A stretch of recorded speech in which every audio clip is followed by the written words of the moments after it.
Good evening, folks, and welcome to the Sultans of Shadilay podcast for the 15th of January 2022. Dear God, save us all. I am joined tonight by that oil guy, the undisputed Monopoly champion. We are not joined by Trim because his boss is being a cunt.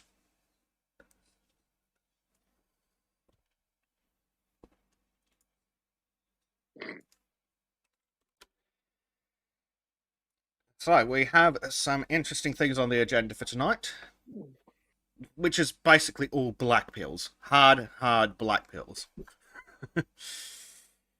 Well, the first one is pretty funny. We're going to have a look at the anti-pedo statue. We are going to have a look at New Jersey legalizing full-time abortions and why we should be looking at maybe 300-month abortions for communists.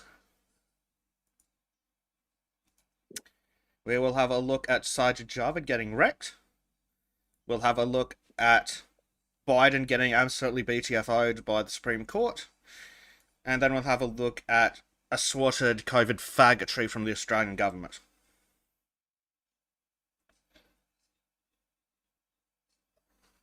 Everyone, the Eldritch Horror has risen and I'm here, but my apologies if I'm just mute myself for a second making lunch. Yes. We have invited Harry to join us today because he is the former Pope of the modern church. And since we're going to talk about abortion, why not bring on a Christian to absolutely fucking I demand that you, when you're done saying that I'm just autistic screeching, I demand you explain how I'm wrong and how this isn't biblical evil. Oh no, we're not going to argue that it isn't. It's straight up evil. We just want a religious perspective as well. Yeah, it's like the SJWs being there like, oh, I find this offensive now. Tell me why it's wrong. Yeah. That's basically my attitude on it. Anyone who disagrees can say, "Oh, you're just fucking reeing." But it's like, nah. Why is this not what the devil would want? Even if there is no devil, explain why this isn't what they would desire. Yes, if the devil was real, what would be happening differently?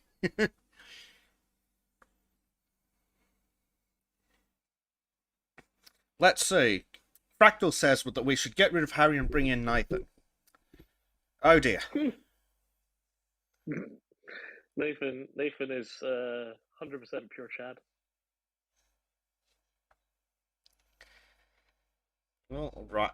So, shall we start Harry didn't watch enough Karate Kid to know never sweep the leg.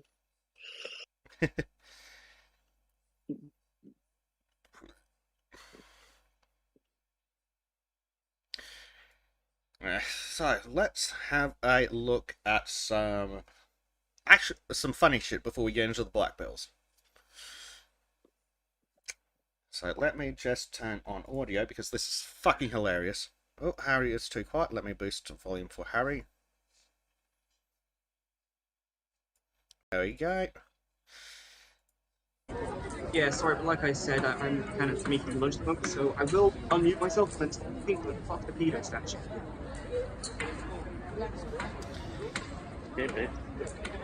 I mean, yeah, it's pretty base, just beating the shit out of the statue with a hammer. No, I disagree. Instead, dynamite. Declare war on BBC. No, I disagree with the damaging of the pedo statue. The pedo statue should remain there so that we all remember that they're a bunch of pedos. Yeah, we should hang a sign above it. The guy who made this is a pedo, like all of the BBC. No. We should simply engrave all the names of the convicted pedophiles from the BBC onto the statue. Yeah, okay. Well, sounds good. We'll start with what's his face, the really famous nonce the BBC defended. I want I don't want them retconning it out.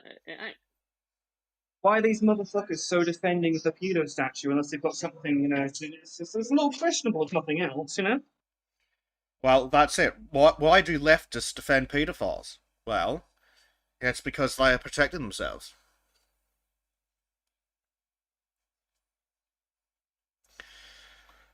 But from What's it called? Carl Rittenhouse. Oh, that could have been me who was shot because it was a paedophile. Yeah, it fucking could have. Could have been you. yeah, it was a paedophile, a wife beater, and just another kind of criminal shitbag. They're like, oh shit, I'm all three. We can't let people just shoot pedophiles on the street or be in danger. Which is why Joe Biden and Kamala Harris don't like Rittenhouse. So, this guy who's destroying the statue. Just noticed the chat saying I'm apparently too quiet. When I'm done making lunch, I'm going to switch to a different device, so my apologies, chat. Yes, I've boosted your volume on my end, so it should be hopefully fine now. It's Harry. You shouldn't be, assuming the genders of our listeners. It's the internet. Everyone's a man, especially the women. Definitely. Yes, especially. It's like Alex in Jiu-Jitsu last Friday essentially started saying to one of the female students how he got catfished. So I just said to him, listen, Alex, here's the solution. You're on the internet, every woman is actually a man. There is no such thing as a woman on the internet. Assume they're all just men in their 40s like Sensei Richard. That is true, Harry, but we don't... That is true, Harry, but we don't want to hear from Alex. We only want to hear from Nathan. Oof. Big oof. Should we give some backstory to the listeners? No, fuck them. No. If they want backstory, they need to be active in the server. Exactly. Billy Bloggs says that we should allow late-term abortion for pedos. Yes. In fact, we should require it. Based. Also, as well, something I'm just going to say that I have a bit of a theory based on the recent events on the server. Oil is a secret weeb who's basically a part of the psyop. And the reason for this is the weeb channel was originally made to contain the weeb. But destroying the weeb channel, I've already seen the weebery leaking into other channels. I mean, what's the ulterior motive? What are you on about, Harry? The anime and manga channel's right there. Or are you talking about the Weeb channel? Wait, what? The anime and manga channel? I don't see it. It's right there. Oh, yeah. It's still there. Right there.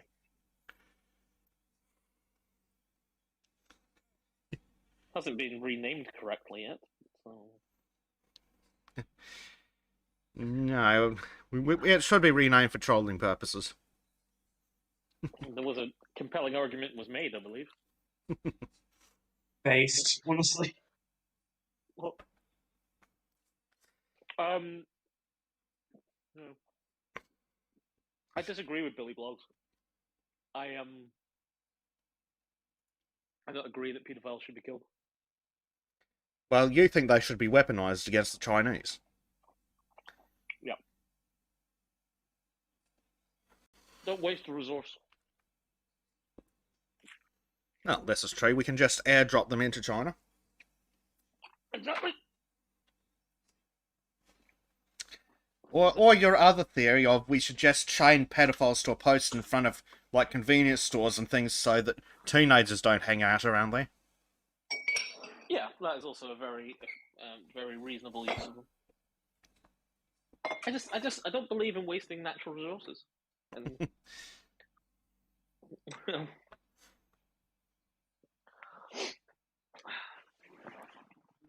yes. Yeah. So, speaking of... shock truthful. Yes. Well, I mean, after what came out of the Lotus Eaters about the forced abortions, I'm thoroughly in favour of anything we can do to destroy China as a nation state. Well, again, Another thing I'm sort of more on China. It's necessary at this point. I'm sorry, but it is. I'm alright with I'm sort of alright with forced abortions. I actually think that I think we should go the opposite way. I think all pregnancies should be the default. The default should be abortion. All pregnancies, the default should be abortion. You should have to apply to get to keep your kid. I'm gonna disavow, but I find it hard to argue against the. I do find it hard to argue against needing a license to be a parent, because a lot of parents are fucking useless. No, but if you've got, Oh, with sorry, all of guys. these lefty arguments, what you've got to do is change the narrative so that they're forced to argue against their own idea. So when they go, yeah, well, abortion's for everyone, great, yeah, I agree. Every pregnancy is abortion. Whoa, hang on. We don't want that. No. Default position. Everyone has to have an abortion unless you can get agreement from both genetic parents that it can go ahead. Woo!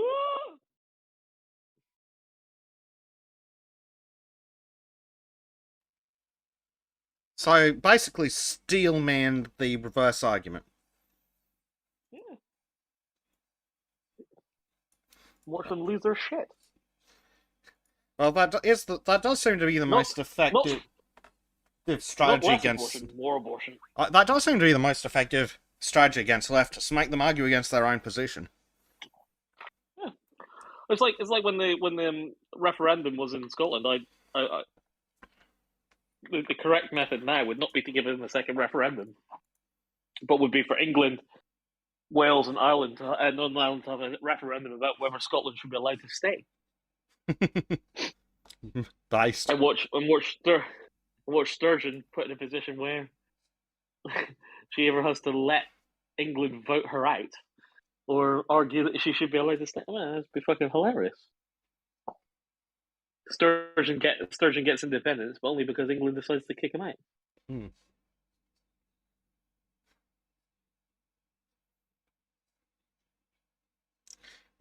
We have some breaking news, Kurt. Apparently, there's a tsunami coming for Australia.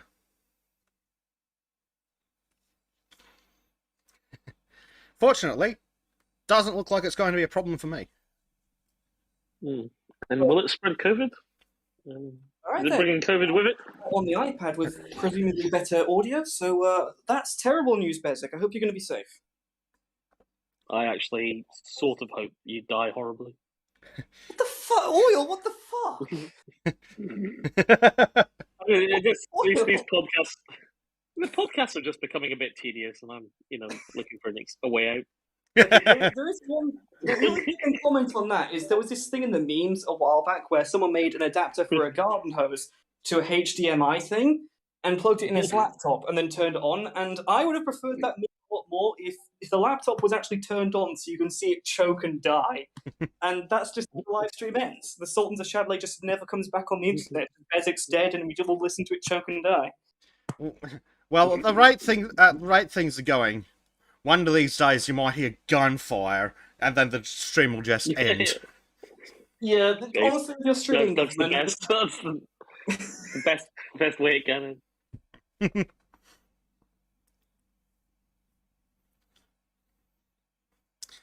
It's a case of people are making essentially alternate universe versions of Harry for the fucking Harry Wiki thing, because people need to waste their time on just God knows what. And just in one timeline, it's just the tyranny ending. It's just Bezic is shot dead.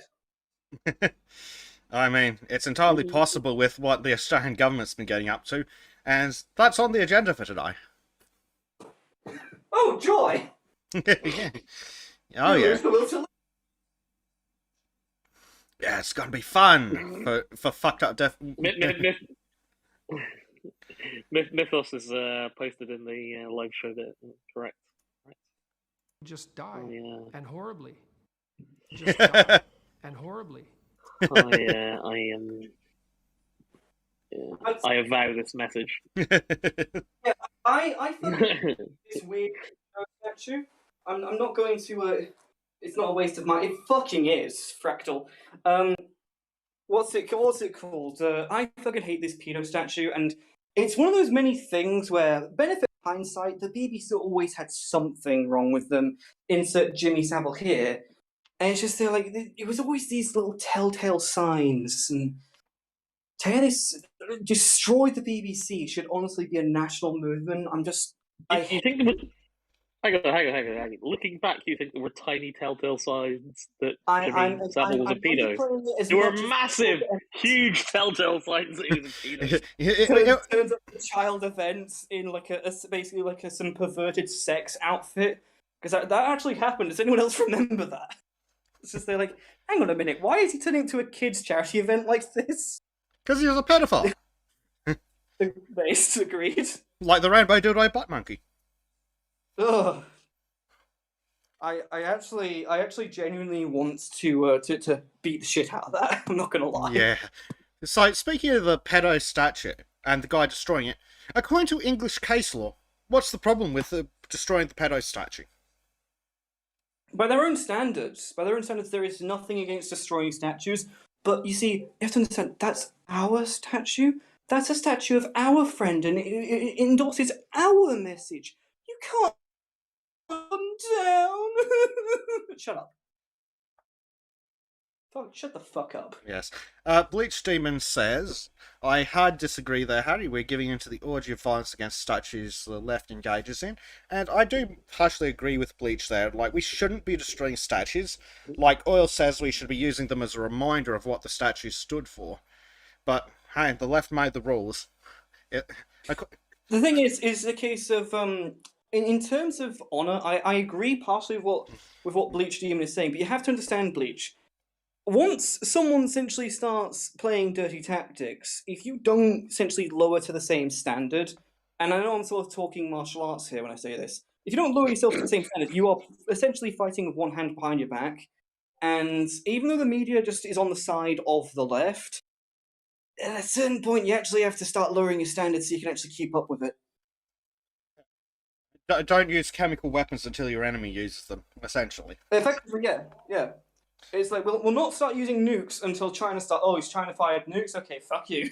We have more, a lot more. But Fractal does make a good point, though, that it's the kind of thing they want. They want the denigration and destruction of the whole-scale destruction of society. And yeah, we shouldn't really give in to that, but this man specifically, I mean, case law says that he's done nothing wrong.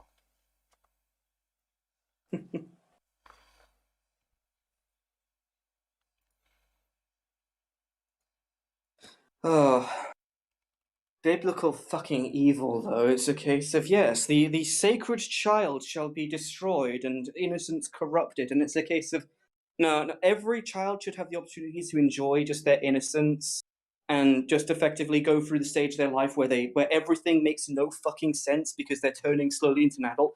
Everyone should have the peace to be able to, and the world is a terrible dark place, not every child gets that, but there should definitely not be a fucking pedo statue at the BBC, and it's like, yes, the public pays for their taxes. Hang on. It's not a statue of a paedophile. No, but it's a pedo endorsing statue. Sort of. It's a statue by a pedo. Yes. That part's definitely true. And, well, why wouldn't a pedo endorse their own messaging? Yeah, it is a bit odd that Ariel in this appears to be so. If you look at other statues, I mean, it's quite Prospero and Ariel is quite a popular statue format. If you know what I mean, it's shown a lot. But generally, he's like an adult young man rather than what is clearly a child in this one. So there is a sort of pedo overtone to that, I suppose.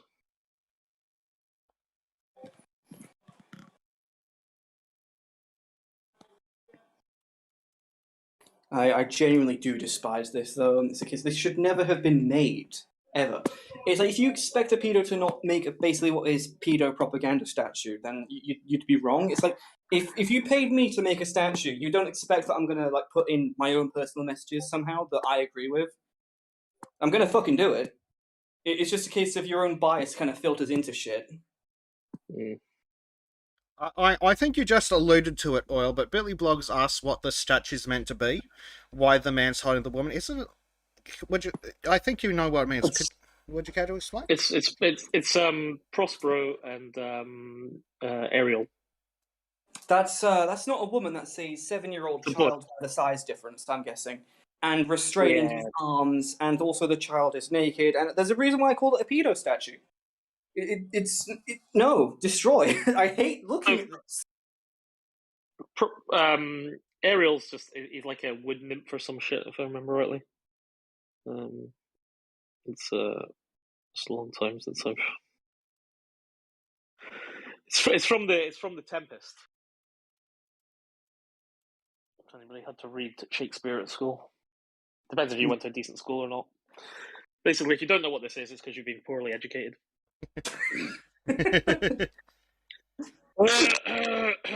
I can just hear the elitism just growing on it. Sorry, I have my own following.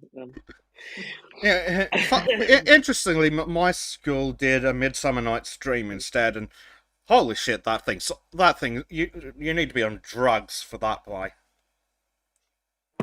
Oh, basically, Prospero's like a magician, and he binds. Okay, Prospero's a magician. And he binds Ariel, who's like a nymph, to his service. Yeah, so there's some definite overtones in the. Okay, in reference to the food porn, it's two soups mixed together with the eggs inside, and I just nearly died by it's too hot, and I just tried to take a giant mouthful. Right, why would you mix two soups and some eggs? Because I like the flavour of eggs and the two separate soups, and it makes a nice combination. You're right. A student of history says, if you pay me to make a statue, it's going to be a well-bearded man holding the head of a well-known commie in one hand and a shotgun in the other, but you'll have our artistic muses, right? Oil, you need to arrange for that statue to be made. Student history, if it was me, it would literally be like a case of some guy in their gi who has a crushed shotgun in one hand and the head of a commie in the other hand, having been ripped off of the body by sheer brute force and strength of go to the fucking gym, and the commie's body is just underneath the foot of the fucking guy who's like killed the commie with physical superiority. It's like, yeah, fuck you, commie, die. The commie is too weak to fight, so I just crushed his gun, and then it's just a case of rip off the commie's head. It's like freedom wins. So, speaking of discussing pedophiles making statues, so let's have a look at who Eric Gill actually was. Oh God! Well, he was an English sculptor who was associated with the arts and craft movement. His religious views and subject matter contrast with his deviant sexual behaviour, including, as mentioned in his own diaries, his sexual abuse of his daughters, sisters, and dog. That's right. Fuck the dog, yeah. He's a pedo and into bestiality. We should dig him up and hang him. Have we determined the type of dog? I want to. We need to find a time machine just so that we can go back and torture this fucker, then put him in the grave ourselves. Oil, get on building a time machine. I desire it for unethical reasons. I've already built it. Invite me over to my house. We need to use it. I was discussing with Bezic yesterday. I've already built my time machine. But it goes the other way, and it's not very good. Oh, it's pretty slow. Yeah. Well, it takes exactly the same amount of time as. Oh dear. I just want to get to 2030 when Joe Rogan's president. Oh. I swear, it's just a case of every sort of debate in politics after Joe Rogan gets in is just settled by a cage fight.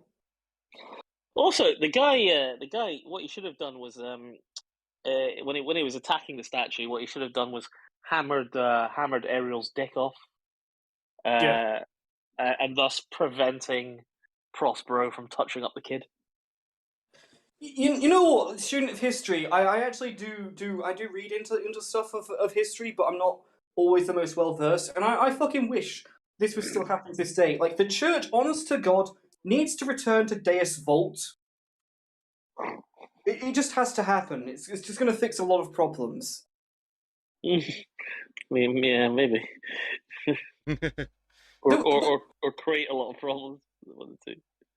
Well, it's a case of depends on how you define a problem, but it's a case of a lot of people will just respect it more when there's just the strength of the conviction of no, fuck you, Deus Vult. Oh, 1 second.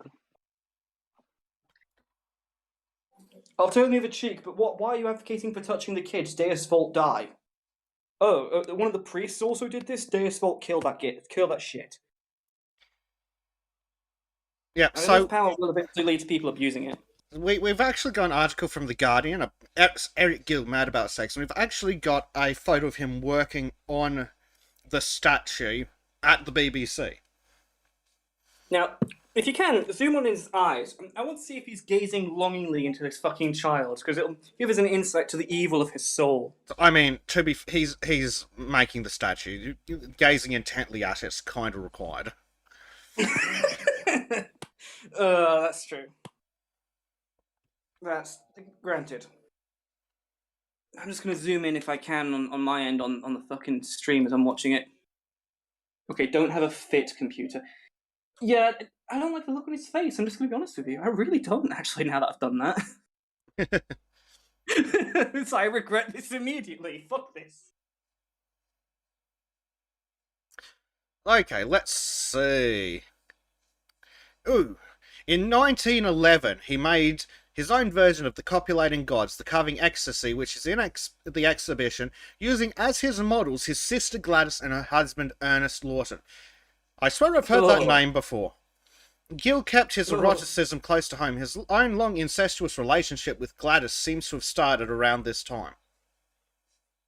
Ugh. There's just something just so wrong about just leave your sister alone, you fucking weirdo. Yes, an incestuous pedophile dogfucker. Yeah. It's kind of funny saying that after Oil paid, what's it called, Based Egg to do the fucking Oni-chan memes. Like, okay, it's kind of funny me saying that, but not just stay away from your fucking sister and your dog and your everything else. Ugh. I know I don't have a rational argument for it other than just disgust and ban because heresy, but fucking ban because heresy. Destroy it.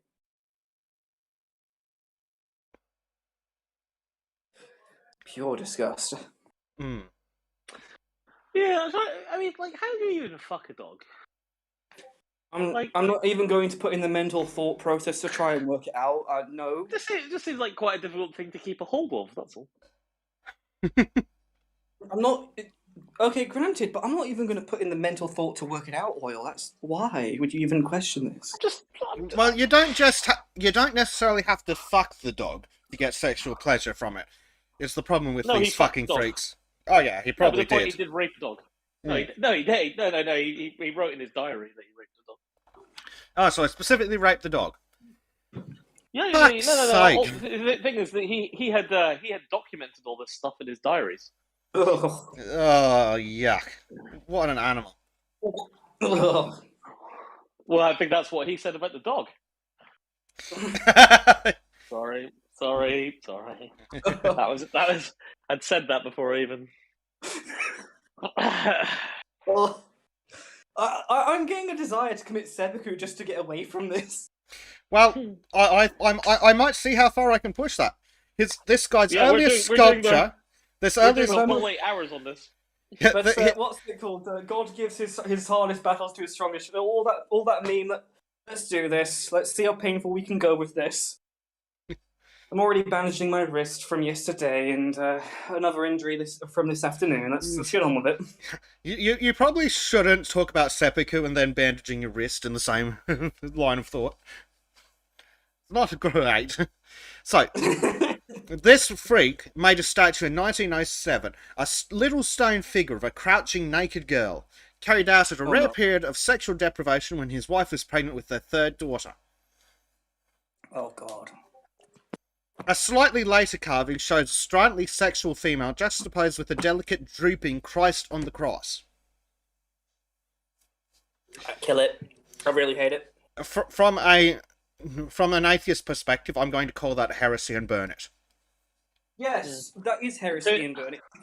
It's a case of changing the meaning of like the sacrifice of the Messiah into a case of, doesn't this little naked girl look so cute? Fuck off. Just for the purposes of clarification. For eternity. Religious reeing. Let the oil go away, Harry. Just for the purposes of clarification here, Harry's bandaging his wrist not from attempted suicide, but from really overexerting himself with a very powerful wank yesterday. No, okay. Memes aside, martial arts Dave is new guy who's doing yellow belt, and so effectively he has to be shown wrist locks. I'm sorry for ruining the joke, Oil, but I'm just clarifying for reference. Never. And then it's a case of after he's been shown the wrist lock about 5 times, then I start doing the drill over and over again on my wrist, and after a while it starts to hurt. So just to be clear, yesterday you got devastated both by a guy called Dave and a kid called Nathan. No, Nathan wasn't okay, yesterday, so that was Dave. moving away from Harry's embarrassments. Never. But there's actually something really, ironic that's come out of this article. Gil was hanging around with a person called Epstein. Oh God. Why am I not surprised? Sadly, the timeframes don't quite line up, but he was still hanging out with a guy called Epstein. No. I don't believe it. That's a psyop. I don't believe you. They definitely did things together. I'm convinced. I mean, Epstein comes from money, so who knows? It might be a parent or grandparent of his. We need to look at a certain black book to find out. I think we need to look at his father's black book. This soup is nice. Nobody believes that. No, it is. But after I'm done eating the soup, I'm gonna have to get out a giant keg of wine to deal with this shit. Christ, give me your strength as I consume your blood. Yeah, I was going to say, as long as it's communion, it's fine. Okay. By which I mean communal. Here we go. Here's some absolute... Let's look at the nasty shit. Because we haven't looked at the nasty shit yet. Somehow. It gets deeper, does it? It gets deeper. But wait, it gets worse. Yeah, you remember when I essentially said when I first the first time I was on the podcast where it's a case of it's like that scene from Record, the ocean just gets deeper. Yeah, insert that quote here. It just gets deeper. Yeah, it's nasty. So let's read it. So the majority of his private papers, correspondence diaries, the account of his sexual history entitled He and She were sold to the Clark Library, blah blah blah blah blah, by his wife Mary, crossing out a few of the more revealing entries, but had evidently given up. As well as numerous extramarital affairs, these documents record Gil's incest with his sisters, almost certainly with Angela, the model for Joy de Vivre, as well as Gladys. Also, as is now well known, the diaries give details of incest with his 2 eldest daughters, Betty and Petra, during the Ditchling years when they were in their teens. Oh dear. Well, technically not a paedophile then, is he? No, but it's still a disgusting, disgusting scum that we put in the pedophile box. I will say this: if you're 14 and you're attracted to a 13-year-old, that you know that's not. But when it's your sister, I have many questions. No, he did fuck his daughters as well. It's just they were teenagers at the time. Yes, but he's still a nonce. Yeah. No, I know. I'm not trying to defend him in any way. It's just I get very annoyed about. I'm just quite pedantic about things. Yeah, definitionally, a pedophile is a certain age group, but we can call it noncery. Yeah. Well, it's not an age group, is it? It's not actually. It's true. It's either pre or post, because it's whether they've been through puberty or not. Yes, true.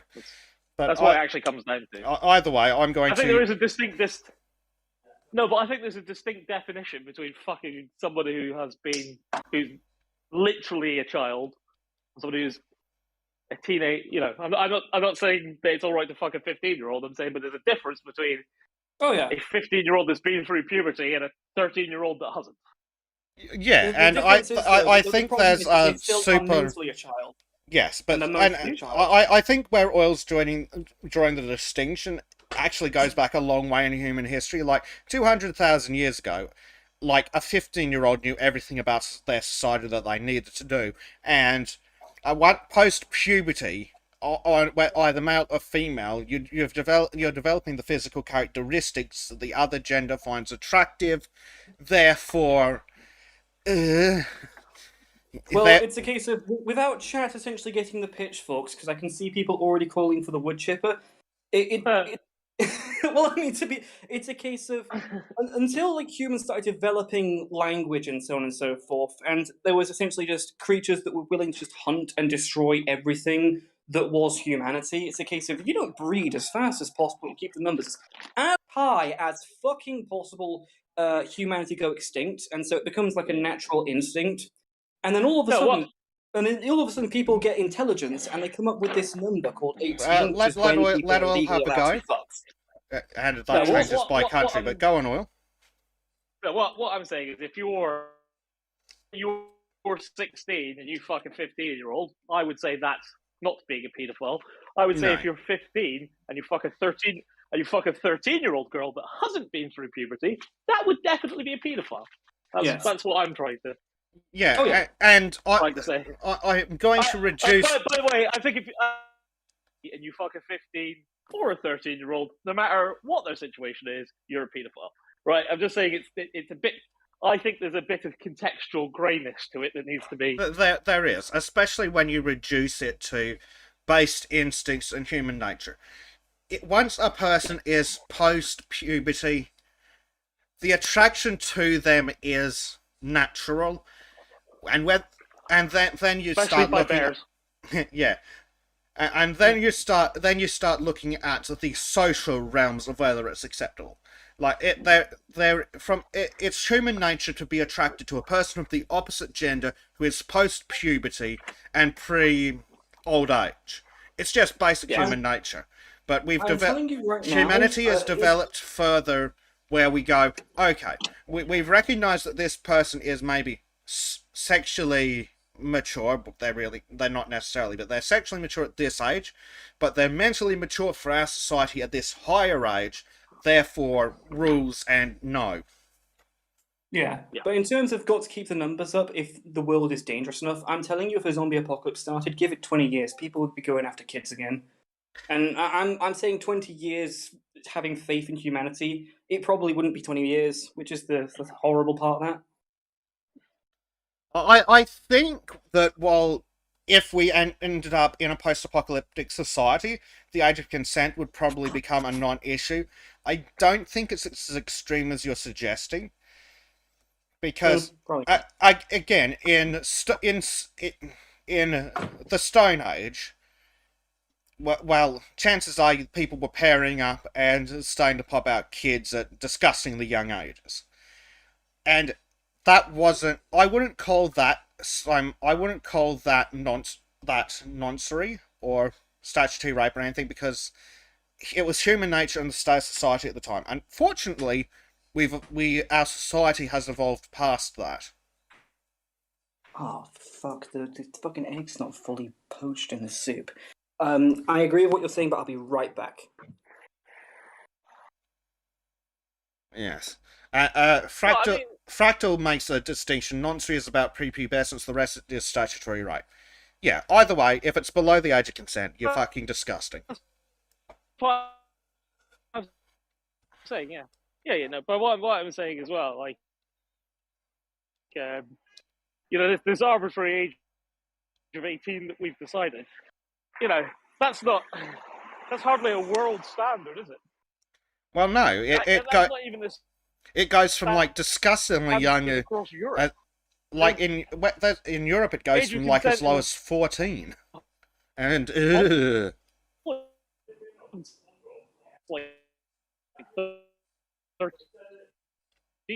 sorry, you've roboted out. Like 13. I was just saying, like, it's not. It's hardly.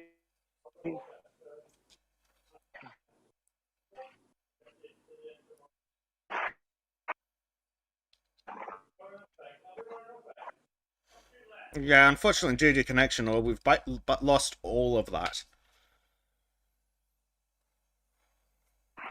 But you are right, though. The age we've set is pretty arbitrary, so we've essentially decided as a society that we've selected this age out of this age group and gone, this is where we're drawing the line. And that there is quite a lot of arbitrariness to it, but I think the 16 to 18 group is pretty spot on. Though I'd be inclined to say 18 with close age exceptions would be what I'd consider ideal.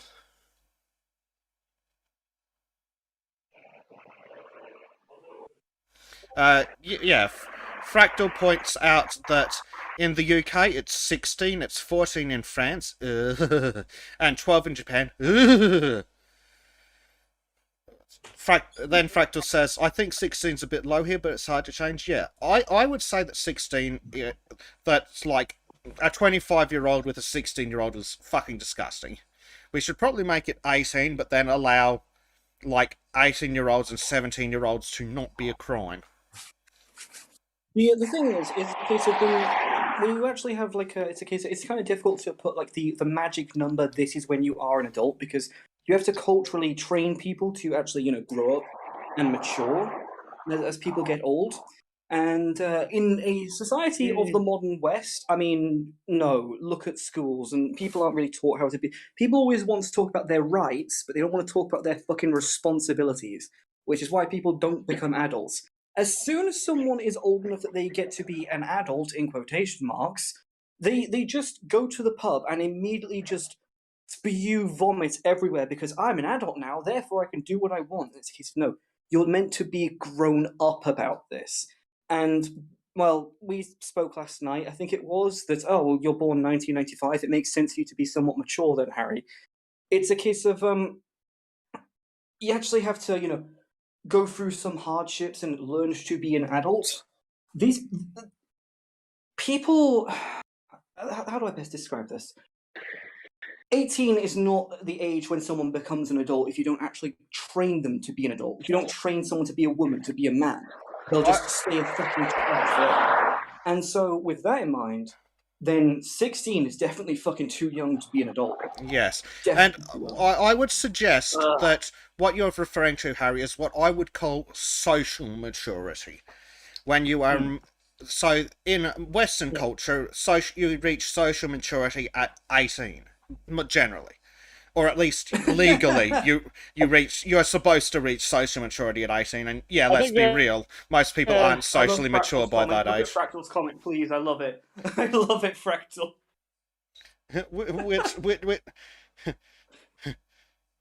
This is... I want the age of consent to be at 30, that's the thing, Fractal. I mean, I'd be entirely happy for the age of consent to be 21. Again, close age exceptions.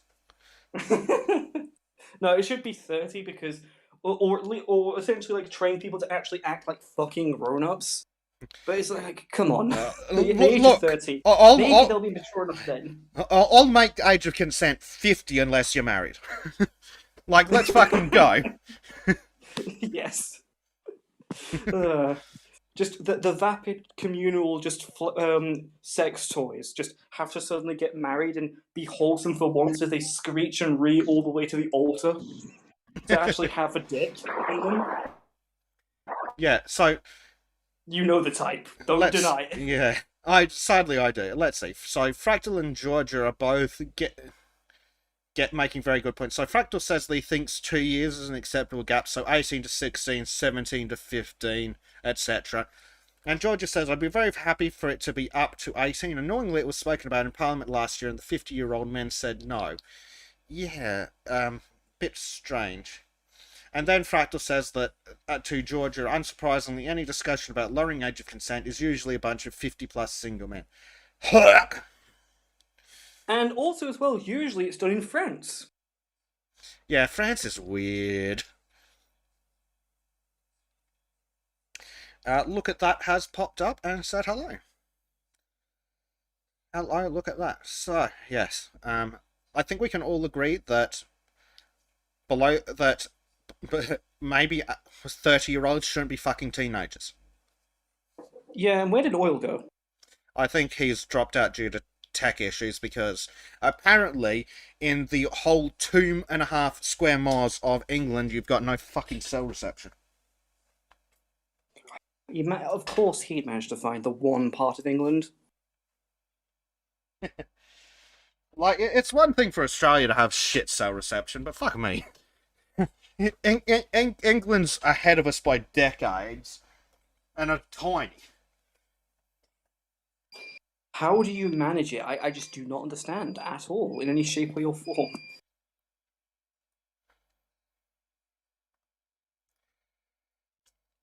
Oh, come on, Fractal.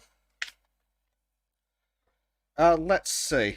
Blake Simmons says, and the English say they're civilized.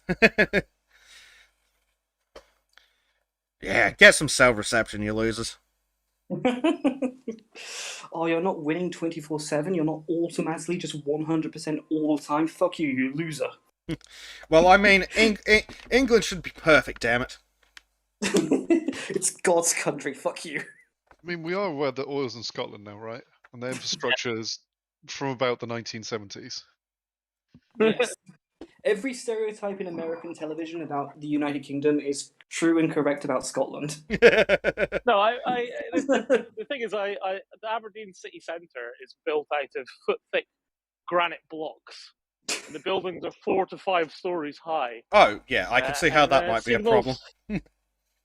Signals can be a bit of an issue, that's all. Cool. Let's see. Georgia says the weird run from last year was when they spoke about upping the marriage age because it's 16 with parental consent, and for some reason the 50-year-old man in Parliament said no again. Yeah, why the fuck is 16 the marriageable age? Like, fuck me, Dad. A 16-year-old can't be trusted to make a decision like that. They're not especially 16-year-old boys. 16-year-old boys are not thinking with the head up top. Yeah, I mean, it is bizarre that some of our, especially in the UK, a lot of our stuff is 16, but then we've got drinking is 18, voting is 18, etc. You can sign up to the armed forces at 16. I have a headcanon for this. And My did. headcanon is that Parliament one day decided to essentially construct the age of consent for effectively the everything, and they decided to do it while drunk. And they were playing darts at different numbers of ages, and they just threw all the darts. And it's a case of just for drinking just happens to be the one that for some reason lands on 18 rather than 16. Well, doesn't the UK also have that strange thing where if like you're 14 and you're having a meal, you can have a beer? Yes. Yes. Yeah, you can drink at 14. The Belgians are similar as well. But I'm mean, not necessarily opposed to one. that, and it probably to an extent helps make a healthier relationship with alcohol, but It could work. Also, by the way, someone tell Anglo Jones that I'm on the podcast because he said he would watch the whole thing if I was on it. I just thought that someone probably point out, it's like, I'm not watching it till Harry's there. Well, someone tell him then. Anyway, he's got him on the phone number. Just give him a word that I'm on. I forgot to actually mention it earlier. So the reason all of our age of consents are different is, or not age of consent, our age of restriction is different, is because of how long this country's been around, and we've put them in at different times where we've known different things. Drinking, I think, would probably be one of the last ones since of unclean drinking water, cholera outbreaks and stuff like that. It was safer to drink alcohol, which is why we drink a lot of booze here. Not to mention that the alcohol content historically was lower than it is now. Like, it wasn't going to get you fucked up to have a couple of beers or a couple of pints of ale with dinner 200-300 years ago. Especially because British ales tend to be lower percentage, so you're 3 to 4% rather than a lager. But we drink a lot of gin here as well. Yeah, and on the 3 to 4% shit, I can't get drunk on purpose. It's annoying.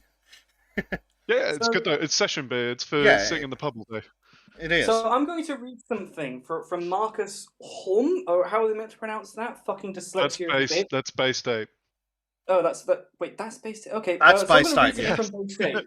And when I read this, you're making me want to drink more fucking wine to just get over with this fucking stream. I hate it. In the UK, you can be in a porn movie but still need to wait ellipses 2 years until you're allowed to watch it. Wait, so what the fuck? You can be in porn at 16? No. That doesn't sound right. No, you cannot. That is not true. That is not true. You have to be 18 I'm so glad it's not pornography. True. I'm so glad it's not. You cannot do pornography at the age of 16. Yeah, don't child porn laws go 18 as the cutoff. There's loads of stuff we can't have in porn though, and a lot of it is quite weird. Yeah, I won't go into the full list, but you can look it up if you want. It's bizarre stuff. I know that what is weird though is that you can have sex at 16, but you can't buy porn until you're 18. That is true, and it's weird. And they also extended the smoking age from 16 to 18 as well. The weird part is, because you're not allowed to watch porn of it, essentially that gives me the impression that the government expects people to have sex with blindfolds on. You're not allowed to look at what you're doing. It's like, what? The fuck? Again, no, it's just because all these laws were added decades and centuries apart. And pornography didn't exist back then. And one of the only issue with child porn laws is they were written 20 or 30 years ago before the mobile phone. So you end up with the situation where and I'm going to say that I disavow the whole thing, and it shouldn't be done to start with, but let me finish. Their girlfriend something, or vice versa. Yeah, like that's it. Like, if a 17-year-old who shouldn't be doing it does take a picture of herself and send it to her boyfriend, maybe, just maybe, the two of them shouldn't go to jail. I mean, it's a case of Q Georgia essentially just reeing at me and essentially saying that I'm this, and whatever.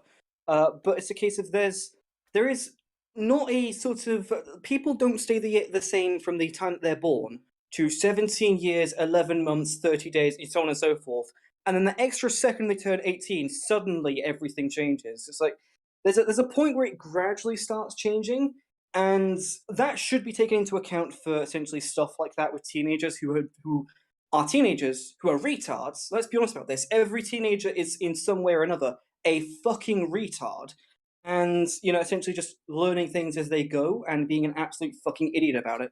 Well, that kind of thing is why I'm an advocate of a high age of consent with close age exceptions, because it should be about what an adult can or can't do to a younger person, but they're going to do dumb shit between themselves, and they might as well not be criminals for it. Harry's just talking about the writing of the laws versus the application of them, and this is where the judicial system comes in. So it's fine to have this legislation as long as you're not an idiot when you come to applying it, and for the most part, it's fine. But it's the exceptions where these weird precedents are set, where someone sends a picture to their boyfriend, and then the boyfriend gets in trouble for having it and being in possession, and the girlfriend gets in trouble for distributing it. Yep, making and distributing. Which, not like, in theory, I'm fine with that being illegal, but the application should be, the prosecutor should have gone, oh, you fucking kids, go home to your parents and get your head clipped around the ears. Paste. Sometime I think there does that the legal system should have used their discretion responsibly more often. Agreed. But I'm all for recalibrating all these different age things and just consolidating them to 18. And I hope the Americans get on board with that as well. Raise the age of drive, because that's mad. They can drive at 16, but they can't drink till they're 21. Like, what the hell? Like, everyone recalibrate. You don't 18. have as much drink driving that way. No, but then they have a bunch of 16-year-olds behind the wheel, which I'd argue is more lethal. Mm. If you're going to drink yourself to death, you're only going to kill yourself. One of the interesting negative side effects of having the drinking age at 21 in the States is that you actually end up with more binge drinking and worse attitudes to alcohol. Yeah, again, it's a case of, the magic number of, suddenly you're an adult. Well, now that I'm an adult and I've never been taught anything about responsibilities, I'm going to drink as much as dead. Not the best solution to anything, really. Well, that's where I agree with the English thing about you're 14, you can have a beer with dinner. Like, okay, you're interacting with alcohol responsibly. Statism, honestly, the solution is essentially base statism. It's like, I'm so tired from work, but effectively okay, kid, this is how you that is honestly got to be the solution. I mean, binge drinking culture is a cultural thing. It's not going to go away. Yeah. You can move our age. You can move our alcohol consumption up and down. Britain will be binge drinkers. Well, no, but you can still teach responsibility, and you can still. You can. You can, but we don't, because that's what we do in Britain. We drink a lot. But then you have. Oh shit! Bleach Steam is for joining. You then have the Yeah. puritanical Yanks who like don't drink in the middle of the day and stuff like that, and find it a bit weird. Well, yeah, and yeah, just for the drinking age discussion here in the States, because I grew up around it. Yeah, it's binge drinking is really the thing that happens because there's these views and very indulgent parents who are like, yeah, just consume all this alcohol in one fell swoop so you don't get caught. It's mad, absolutely mad. It's like, if future children, if you watch this stream from what was Dad like when he was younger? Use binge drink and I will fucking beat your ass with a fucking... I don't care if you're in your 30s. I'll do it. You can try, but you're training them to be assassins, Harry, so... Not assassins, martial artists, there's a difference. It's only an application.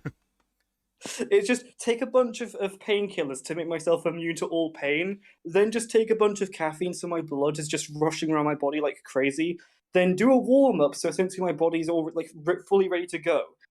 Put on a suit of armor so it means they can't use punches, and then it's like, you did fucking what, son? Don't worry, I thought about this. Don't worry. Well, something that's been coming up is the age of joining the military, but that's an interesting one, because if you're not responsible enough to make the decision to have sex, and you're not responsible enough to make the decision to drink, there's no way in fuck you're responsible enough to make the decision to join the military. I know, because it's a long-term contract, right? Mm-hmm. Because you're signing up for a minimum of what, like 5 years? Yeah. Depends. If you're getting them to pay for your university as well, it can be a lot longer. It can be 10 years with your university. So yeah, it's absolutely bizarre that's allowed. Yeah, and it's the one thing I will like say the is, like, only 16-year-olds contract you can sign at below 18. Yeah, but the 16-year-olds don't get deployed to war zones or front lines. Like, that's the only thing. But yeah, I don't see how they're allowed to sign their life away. Georgia, shut up, you drunk feminist slut. And if you drink in the day, Harry, for God's sake, your opinion calm is not down. going to be useful. Drinking in the day is fine, Harry. It's what you drink, and whether it affects not you. when. Yes. So white lightning on a park bench is not okay. Champagne with breakfast, a-okay. It's all about what you drink. Yeah, wine at lunch or wine in the afternoon after the school day's over and you're sitting there grading dumb fucks papers or something. Not necessarily a problem. Oh, God. So this Nancy guy made a statue, huh? Oh, yeah, we're getting off topic. Yeah, sorry. So I made my stance clear, which is the statue can come down, but we got to do it the right way. Yes. You can't just do what they're doing. I said that, like, it's a case of, I want the statue down, but essentially elaborating on Fractal, it should be put in a museum. And the museum should essentially just be like a declaration of like, okay, this is what the BBC was, and you have to redeem yourself from this. It should be a mark of shame. Yes, we should have a museum of human trash, and we put the pedo statue and the statues of Marx in there, and we go, yes, do not emulate this shit. But I think what Fractal was talking about is the rule of law. The rule of law must exist and must be applied, which is why I know it's hypocritical of like make people feel shame for the sins of their ancestors or metaphorical ancestors, but come on, no pedo statues now. Come on, feel shame. You failed. Yes. Like, I agree with Fractal. This guy should be punished for the vandalism, but the idiots from the other statue, Robert Colston. Yes, from the Colston statue. They should also be punished. They should also be convicted and punished. Yeah. Yeah. They're all such toffee twats as well. Did you see their names? Double barrels. Trying to, but the BBC's website's being a fucking bitch. The problem with the BBC is you either have double standards or no standards. And you will know my take on standards, and I hate the BBC for that. Okay, there shouldn't be any fucking double standards. Let me address what Fractal was talking about. Let's listen to the names. Sage Willoughby, Rhianne Graham, Milo Ponsford, and Jake Skews. Yeah, they all sound like toffs. Yeah, that's what Bristol's like. I'm sorry, but I really hate overly educated people because You get those fucking idiots. It's a case of, oh my, let me research and understand and break down how this works. Oh, Harry, I'm Harry, such a look at the retarded photo. Do twat. these people I look can't educated work at out all? how it works. Therefore, it must be wrong. They So look we should like deconstruct chavs. it. Harry, this isn't about education. These are chavs. Yeah, They're just they're not rich overly. chavs. They're not overly educated because they Sorry, haven't I even wasn't gone looking at to the screen for a university. moment there. My apologies, actually. They're a bunch of middle-class socialist crusties Well, who like, think look at wearing the, some I hate those dreadlocks people makes them more part of then. the people. look at this one. One of them takes the fucking knee and raises his fist for, Oh, I don't know, cringe. black fucking power or something after Can I the run acquittal. up to him and just throw my knee into his face? Because he's already on the ground, so, you know. I mean, you Yeah, can, but because we respect the rule of law, we will have to punish you for it. Yes. We will Worth it. applaud. It We, could be we, worth we it. will applaud, then we will punish you, because the rule of law matters. Shame. Shame. And they're literally there going, we toppled Colston because you're a bunch of communist scum. Yeah. Colston wasn't that bad. He built up Bristol. He was just a slaver and did a whole bunch of other stuff as well. But I mean, we need to get over this slavery crap. It's so boring, and no one ever talks about the Barbary states, or the African slave trade, or the Arabic slave trade. I will take responsibility for the history of my ancestors. If everyone else does the fuck... Oh, they don't want to do that. Fuck you then. Not happening. Man, Well, I'm just bored of this American import. Well, and the worst part with the topic of slavery is nobody brings up Anthony Johnson, which 1650s court case, and he was a black man who I believe was from Angola. His court case established chattel slavery based on birth rather than punishment in the colonies. So it's not indentured servitude anymore. It's the fact that you're born into property. Yes, because prior to that, slavery had been based on conviction rather than just an extended indenture. One of the interesting things about slavery is when you go back far enough, slavery was actually progressive and humane. Because prior, listen, prior to. I'm not saying it's wrong. I just find it funny. Yeah, it's crazy. Prior to the advent of taking captives and taking slaves, when you went to war with someone, you just killed everyone. Then they went, oh, maybe we can keep them alive, put them to work for a bit, and then send them off.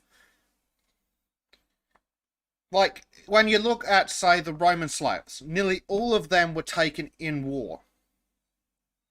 Well, yeah, I mean, that's how all slaves were taken. Slaves, brides. I will say this, though. I completely disavow slavery because being born as one of God's creations, everyone deserves to be free. Yes. Yeah, I know. But then this is where we come to the Enlightenment period, right? Where we were the first empire at the top of its power to be like, maybe this is bad. Yeah. And we should not only stop doing this ourselves, but also stop everyone else from doing it. Well, that's it. When they whinge about English and slavery. Sorry, would you like to tell us more about the African Seas naval campaign? Oh, you don't know about that? Well, that's the one where England spent the equivalent of trillions of dollars to end slavery. Yeah. Also, if you want a fun afternoon, apply inflation to it. Well, that's what I'm saying. I don't think modern-day Britain could afford it. I mean, we don't really need to because we were still paying it off not that long ago. Well, that's it. It was 2014. Yeah, you were literally paying it off in 2014, like 300 years later. You'd finally finish paying off the campaign for human rights. The thing is leftists, when you tell them about this, they essentially go, oh, why would you actually have to pay back slavers? But the reason behind it is it's a case of, if you don't, then it comes down to they don't have a reason to give up slaves other than my sword bigger than your sword. And at that point, you're actually being tyrannical yourself, because it's just a case of it's just winning by brute force and just killing and killing and killing until you get your way. At a certain point, you're the worst problem. I can give a modern equivalent. It's like someone being like, right, it's now illegal to have more than £1 million, and then just taking it from people. Yeah. So you actually have to pay enough money that they can still do the same thing that they were using slaves for do it for cheap, and effectively get them to be able to do it without slaves. And well, I don't apply think that to the I entire don't world, think it gets they very were expensive. looking at the money of the labor value of the slave. They were looking at it as the property value of the slave, because the government essentially turned around and went, right, we have decided that this thing is illegal and we are going to take your property away from you, but we are going to pay you fair market value for it. And that basically got around the needing to apply violence by removing the argument. Oh, you're going to take our property and our money away. Well, actually, no, we're going to swap your property for money. And that's why it was so successful, I think. Yeah. It does take a lot of money, though, after a while. But yeah, to go back to what we were saying, Smidgen, earlier, and Fractal is right. Nearly all slaves are taken through violence and war. What I was referring to is specifically large-scale war between nation-states. Most of the Roman slaves were taken that way, and that specifically was progress. Prior to that, well, what do you do with the survivors of the battle? They're going to run. Yeah, because if you don't, you've got to do something with them. These people. You've got to do. No, it's not that. This is how you end up with the first, second, third Punic Wars and stuff like that. They will build up again and come and fight you. Well, that's it. You've got to do something with the defeated survivors to stop them from regrouping and attacking again. The original solution was to spear them. Then we went, okay, well, what about how about we take them captive? But we don't have the economic availability to feed them as captives. Well, what if we put them to work so that they provide their own upkeep and a bit of benefit to our economy in exchange for not killing them? And if you don't do either of these two options, you effectively get Scotland and England and their just stupid fucking shit throwing contest that is their history, to the point where if Scotland ever wants to leave the UK, they can do. But I mean, we paid a lot of fucking, like, you signed that contract because you couldn't pay that war debt, and I want that fucking money back in England's pocket. If you're trying to leave, okay, we got you out of that debt for a reason. But if you leave, I mean, it's a lot of money that you owe us. Well, technically, they're not leaving. We'd be leaving them. But it was a Scottish monarch. When you look at modern armies, and we'll look at the Second World War, what did the Allied troops do with the defeated, surrendered enemy? Well, we put them in prison camps. Why could we put them in prison camps? Because we had the economic availability to provide them with the necessities of life. In the Roman periods, they didn't. They couldn't just stick hundreds like we're looking with those armies, we're looking hundreds of thousands of people in a box and feed them. You would destroy your own society. So you need to put them to use, making their own food. And yeah, I mean, about sustainability of the society, both replacing losses in a continuing war with labor, and also kind of generally giving them something to do so that they're not plotting against you actively while in your territory. Yeah, and actually, if you don't do either of these, you genuinely get Scotland and England, and they're just right. We're going to prepare for the next war, and then after that, we'll prepare for the next war, and just repeats infinitely. And it's just a mess. Yeah, but, I mean, it's hard to use Scotland because I mean none of that was really serious. They didn't really do anything ever. Locke actually talks about slavery and why slavery is a good thing in kind of a similar way. The other person has acted with violence against you. They have attacked you with the intention of taking your life. Therefore, you are justified to take their life. So, as an alternative to that, you've taken them as a slave, and then in exchange for their life, they work for you. But you also have duties to them. You have the duty to provide for their health care and their food and their clothing, etc., etc. Which, while it's still barbaric by modern standards, it's a vast improvement over going, okay, you 100 men, walk through the battlefield and spear everybody. I mean, do you actually expect me to provide clothes for my pets, though? Yes. Well, your pets Yes. come with their own clothes. Christmas jumpers. Oh, the worst of punishment, wear the Christmas jumper. But no, all this conversation makes an interesting point. Let's look at Afghanistan. There was no way out of that, and the Yeah. only real way was just kill everyone, which is ridiculous. Which is why we should never have gone in the first place. There isn't a modern solution to this problem. No. It's a case And- of Middle Eastern countries. The solution, if you actually want me to give you one, is unironically kill all of them. Yeah, exactly. And it's a case of, oh, I guess we've become the monsters. And Which is anyone which is want to do that, really? which is why we should never have gone in the first place, because there's I no agree. solution to this. The way Other I than look, hoping that they'll just fall in with like the Western view of how things should be. the way I look at the Afghanistan situation is the West never should have gone in, but once they went in, the only acceptable solution was to subjugate them. I would have actually. I would have turned it over. So if you look back through history, the Middle East is at its best when it's under a caliphate, and I think we're realizing that now, and that's why we're starting to back some key people and then abandoning others. And this is why it's like, ideally, we want a Saudi/UAE caliphate to just own the region and to bring some stability that way. Yeah, and let them do all the war crimes and the brutal things and be like, oh no. Yeah, you're right. Like, if we shouldn't have gone in, but maybe if we'd gone in, like, it should have been turned over straight away to a local government. But by the time you're 20 years invested, you're almost morally obligated to subjugate the nation, rather than just fuck off.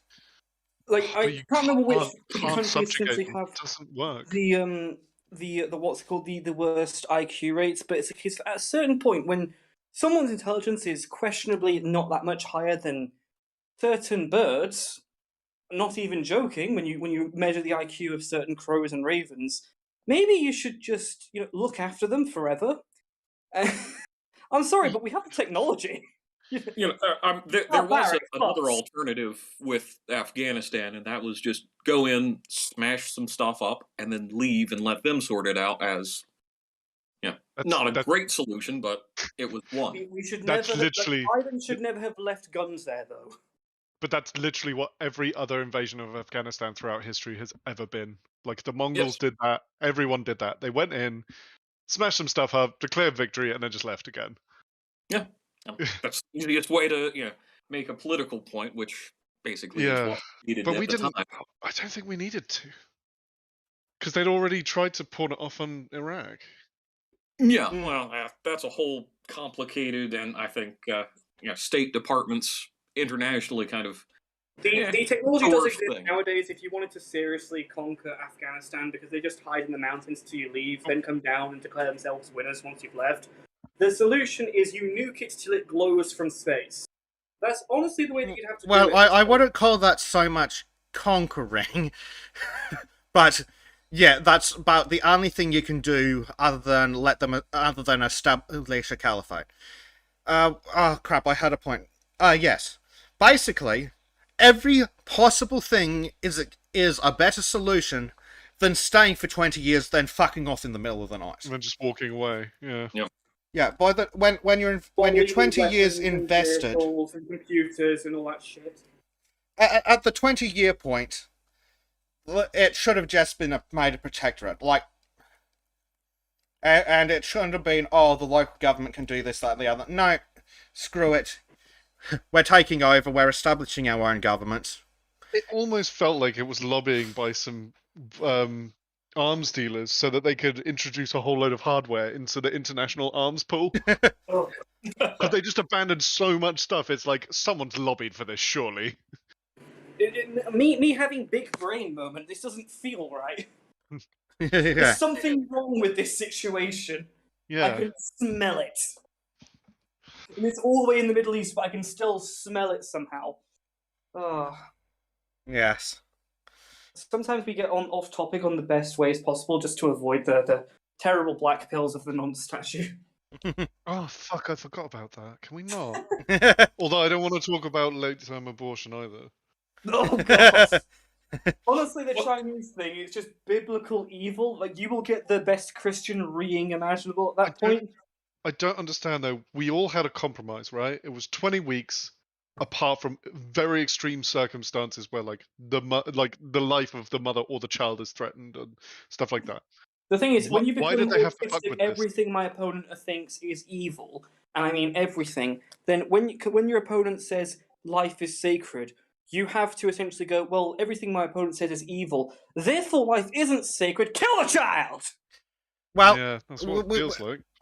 Earlier today, well, for me, or yesterday for the Brits, we were actually having a really, really good chat in voice chat with Georgia and some of the other folks.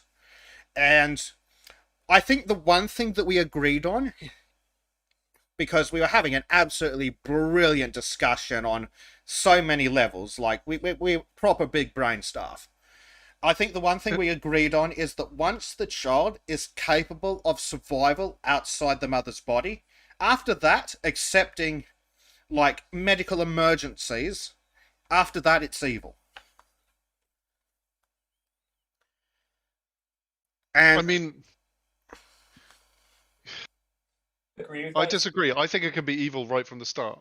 It can be, but there's different scales of evil, right? Yeah, autist on this conception, and it's a case of that. It's very extreme for me to say that, so to speak, but it's a case of unless there is again some medical issue, that is effectively where I just think, yeah, that's the line for me. Yes, being positive a bit. Oh, fuck off. It was quite aggressive, but I think it was aggressive in the good way. Like some very opinionated people. It was brilliant. It's like it's almost a shame that I didn't record it. It was absolute. It was top notch. But an opinion that I expressed while we were looking at it is up to heartbeat, which I think is 20 weeks ish. That's where my opinion personally is up to 20 weeks ish. That's where it should be legal. No question is asked, but there should be lots of moral condemnation if you're doing it for the wrong reason. And then after the baby is capable of survival outside the mother's body, it's definitely alive. And at that point, you don't get to make it to choose to kill the kid at that point. In between, I'm not really sure, but I'm very much, let's leave it at heartbeat, because I think that having it legal up to heartbeat is probably the better solution, but we need super strong moral condemnation. Like, it should not be a form of... It shouldn't be birth control, essentially. Yeah, it shouldn't be essentially a form of birth control. Like, I absolutely hate the idea, but I still think it should be legal for, like, okay, you've made a mistake, for whatever definition of mistake, and you can't have this kid. Okay, fine, we'll abort it. We hate it, but fine. Let's just get it done and move on. Yeah. But maybe you should have been a better person and made better choices. Yeah, but it could be used on... Abortion is not birth control, but that's how some people use it. And I fucking hate the idea of using it for birth control, because this all started when it's a case that, like, everything, and I mean everything that religious right said back in the 90s, because I ended up, like, just doing research for in high school, just on basically a lot of debates that happened in the 90s. Everything the religious right said about don't do this, it will eventually lead to just bad shit happening because slippery slope, and every single time the left responded with, shut up, religious bigoted man! And it's a case of, yeah, birth control will lead to degeneracy and just moral degradation. And, oh, look, it took 30 years, but they weren't fucking wrong. And it's come down to effectively just the left saying, yeah, we should murder children as soon as they're born. It's like, you what? You fucking what? I want to kill you, essentially, is what that comes down to. That's the most disgusting thing about full-term abortion. Like, okay, you're at full term. 2 days later, it's a child that you can't kill. Yeah, no. I'm going to say that if you could have a C-section at that moment and the baby would survive, you're being evil fucking scum. And yeah. Like, as Billy Bloggs puts it, women's rights, in quotations, includes killing babies for some fucking reason. And that's where the left has taken this. It's like, I might meme it, but I want someone to honestly find something that the religious right said in the 90s that didn't eventually get proven correct 30 years later. And I will name D&D you one is not example where they satanic. You can't get AIDS shaking hands. Yeah. The one thing that comes to my mind is video Find a games lot of causing things, violence.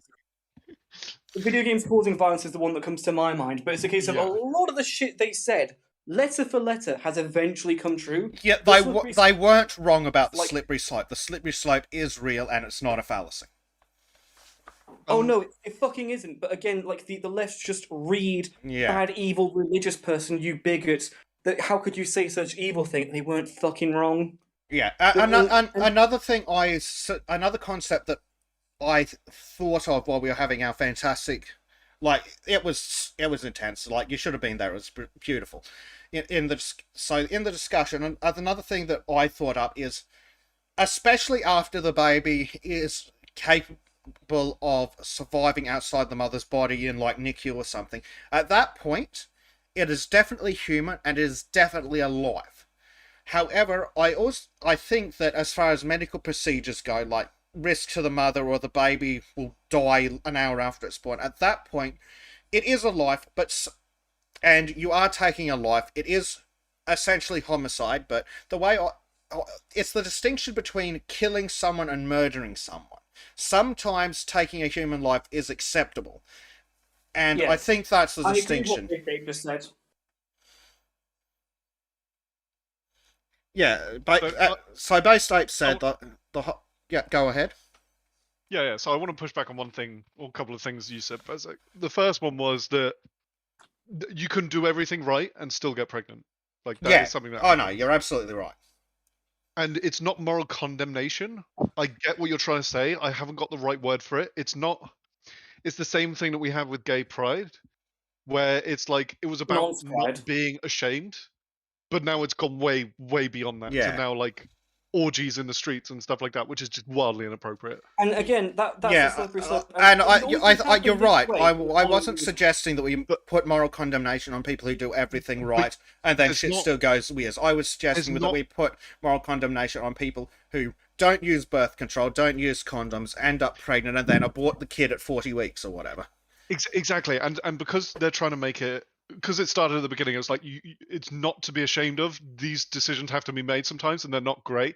That has gone to like, no, it's fine, do whatever. And what we need to do is to reintroduce the moral weight to it that has been completely removed. Yeah. Because at the moment, it's being treated too lightheartedly. Yeah, the original application was safe, common, and rare. Or safe, legal, and rare. Yes. Sorry. Yeah. It should be safe, it should be legal, and very fucking rare. And when essentially it's like a case of it should be unsafe because you can die from having too many abortions, it should be legal and unrare. It's a case of, right, okay, kill them all. Well, I mean, we're just heading towards a Huxleyan dystopic future. Yeah. Right? Look at the Kermit Gosnell case, where it was an atrocious set of medical conditions. And they would just let women bleed out on the table in one or two cases because we've ripped the child out, we've killed it, and let's just move on to the next one. It's one of the things that I really hate though with abortion is they'll never be on it. It's like a case of those people who you shouldn't eat meat. Here's what happens in the slaughterhouse. Yeah, I've watched it. Now give me the fucking hamburger. Fuck you. It's like, yeah, I fucking know that it comes from an animal. Fuck off. It's like, now do that with abortion. Okay, it's like, oh, you want to promote this? Show what fucking happens, because I've seen what happens, and it sickens me. It genuinely is evil, because for anyone who doesn't know, my apologies for essentially making you feel sick, and put down your lunch if you're eating it, because I'm going to go into detail. They have this hoover, or vacuum is what can best be described, that goes on the end of a hose, and they stick it inside the woman, and it vacuums up and rips the baby apart, limb from limb, gets ripped out just by pure suction force. Then the skull is left inside the woman. So what they have to do next, and this is where you're going to genuinely want to stop eating, there's this device that's like a clamp that they put inside the woman, and they grab hold of the baby skull and crunch. And then they know that they've done it right when grey liquid pours out, because that's the brain. So they then pull out the pieces of skull, and they have to reassemble the baby's corpse to make sure that they've got all of it. No, I'm not kidding. They have to reassemble all of it. And they use the same grabbing instrument to pull out stuff like arms and legs, because they may have ripped the torso and organs to shreds, but it didn't forceps. Yes, thank you, forceps. But it didn't bring out some of the limbs. Then once that's all out, then they need to get a knife and scrape essentially what was attaching the baby to the inside of the womb. And the problem with scraping it out is it can cause permanent scarring damage, which can then mean that a woman can't get pregnant afterwards and can effectively threaten her life. Yes. That is what they don't show people when they're like, abortion is good. Yeah, show that fucking footage of a baby effectively trying to crawl away from this vacuum and then essentially just Not the trying to limbs crawl away, Harry. Good lord. Yeah. No, You're going a bit too far, Harry. No, What rhetoric is this? I'm not fucking with you. No, Harry, the rest of it was take fine, it down was a just bit. that Take bit, it down. Harry. Come Yeah. on. Like, you're right. You can see them moving and panicking. I'm not fucking with you about it, but that actually happens. Yeah. Don't crawl away, Harry. That's not how. That's not how it works. It's trying to move away from it, but of course It's not under moving distress, away. It's in of course. distress. But, Yeah. like, look, Yeah. you are right to an extent, and I'm not sure on the exact specifics because, dear God, I don't want to fucking know. But if you are going to talk about abortion and you are going to say it's a good thing, you must admit to and show the actual accurate medical procedure truthfully. And they don't do it. They don't. One thing I wanted to mention when I was saying earlier, like, you are taking a life, but sometimes that's justified.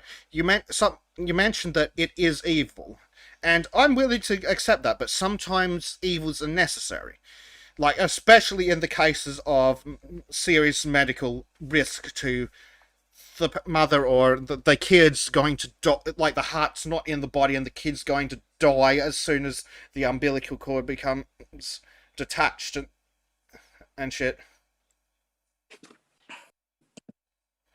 To answer Billy Bloggs, yes, it's one of the many things that Alex Jones was right about, because of course it fucking is. So I thought Harry made a very interesting point, which is like, that your vegans will probably be pro-choice, right? Yeah. How did they reconcile those two positions? And is it okay then to eat the terminated embryo? Ooh. Like removing, like pure thought thing.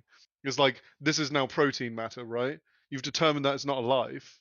Well, it's wrong. Isn't eating the cord a thing that some freaks do? Yeah. The umbilical cord, you can powder it and you can do all sorts of weird things. The cord blood is actually very good for certain types of cancer. Yeah, it's like full of stem cells and all sorts of good things.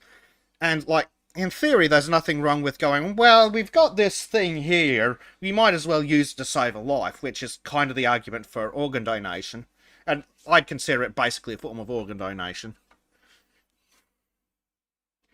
Yeah, I think it really comes down to a moral question, and that really is up to the parents in this case, rather than it's just a piece of meat that the hospital or abortion provider can just deal with as they please.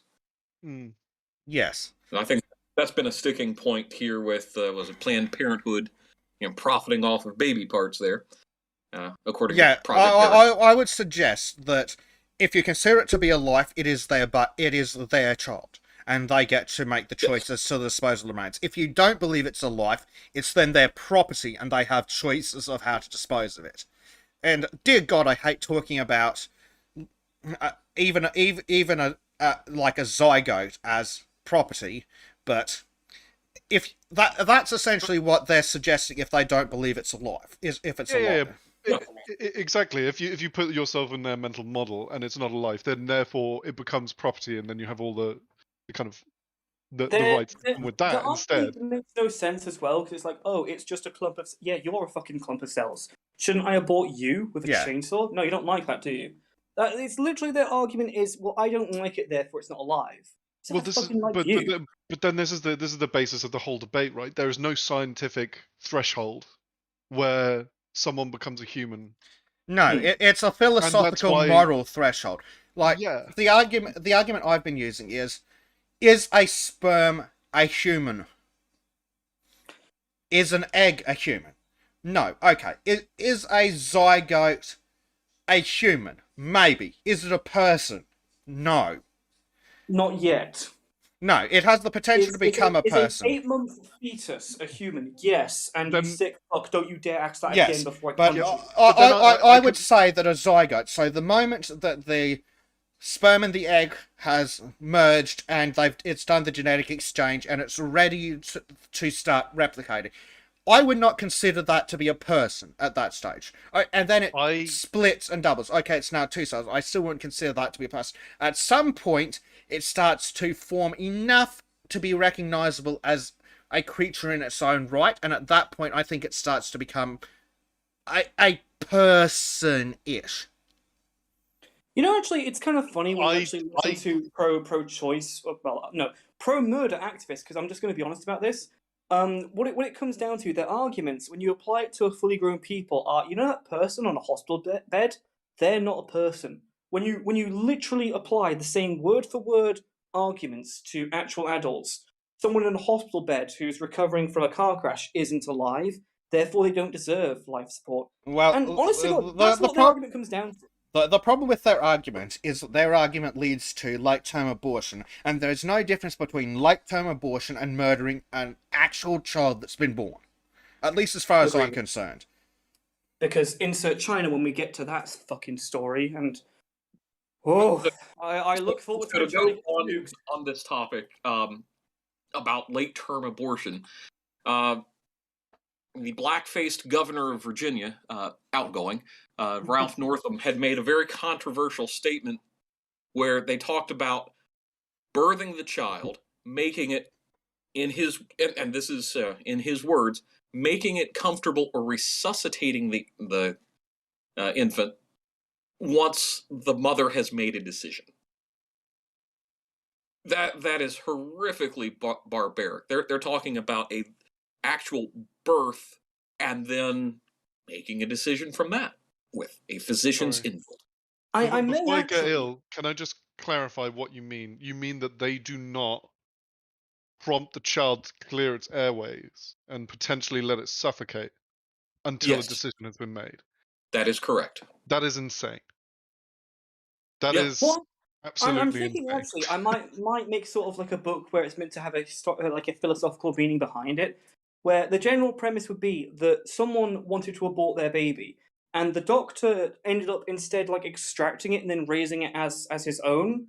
And then like this child learns about this and tries to approach their actual mother, like, okay, why'd you do this? And effectively like the mother's reaction to this life they decided to just destroy, put in front of them, and the question is then why? And it's a case of you could sort of like say, oh, well, what about poverty? It's like I'm willing to essentially handle both sides. I'm willing to essentially do both, but it would be like that shock and like, but you're not alive. No, I am a human being. Just the guilt's just put in front of them. It's like, no, I do matter, kind of thing. It's like, why'd you do this? It could be handled in an interesting way, I reckon. The problem with this entire debate will always be that definition of a person.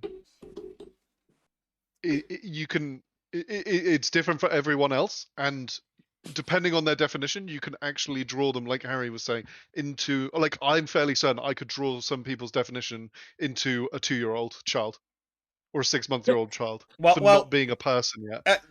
At the late-term abortion argument, like specifically, if you can abort it up until it literally comes out from between her legs, what's the difference between that and killing it a week later? Well, this is why this is like beyond the pale. This whole concept is atrocious. What happened to 20 weeks? We all agreed. It used to be the debate was 20 or 24, and we were all kind of okay with this. And then all of a sudden, that's not enough. I don't understand. It's like we were talking about earlier with tobacco and alcohol and the age gaps that we set for there. What's to stop someone from arbitrarily saying, no, you're not a human until you hit the age of maturity? There's nothing stopping that from just constantly expanding. So infanticide and murdering children, just because they're inconvenient, becomes a topic of discussion in 30 years from now. And that, I think that's where, kind of tying into what Harry was saying, that's where the lump of cells argument kind of falls apart. Like, I agree that up to some kind of point where it starts being recognizable as a fetus, yes, it is just a lump of cells, and therefore whatever. But after that, it starts becoming like a fetus, which is recognizable as a person. Well, but the problem is they go, oh, it's a lump of cells up to birth. Thing is, 2 days later, it's still a lump of cells by that definition. It's a case of, like, it comes down to it's a lump of cells, autistic screeching. And I know that's kind of funny and ironic coming from me, but point to where I'm wrong. Yeah. But it is. But essentially they're saying, I want to do this and this is fine. Yeah, I'm not going to listen to your arguments because then I actually have to, be confronted with it. Yeah. Yeah. Because there's no and this is again the Huxleyan dystopia, right? The new altar of science is like there's no scientific definition of that threshold, therefore they can push it to whatever they want. Yeah. Yeah. Which is actually, let me see if I can get up a picture of a 20-week baby if it's not super disturbing. Oh, if you want to, I'll describe it. Just put it in like that now. That's just get an illustration. There's plenty of pregnancy books that show illustrations of how big they are and what development features they have at different points. Yeah, let's see. Oh, actually, I just came up with a somewhat title for that potential book that I could write. And hear me out on this. What is life? A broad topic. Or another title could be Am I Alive? Here we go. I found what. I think that's more appropriate for you, Harry. Yeah. Okay. Yeah. Am I Human? That could be a good one. Am I Human? There you go. That's your book. That could be your autobiography. Am I Human? Harry's story. Okay. So I've got up a little chart on human embryonic and fetal development. That's what we want. So this is exactly what. So looking at this stage, I've now decided that 20 weeks is too old. It should be 10. Agreed. Okay. Yeah. Because I know that some places do 16, some do 20, some do 24. Yeah, I think, but yeah, 10's probably a bit too much, but I do think that 16 weeks is probably a more reasonable one than 20 personally, because I would say that at 16 weeks it is. I would say that the fetus at 16 weeks is a people. Well, the 4-week fetus looks like my cock and balls, so I'm starting to build. Yeah, and all fetuses look the same at that point. I would say that at that point it is not a people, but at 10 weeks to 16 weeks, somewhere in that period, it becomes a people. Chat has come up with a good title that I actually quite like. Defining Life. What do you think of that one?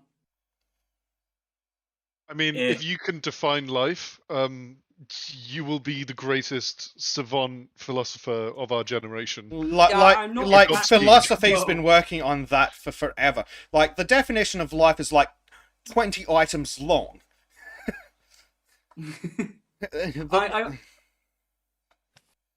But the title Defining Life would sort of fit the theme of this person going to his mother who essentially is like, abort this please, it's not alive. And it's like, but I'm right here. Why would you think that I wasn't a living creature? It's like all of its spaz lives matter.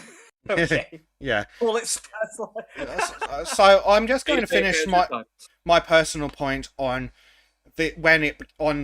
what is a people. So we've got right at the beginning the fertilized egg. I don't think that's a people. And at the blastocyte stage, I don't think that's a people. At the first fetus stage, it's starting to get blurry, but I still don't think that's a people. At about 10 to 16 weeks, that's where I think it becomes a people, somewhere in there Well, from 10 weeks it goes from being a scampi into 16 weeks to a little green man. Yeah. So. And at around 16 weeks, it starts to become a little green people. So I think it's when they form a neck, I think is what we're going with here. Because you see, he's got the little definable arms, but he ain't got a neck on 10 weeks.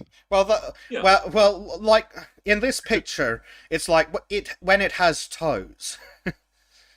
It's like, okay, we're getting down to like individual fingers and individual toes. It's like you look at that and you tell me that's not human. I don't believe you, and I will fucking crusade over this. Well, that's my point. At 16 weeks, it is clearly a human child in development.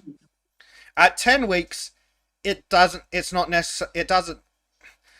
It's not emotionally and more a human child. It's still just. Yeah, I'm going to turn on my camera, and this isn't an invite to essentially show it on stream, but I'm essentially just going to I can't really verbalize anything very well. I don't want to see the I'm soup. trying to essentially gesture for something. So it would be like it's a case of 10 weeks kind of sort of thing. You know what I mean? Harry, do you just own a gi? No, I essentially Bezic, as I was going to change out the gi, was just like, hey, do you want to come on call? So I've not changed out of it because it's just like, oh, okay, sure, fuck it, fine. Well, I mean, I'm aroused now. But I think the problem of for the gi. So all of our discussions on this is based purely on gut instinct, right? Yes. Yeah. I mean, but because we worship at the altar of science, put yourself in that mental model. We worship at the altar of science. Science will tell us what to do. Well, and we will set a threshold based on arbitrary science. Well, if we go off the science, going on that, it would effectively be essentially that it's fertilized. As far as like in terms of like science. And that's my point exactly. Is that the quote unquote scientific definition that they use to justify this is just any other arbitrary point that we can take from our gut feeling, our kind of deontological one of like a heartbeat or a brain activity or fingers or developmental stage this, which is why this debate will never end.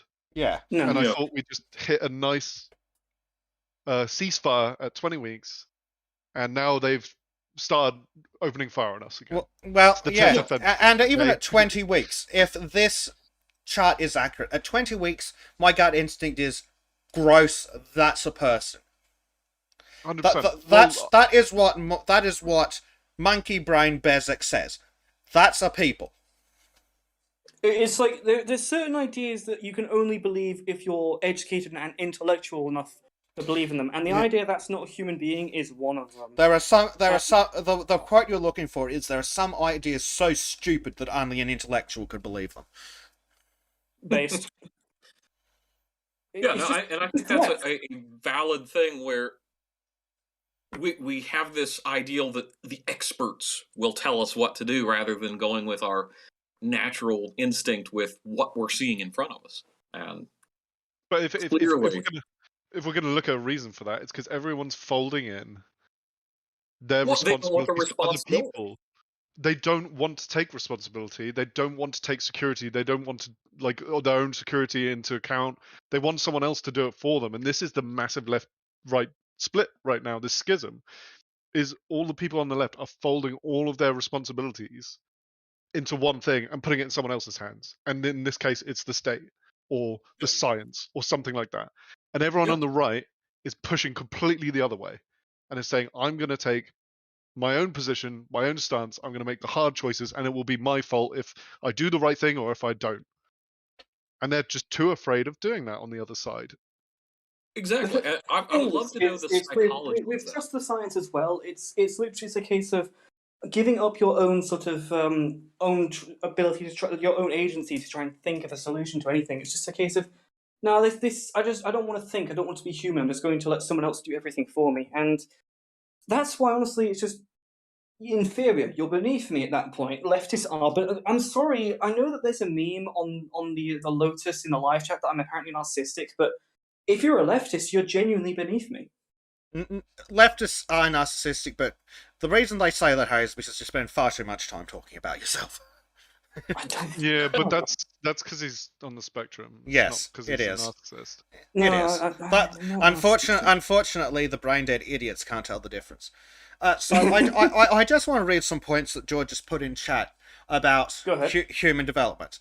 That, like, it makes my gut instinct want to, like, start reducing that 20 weeks really, really quickly. So, the first one, at 12 weeks, there are fingernails. at 7 weeks, the brain is developed, but we can't tell when a mind is there. And then toast happen at like 8 weeks, and it's like it's starting to look like a people drop the age. Monkey brain go no. Okay, yeah, 7 weeks is my limit. 7 weeks at the very. Your limit. Another way of looking at it, which I'm going to try and tie into science, is that evolutionarily, humans have adapted to find babies cute. You look at a baby and you go, oh, that's cute, because it's good for the Not baby. protect. Yeah. Nonce. Fuck yeah. You know exactly what I mean. I know.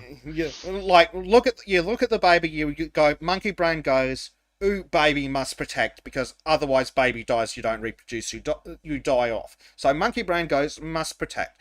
And it does that by looking at it and going, oh, head that's like a third of its body size, reduced proportions, big eyes that are big compared to its body size, and so your brain sees that and it goes, baby must protect. And you just described an anime character, by the way. Yeah, I know. It's weird, isn't it? But and I think that's why anime is popular, because it taps into that part of the brain. But anyway, moving away from anime. Why would a father need a herrings. reason to protect his children? Ooh, fucking Insert woo. Adam quote here. On to abortion, please. Yes. So, tying it into how humans evolve, and tying that into this, is once the human brain goes, click, baby, protect, I think that's where, at least on the rights, looking at this, it's like, that's where abortion starts to become a serious issue.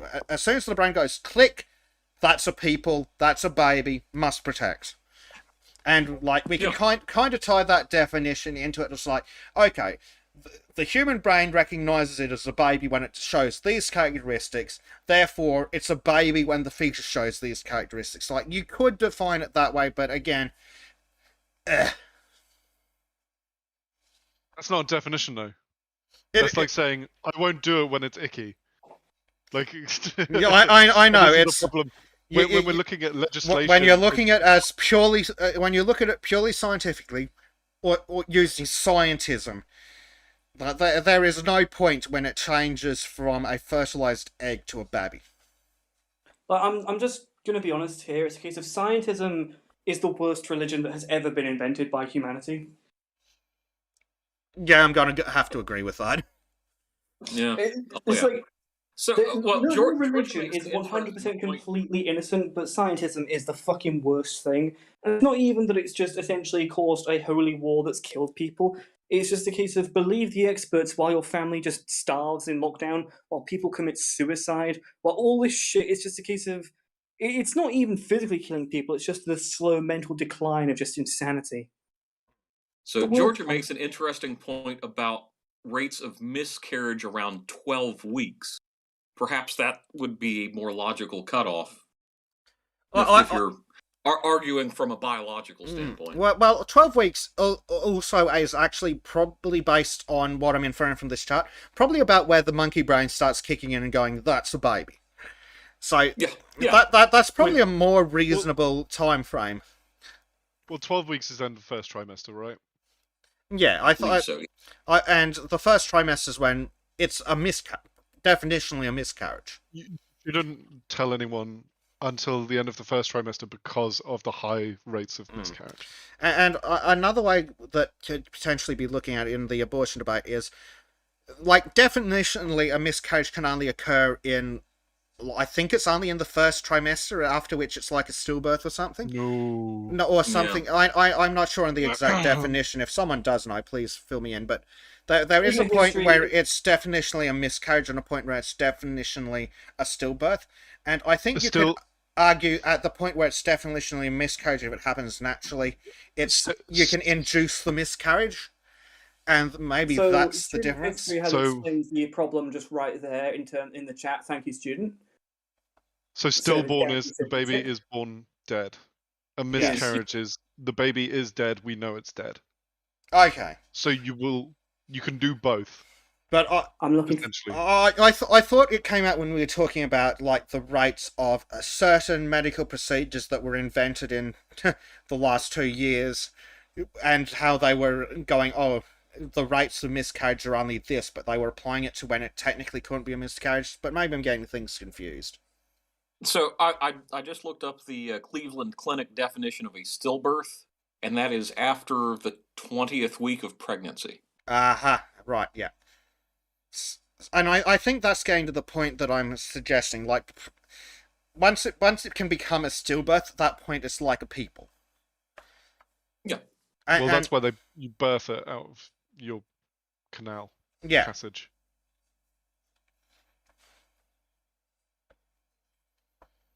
Well, I'm not having any more kids, I can tell you that. 2's enough for me. Yeah. You say that now. Well, yeah, I don't know what my next wife's gonna do.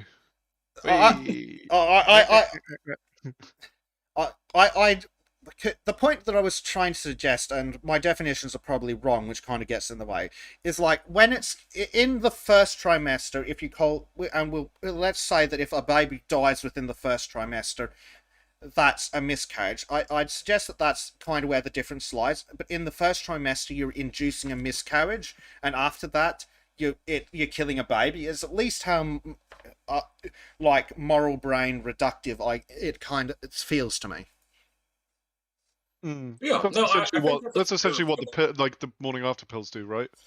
They induce a miscarriage. Yeah, and then you're starting to look further on at like at what point does it stop becoming a miscarriage and start becoming a baby dying, and that seems to be around 20 weeks. And that's how we ended on 20 weeks. Yeah. The 20 weeks does seem to make a lot of sense. And I think I think another reason that we went with 20 weeks is, again, to come to a compromise on both sides of it. But Monkey Brain still says that 20 weeks is too old. Monkey Brain says 16 weeks is too old based on this chart specifically. Yeah. Billy Blogs. That was my argument from earlier. How it's not humane. Imagine being ripped apart to pieces. I'm sure it would feel pain. It's like, well, if it's got a brain, it's developed nerve cells. Therefore, yeah, it would. Even if it's a primitive brain, it would still have nerve cells to actually, so it would feel it. Prime Knight actually brought up a question that I think we touched on earlier about the argument of whether it's murder, because you're ending a human life, and specifically, I apply that post first trimester to it being a life, and whether it's murder or not. And I think that's where the definition comes up, because after that, I'd say you're definitively ending a life. The question is when it becomes murder, and I would suggest that that's when it can survive outside the mother's body with medical assistance. You definitively say that's where you're ending a life. Bezek, you're doing the same thing again. You're drawing an arbitrary personal line and saying it's definitive. Yeah, but I'm saying it's my definitive personal line. It's my personally mandated line. Yes. That I will mandate on all of you. Yeah, but you're right. There is no way you can make a definitive, scientific, rational argument. It's entire... Or a deontological one either. Yeah. You can't, apart from going, it's evil. The whole thing is evil. Yeah. Like... Well, autistic screeching, it is evil. Yeah, sure. Well, I mean, I already agree with that. There's sometimes necessary evils. Right? Yeah, I'd agree with that as well. It's an evil, but it's a necessary evil. Just in the same way that it's taking a life, but not taking a life is not always murder. Yes, and sometimes lying is better than not, even though lying is evil. Did you see, Bezek? I sent you what caused the tsunami. Oh yeah, giant volcano eruption. Oh shit! Yeah, Tonga got hit pretty hard apparently. Yeah, Tonga's going to be absolutely boned. Holy! Oh, is that actually video from a satellite? Oh, it's video. Crack it on, son. Oh no, Crack it on. They caught it on satellite. They caught it on satellite. Holy fuck! Whoa! And Tonga's gone. Tonga is like 2% of that cloud. Fuck. I hope everyone's okay. Yeah. Well, that probably not though. Damn. I'd be And it didn't interested even to see where the dust annihilate cloud. Australia. Oh, okay. It wasn't Tonga itself, but it was just 65k away from the capital. Oh, come on. That's basically Tonga. That's basically on top of it, yeah. Yeah. With how big, and that like the ash cloud is clearly more than 65k across. Ripperino. Oh, shall we move on to the absolute autistic green that is going to be China? What about You mean China? West Taiwan? Not Taiwan. Taiwan number one. Oh, a little pro tip: if you're ever losing to a Chinese person in an online game, just type in essentially Taiwanese square, and they just get banned from chat immediately. There's a copy pasta of all of the banned terms in Mandarin that you can just paste in, and it the theory is it's meant to DC them, but we shall see. Because if they're connected through a VPN, I don't think it'll do anything. Yeah, I do love the idea though of just I'm losing this game. Just let me use the tyranny of your own government against you to ban you from the game. Just die. You guys doing a bit on Putin gearing up for Ukraine? Or Kazakhstan too. That would be interesting. Well, that was by request. Oh, by the way, I actually It's more learned than the hard protecting way their that you can ban interests. people from a shooting game by doing that, and my team won as a result of me doing that. There was one non-Chinese person on the team, and there was one person on our team who was Chinese. So effectively, everyone but one person on the opposing team got banned from the fucking server. And there's this poor guy who's just getting surcharged by like 5 people. I feel bad, but it's still like, yeah, eat shit, die. It wasn't fair, but it was funny. All right. Let's Harry, I would like to swap you for a different podcast guest while we're still vaguely on the abortion topic. So I am going to drop you. Thank you very much for joining us, and thank you very much for behaving. Yeah, get wrecked, Harry. You know, before you kick me, or however it works. You know, before when I said like I'm more self-aware than you actually think, and you know I can that's like. Yeah, it's not really behaving. It's just a case of, well, I'll tone down the thing that makes people laugh. But with that being said, feel free to have me later if you want or something. It's been fun to be around, so see you. No worries. Thank you very much, Harry. Have a good day. Okay, so do I disconnect or what? How does this work? You can disconnect, or I will disconnect you. Kick.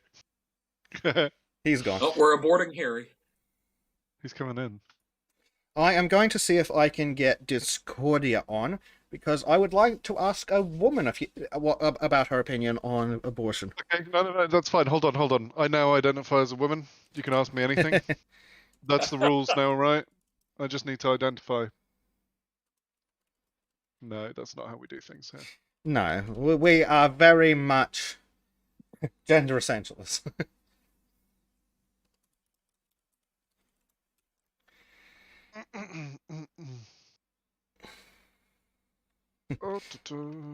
Novak Djokovic has been detained.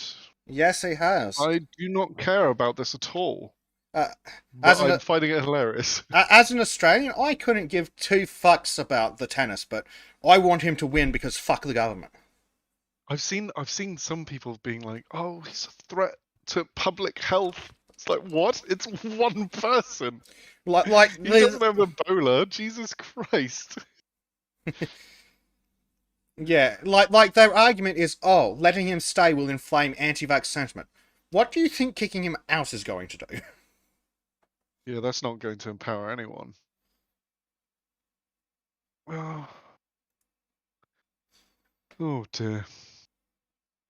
I mean, it's sadly entertaining watching Australia descend into basically a Mad Max type of world. Only instead of gasoline, it's vaccines. Basically, they wish it was Mad Max. That would be great. It's not though. It's like being stuck in a. Well, I guess your equivalent would be the DMV, where someone's just telling you you're doing stuff wrong all the time. You're not allowed to leave. I maintain that Pretty much. I maintain that we were freer as a prison colony. You You're do not more shit. wrong. You could At, have more fun. at least for the prisoners, their punishment eventually ended.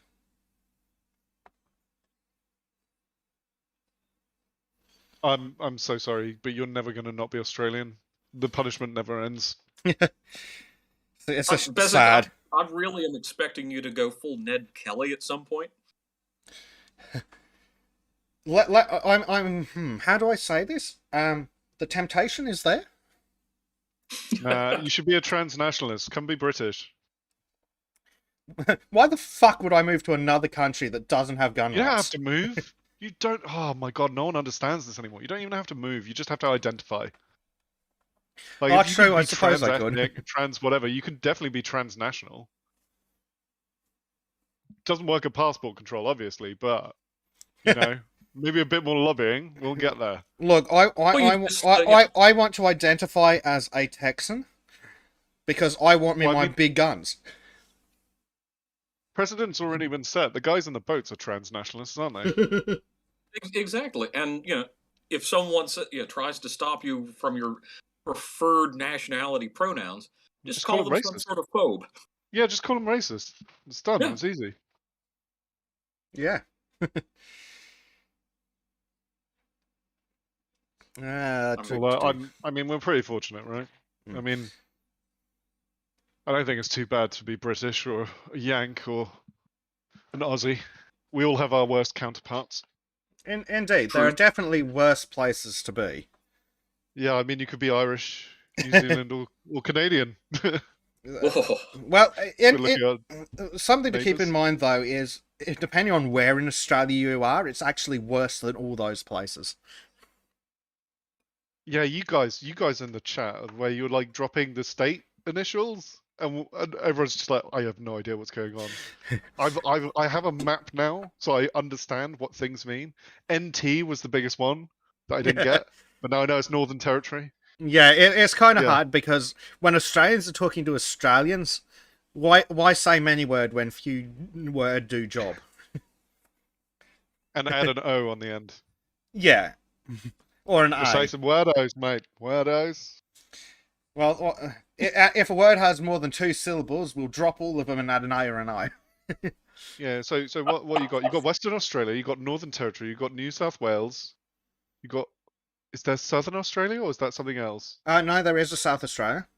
Yep, and then there's one more. Am I missing one more? You're missing like 3 more. Oh. Well, one of them's tiny, and that's the one with Melbourne, right? Yeah, so Victoria? that's Victoria. Victoria. That's Victoria with Melbourne. Yes. And then there's you have one in the Northeast.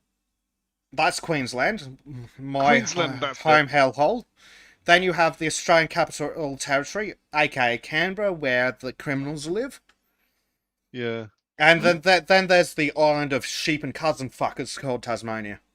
And then there's... Oh, I forgot about Tasmania. Yeah. That's okay, we try and forget about Tasmania too. Well, I mean, that's impressive. I couldn't name all the English counties. To be fair, we've only got like... We don't have hundreds of counties. I couldn't name all the county equivalents. Oh, yeah. I mean, yeah. You've got 50 states. How many British counties are there? Yeah, America's fucking crazy with their 50 states, but also... It's actually it's actually funny when you look at like just raw landmass. If you remove Alaska and Hawaii, the size of the US is almost the same as the size of Australia. It's just that the middle of the US is far more useful than the middle of Australia. Yeah. Well, that's because we decided to not completely be a prison colony like we had Georgia, but yeah, but you also decide not to live in a desert. For the most part. Well, I mean, Bezic, if we're going to be serious, you guys didn't decide to live in a desert either. We decided for you.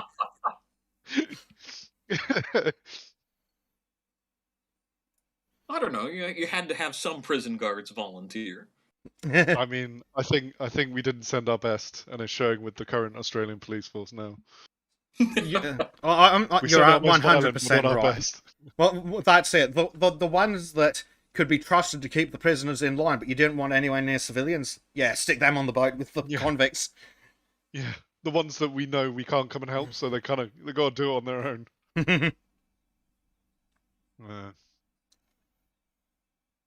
You guys don't have firearms though. That's the big thing, right? Yeah, The police. I mean, actually, our cops do have firearms. But yeah, like special unit, right? No, Not no, like no. all of your police. All of our police have firearms, which is an interesting fucking joke. What do they need firearms for if the civilians don't have weapons? I know, that's bad. Uh-huh. What are they so afraid of? Doing their jobs. No, clearly, it's to shoot the virus. Unfortunately, Australia. I'm going to say this: Australian cops are guilty of pretty much everything American cops are accused of. Well, shooting the abos. I'd say so. When you look at unjustified shootings, or what I'd call unjustified shootings, there are more per capita of police interactions in Australia than there are in America. Jesus. Because in Australia, it's quite often that the police will shoot an unarmed person who, yes, is sometimes a lethal threat to them, but it's not unheard of for the police to shoot an unarmed person in Australia, and nobody fucking whines about it. That's kind of fascinating, because really, what's the threat that they're trying to defuse with a firearm? I mean, personally, I think that cops should have service weapons because knives are a thing that exists, and you want to be able to beat the criminal with the knife. But I also there are non-lethal forms like tasers. Tasers should be widely used. Oh yeah, tasers. That's the thing, though. Tasers are widely used in Australia, but they also have the firearm as backup, and there's this concept in the States, which I agree with, called lethal cover. If you're approaching someone armed with a deadly weapon, you have two officers, one with non-lethal, one with lethal, and you deploy the taser. If the taser fails, because tasers love to do that, and then the person rushes one of the cops, you put them down. I don't object to that, but I also don't think that if the cops are allowed to have guns to defend themselves from lethal threats, I don't think there's any excuse for citizens to not to have the same rights. No, because do you guys operate on the same thing where your police are a consent of the population? Yeah. I don't think they pretend that in the slightest. Well, it makes a lot of sense based on your history. Whereas ours, like the police are the public. Yeah, the police are supposed to be the public by consent of the people. Yeah, but as Billy Blog says in the chat, tasers don't always work. Like the failure rate of tasers and non-lethal is pretty high, but yeah, I agree. I can understand that. Understand that. I just thought like going all in with the guns first is a bit a bit much for non-US. Yeah, simply because of the lack of firearms. Yeah, and my objection isn't so much that the cops have firearms; it's that they have firearms and the public's not allowed to. Which is bullshit. Like, cops are still, in theory, citizens, and they should have no more rights per se than any other citizen. If they are allowed to defend themselves from a lethal threat with a firearm, all other citizens should have the same right. I mean, so we just can't get the same level of firearms, and our firearms are handed out. You need to go through special training. It's signed in, signed out, rounds are counted, everything. Yeah, so I can understand that. Like, I think on the whole, if the police actually did their job here, like our police force itself as an institution is actually very well set up. The problem is they're chasing people on Twitter instead of actually well, that's it. The law. When you remove the woke bullshit, the policing by consent, it's the best system in the world. And again, like the police in the UK don't have guns because they don't need them, because they're policing by consent, and they tend not to encounter the same levels of violent resistance, and they also understand the concept of maybe, just maybe, if you are going after someone who could present a lethal threat, maybe you should send, oh, I don't know, half a dozen cops rather than one guy, because one guy has to resort to lethal force to defend himself much faster than half a dozen. Well, yeah, but this is the problem with our police here, is they've been underfunded and undercut. So I have a family member who works in one of the branches of the police, I won't say which one, but they're underfunded completely. And because of the woke stuff and all of that, he's like, I'm just going to go private security, because you get paid way more. Like, he's ex-forces, not forces, but, like ex-armed services. Served 2 or 3 tours, can't remember which. But he's like completely overlooked for any kind of promotion because they need to hit these quotas. So all the best people are leaving the force and going and doing private security instead. Like, you can actually see the same problem in America as well, especially over the last, what is it, like 6 years that BLM has been a big problem. Like, the good cops, because the good cops are leaving for 2 reasons. Either because their conditions are shit, and that's either low pay, hard work, or the public essentially no longer consents to being policed. Or that they're leaving they're leaving because they are in one of those police services that is bad, is corrupt, is full of bad cops, and they're leaving that because they are a good cop. And so, which means that either due to finances or morals, the good cops are leaving, which leaves you with the ones who are either minimally competent or corrupt. Or violent people who want to exercise control. But this is straight out of the playbook, right? This is Gramscian subversion. They want to destroy the institutions and bring down society. Very simple. Yes, I have a very close friend who's been in local law enforcement to me, and having met some of his colleagues, I can definitely say there's a distinct line. The good cops are looking for the exit just because the way things are administered at their particular department, but I'm sure it is broadly applied everywhere, because they don't like the constant pressure of you have to be perfect every time. There's no room for mistakes. But if you make a mistake, if you're in the right team within the police force, then you get a pass. But if you're not, then you're thrown to the wolves. Yeah, and people are right that there is a bit of there is somewhat of a culture of bad coppery, and there is the old boys club and all sorts of these things. But the solution is probably not to get rid of the police force entirely and descend into anarchy. But this is the same for any industry of any kind, right? Yeah. So why are they specifically attacking that one? And it's because that's where they've identified that it's one of the key pillars of society. Yes. And they also they have no respect for the rule of law, so they're attacking the people who enforce it. Exactly. And they're also trying to replace those within the forces with people who are in more political agreement with the left's goals, which I find kind of a fascinating descent. Because if you look at some of the training programs and academies, they're really starting to push that more and more, even into the more rural police forces.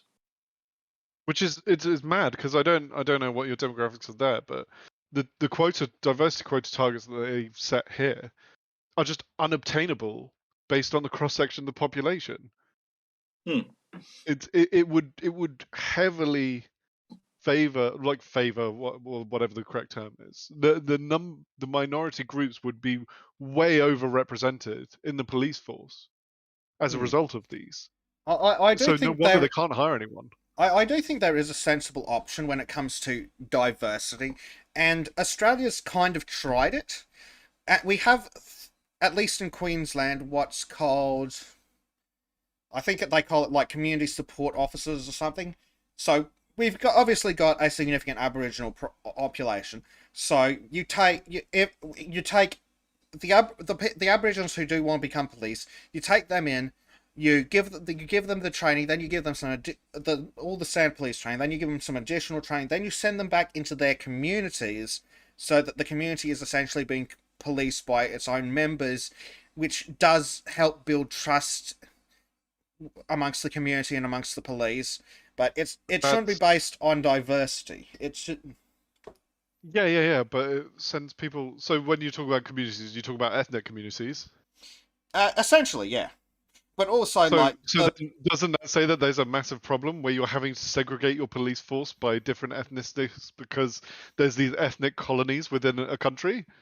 That shouldn't be the way. Not necessarily. It's not Italian coppers. No, it's not. Sorry, it's not so much ethnic communities like in the UK, where you'd have massive ethnic enclaves of Muslims. Like, you obviously have areas that, due to their remoteness, are pretty much almost entirely Aboriginal, and it's good to have Aboriginal coppers in there, but it's also good to have them in everywhere else, because sometimes it can help to have someone who's close to you, who speaks essentially your language, who understands your culture.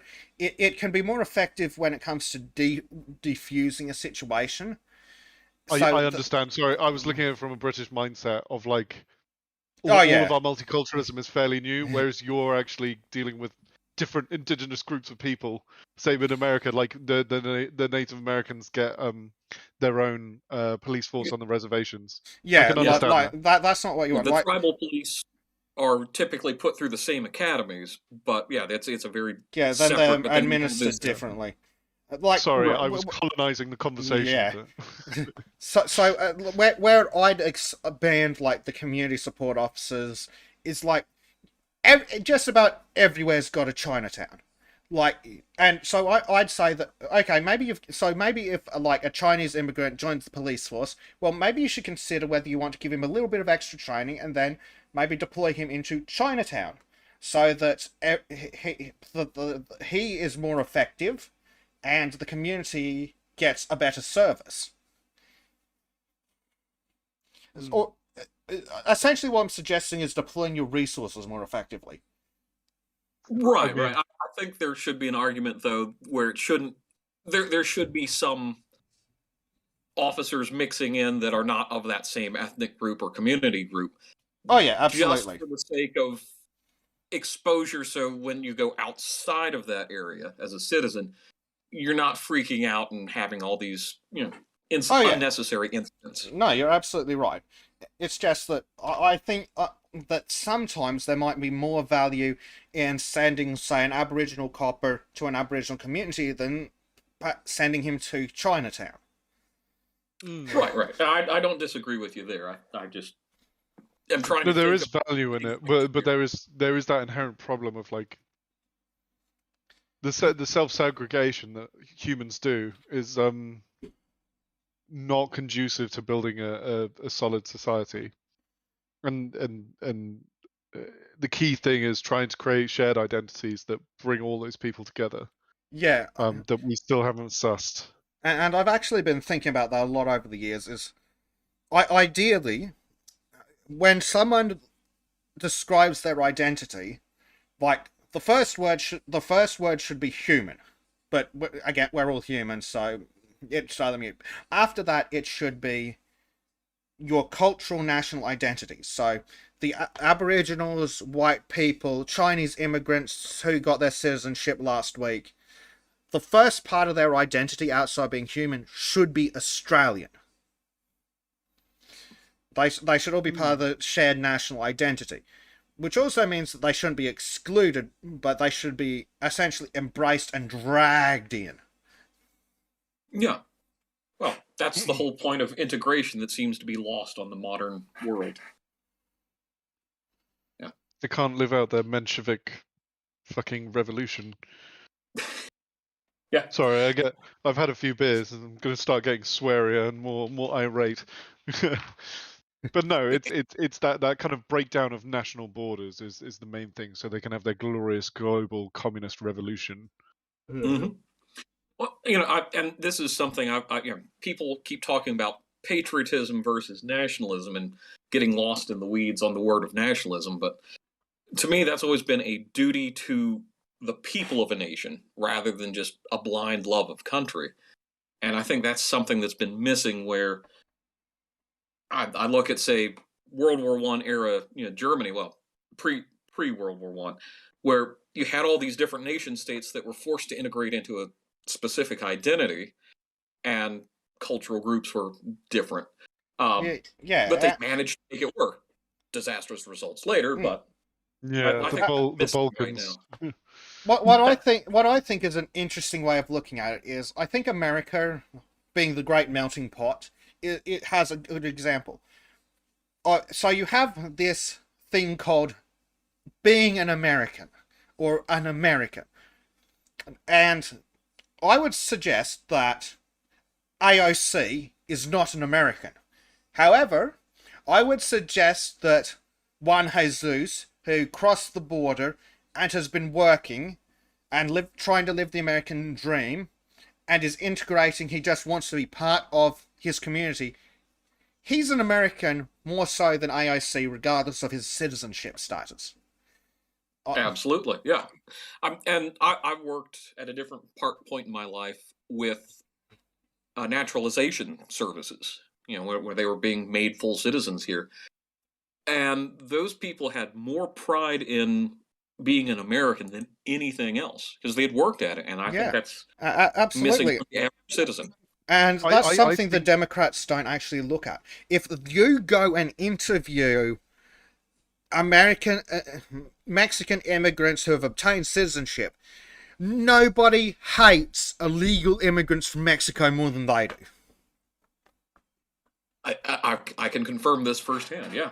Well, we have the same in England with no one likes the boatmen. I'm just going to call them the boatmen.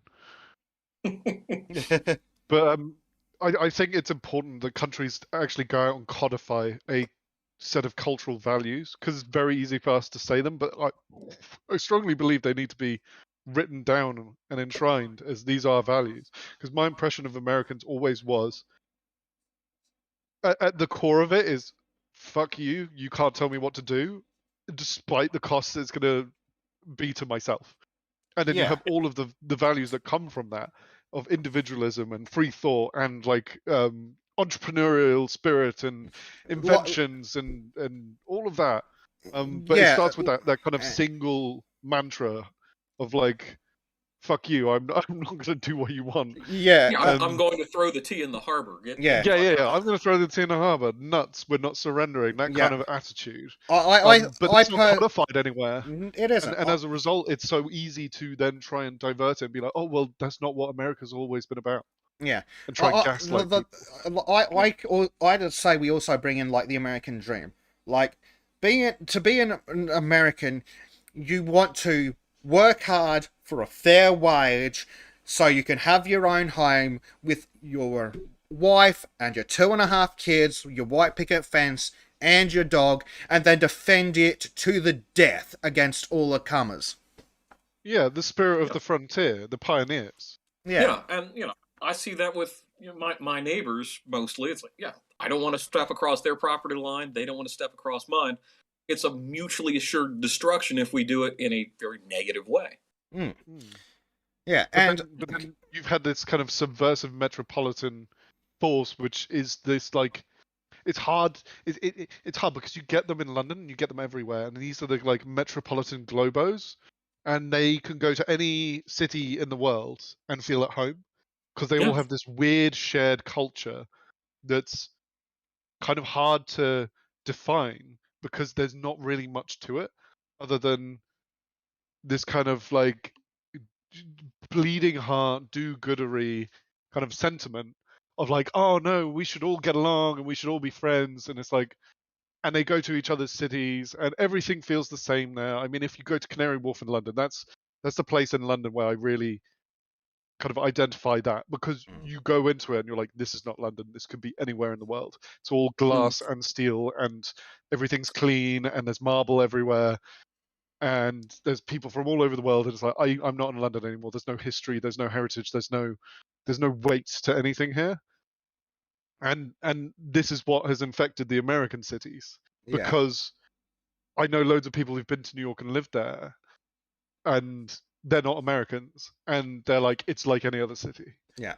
Like Yeah, there's no, the New York things, but the city itself is like now been completely bastardized and has no kind of culture of its own.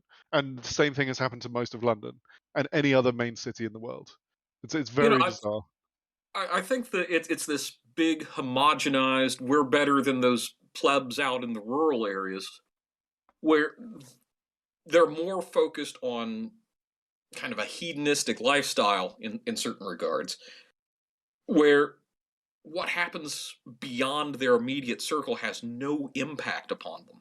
Where you go into any, the suburbs, the rural areas, if you make a fool of yourself, it's going to have repercussions far beyond your immediate circle. People won't necessarily want to hire you because you've crafted this terrible reputation and things of that nature. It doesn't have to be a criminal, but if you're known for burning your neighbor's car and whatnot, people just won't want to associate with you over time. But then this is the culture that they live in, is that they don't have any of these permanent ties. They move around constantly for work, or they're constantly making new friends. They're constantly meeting new people. They don't have any permanent residence, so to speak of. So they're constantly building and breaking these ties. So then there's no value to them that No, you're these spot ties on. go. I mean, how many times have we all encountered people who live in these urban areas who maybe live only in a place for 6 months and then they pick up and move across town? There's the permanence maybe is the biggest thing. Or even move across the country. And what do they do differently? They still go to Starbucks and McDonald's. They go to their shitty little coffee shops. Their life is exactly the same, with the exact same businesses, sitting on their laptop, writing for BuzzFeed, being an absolute drain on society. Yeah, it's all quinoa, kale, and avocados, and you can see this in the heart, because I can talk, because I work in the tech scene in London. I can go to these other cities around the world and talk to people, and we all understand each other and have the same interests and converse in the same way. Difference is, I grew up in the countryside, so I also have this ties to my country, but I put those in my back pocket and I hide them. But you can go and you can socialize and talk in the same way with these same people from all over the world. It's actually quite fascinating how this has come to pass. That you have this global kind of culture. It's not even a subculture. It's an actual defined culture of these people who could just swan around, and it's like almost like an aristocratic class that go to LA and San Francisco and New York and go to all these different things and just talk with each other. But they have absolutely no idea how normal people feel. And that is why, in all these circles, all of my predictions of Brexit, Trump going in, everything have been true, because I have this awareness of normal people and talk to them and understand sentiment and how normal people would behave, whereas they're completely divorced from it. They have no idea. And this class of people, this culture, is what most of our political systems are being fed by in the West. So all of these people are going into politics, are going into top levels in these companies, and this is why there's a complete divorce between them and the normal person. They've never experienced that culture. I look at when I get someone moving out of New York City or wherever else in Hell's Corridor, and they're just shocked by the richness of the culture that they suddenly move into, and of course they keep trying to change it and bastardize everything, but they seem to have no concept of the richness and depth of the world around them until they get out of these brutalistic urban areas. Yeah. So the interesting thing is, a guy I work with, he's left our company now. He lived this lifestyle, tech startups, going around to all these places, but he's like, I need to go home. He wants to move back home to the countryside, because he's like, there's just no value in this anymore. It is literally, it's like, it's not overtly hedonistic, right? Because it's not like you're going around drinking wine and fucking everything. But there's no bonds to anything. There's no ties, and it very quickly It's grinds your soul down. it's Peterson's. Where's the virtue? Yeah, it's Yeah. that, but it's also like it just doesn't enrich them Yeah. on like a more kind of philosophical or spiritual level than they're experienced. And yeah, so he's looking, how can I move back home? How can I start building a home, essentially, because they've never had that, because they've always traveled around. Fascinating.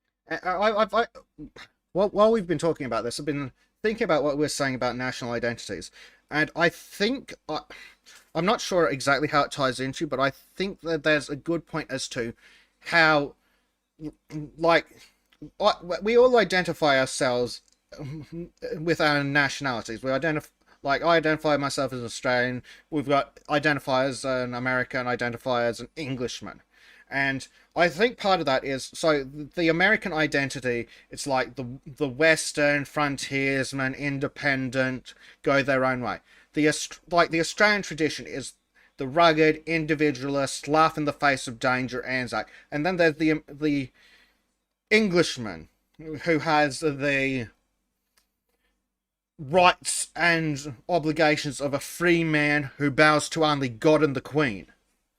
And I think a lot of people who are missing these national identities is how we end up with these people who just have no respect for society and are perfectly happy to sit on their laptop, have Uber Eats while their countrymen are locked away.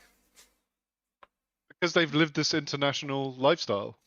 They don't have a national identity because they've never been part of it. It doesn't matter to them whether they're in Sydney, Melbourne, London, Abu Dhabi.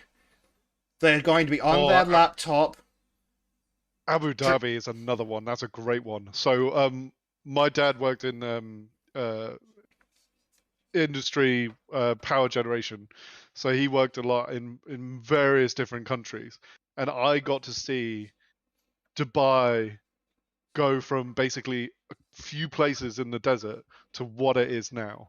And it has been a fascinating transformation where it has no soul whatsoever. There is no identity to Dubai. Mm-hmm. None at all. Abu Dhabi has retained a bit of it, but like Dubai is basically like any city in the middle of some sand. It's fascinating what they've done to that they because these people have no national identity, they can be stuck in any one of these shitholes. And thanks to the multinational corporations, you pick them up, you throw them in the middle of bumfuck some random fucking country in any of these metropolitan, cosmopolitan holes, identical holes of glass and steel and no substance. And they go to Starbucks, they go to McDonald's, etc. Yeah, and this is like the proper globalist consumer lifestyle. Yeah. Yeah. Christy Starsky asks, what is Uber Eats? It's basically Uber, but for food delivery. So you get your laptop class who, especially in lockdowns, they sit at home, they have their food delivered by a pleb, they have their Amazon delivered by a pleb, they get everything delivered to them by a serf, the working class. And it's like, oh, the lockdown's not affecting me. I could be in London doing exactly the same thing. I could be in Dubai. I could be in New York or Los Angeles. My life wouldn't change in any way because I have no attachment whatsoever to the community outside of this door. Yeah, and there's also that stripping of culture locally, where when you don't get out and engage in it whatsoever, it doesn't matter where you are. Yeah. No. And that's almost by design. Yeah. Christy's Starsky in response to Uber Eats is like, oh, don't they know how to cook? No, of course they don't. Cooking is a skill, and being able to cook, I would say, it has an essence of virtuous to it. Being able to take raw resources and convert them into life-sustaining, tasty food is a good thing, and they don't go into good things. I'll tell you what, Bezo, one day you can have a chat with Chrissy about all the different things she's eaten. 'Cause, Convert them it's into a lot. charcoal. Does that count? That counts. I gather that you're the kind of person who could burn water when cooking. True story.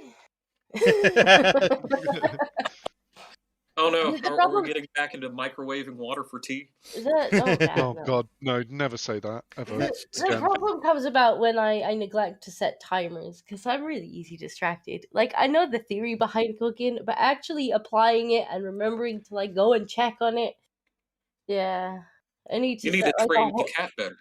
I need to set a whole bunch of timers and just be like, right, you need to go to the kitchen at this time, or you're gonna have charcoal. Yeah, that's well. So for Christmas dinner, I write an itinerary with put this on, then 22 minutes later, put this on. Yeah. So I just have go to and do I just that. set the timer. I have to do that. And if I make the mistake of being like, I'll just sit down for 5 minutes and like play this game, and then I'm like, something smells bad. Damn it! My stepfather, who does the cooking for my family, has the same problem. He's got his hobbies. He'll get distracted, and then Yeah. the next thing I know, I'm stomping down to the kitchen, cursing, swearing, with the broom, poking at the fucking fire alarm. It's been a while since I've set the fire alarm off, I must admit. To be fair, I've done the same thing as well before. It's like, what's that button? Oh, fuck.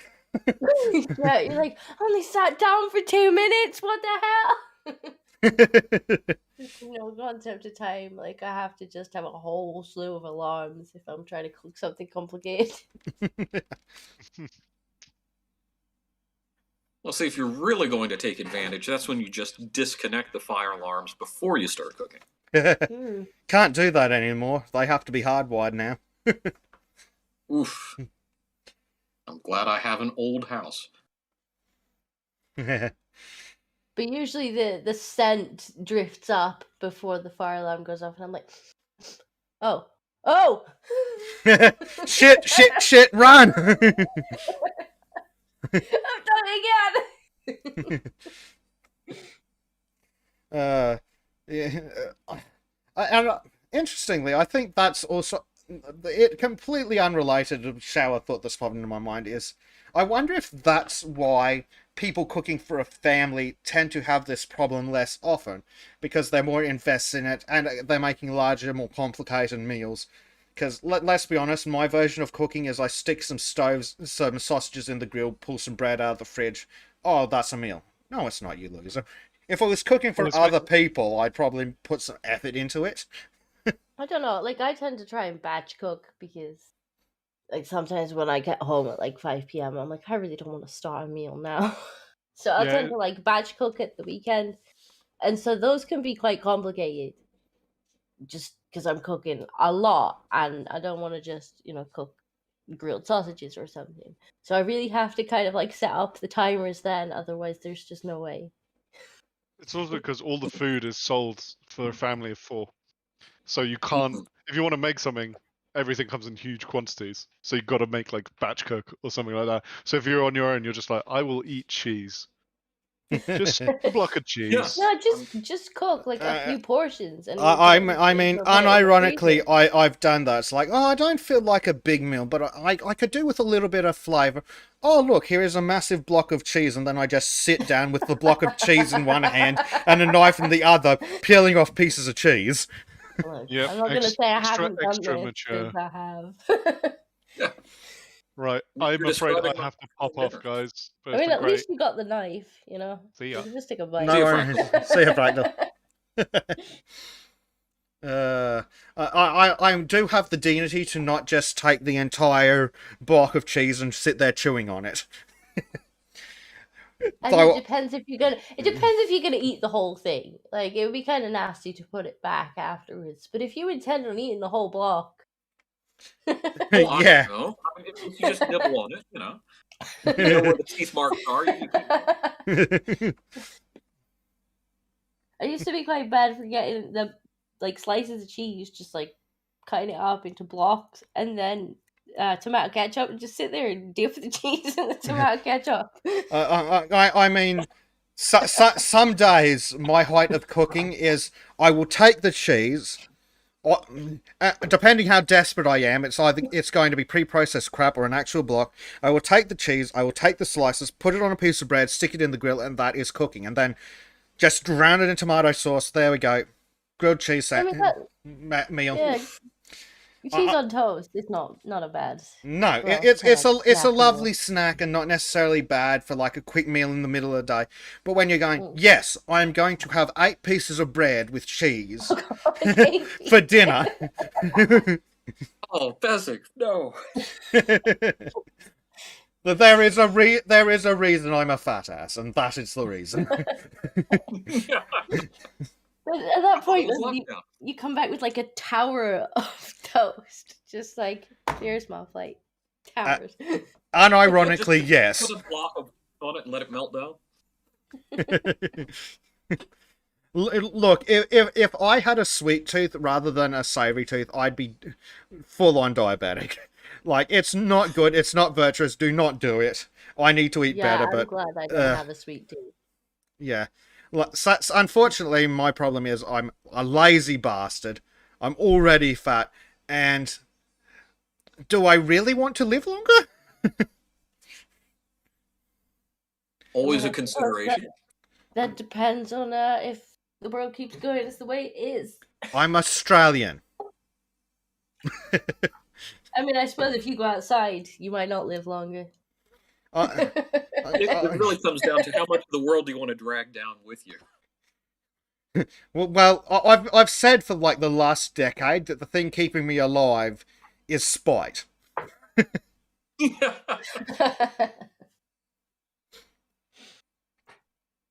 I mean, that's a reason. I did fine with that. I'm too stubborn to die. Basically, I'm gonna take them down with me. They don't get to win. Yes, Billy B, I do need to regain my will to live. Unfortunately, I live in Australia, I'm broke, and I'm a fat ass. It's see, that's when you tough. regain someone else's will. Yeah, the thing is, if he goes outside, the police over there might beat the will to live out of him. So. Yes, exactly. Gotta get a bigger stick. like I do need to shut up and do the exercise thing, but it's like, firstly, again, lazy. Secondly, exercise is boring. I need more audiobooks. That's why I hate gyms, because I'll go out, I'll chop wood instead of lifting weights. I want something productive out of it. But yes, exactly my point. Like, I'd rather go mow the lawn manually, and I hate mowing the lawn, and I use a ride-on. I'd rather go mow it manually with like an old-fashioned non-motorized push-fucking mower than I would go to the gym. Because my two problems with going to the gym is I don't have a driver's license, so I've got to walk to the gym, by which point I've succeeded in my day's worth of exercise anyway, and then I have to be at the gym doing what exactly? Yeah, it's not very productive. I guess long term maybe it is, but like when you're just stood there in the same spot walking on a fucking treadmill, it's like, this doesn't feel like I'm getting anything done. To be fair, treadmills are probably the most productive thing I can get into. It when I put on a TV show that I would want to watch. Like, if I'm just going to be stationary watching a TV show that I wanted to watch anyway, may as well just be on the treadmill watching the same TV show. But I'm going to sound pathetic, and it's going to sound like I'm big noting myself, but I can't. I need to be doing more than one thing at a time. Like, even when I'm playing games, I've nearly always got a video on the side, because the primary thing I'm doing is only taking up like 80% of my brain, and the other 20% is off being bored shitless. No, so, I get that. So go to the gym. Okay, I'm like listening to an audiobook or I'm listening to music. Only like 50% of my brain's being occupied, and the rest of me is bored shitless. So now, you know, he can never use the excuse if you message him of, I'm too busy. He's like, no, you're not. I get to talk to the 50% of the brain that's not busy. Yeah. Well, I don't use the I'm busy excuse. I use the No, I don't give a fuck excuse. Like, I'm not afraid to just go, no, I'm not doing that, I'm not interested. Yeah, I'm really bad at that. I'm like, all right then, and then I'll walk into fucking no. I know it's bad and it's not virtuous, but I've literally been sitting there going, oh god, I wish I had something to do. Hey, do you want to? No, I couldn't care less. I've done that. Not only do I not want to do that thing, doing nothing is more appealing than doing that thing. Yeah, there's a reason why I always ignore push notifications. It's like, no, I don't have time for you. I'm mowing the lawn. It's like, I'm bored, and there's a message like, you want to go to the pub? And it's like, oh, that sounds like there'll be a lot of noise and people. Yeah, like once you lose your motivation, which long-term unemployment will do to you, I now have all the time in the world because unemployed, and yet it's still it's like, oh, do you want to do the thing? No, I don't have time for that. How do I not have fucking time for that?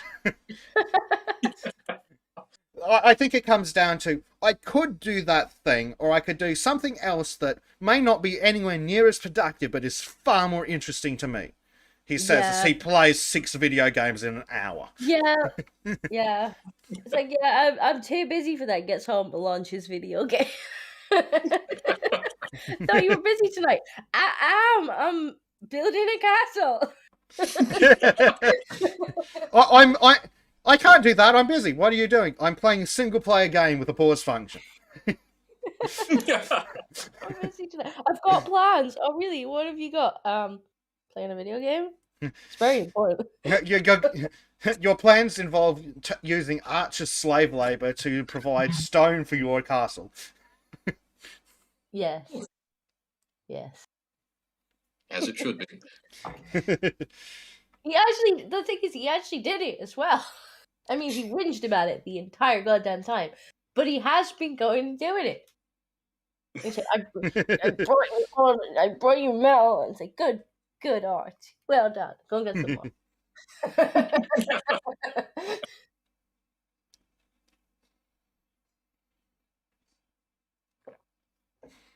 You know, you just have to kind of zone out the whinging that he does during the mining process.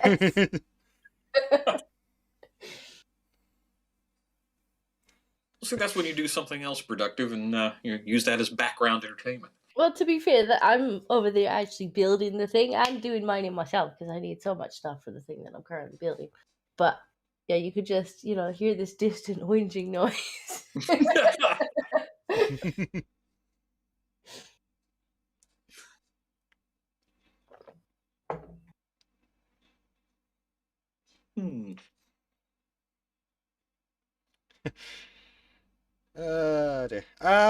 Chat is going, how far off topic did that fucking idiot let this get?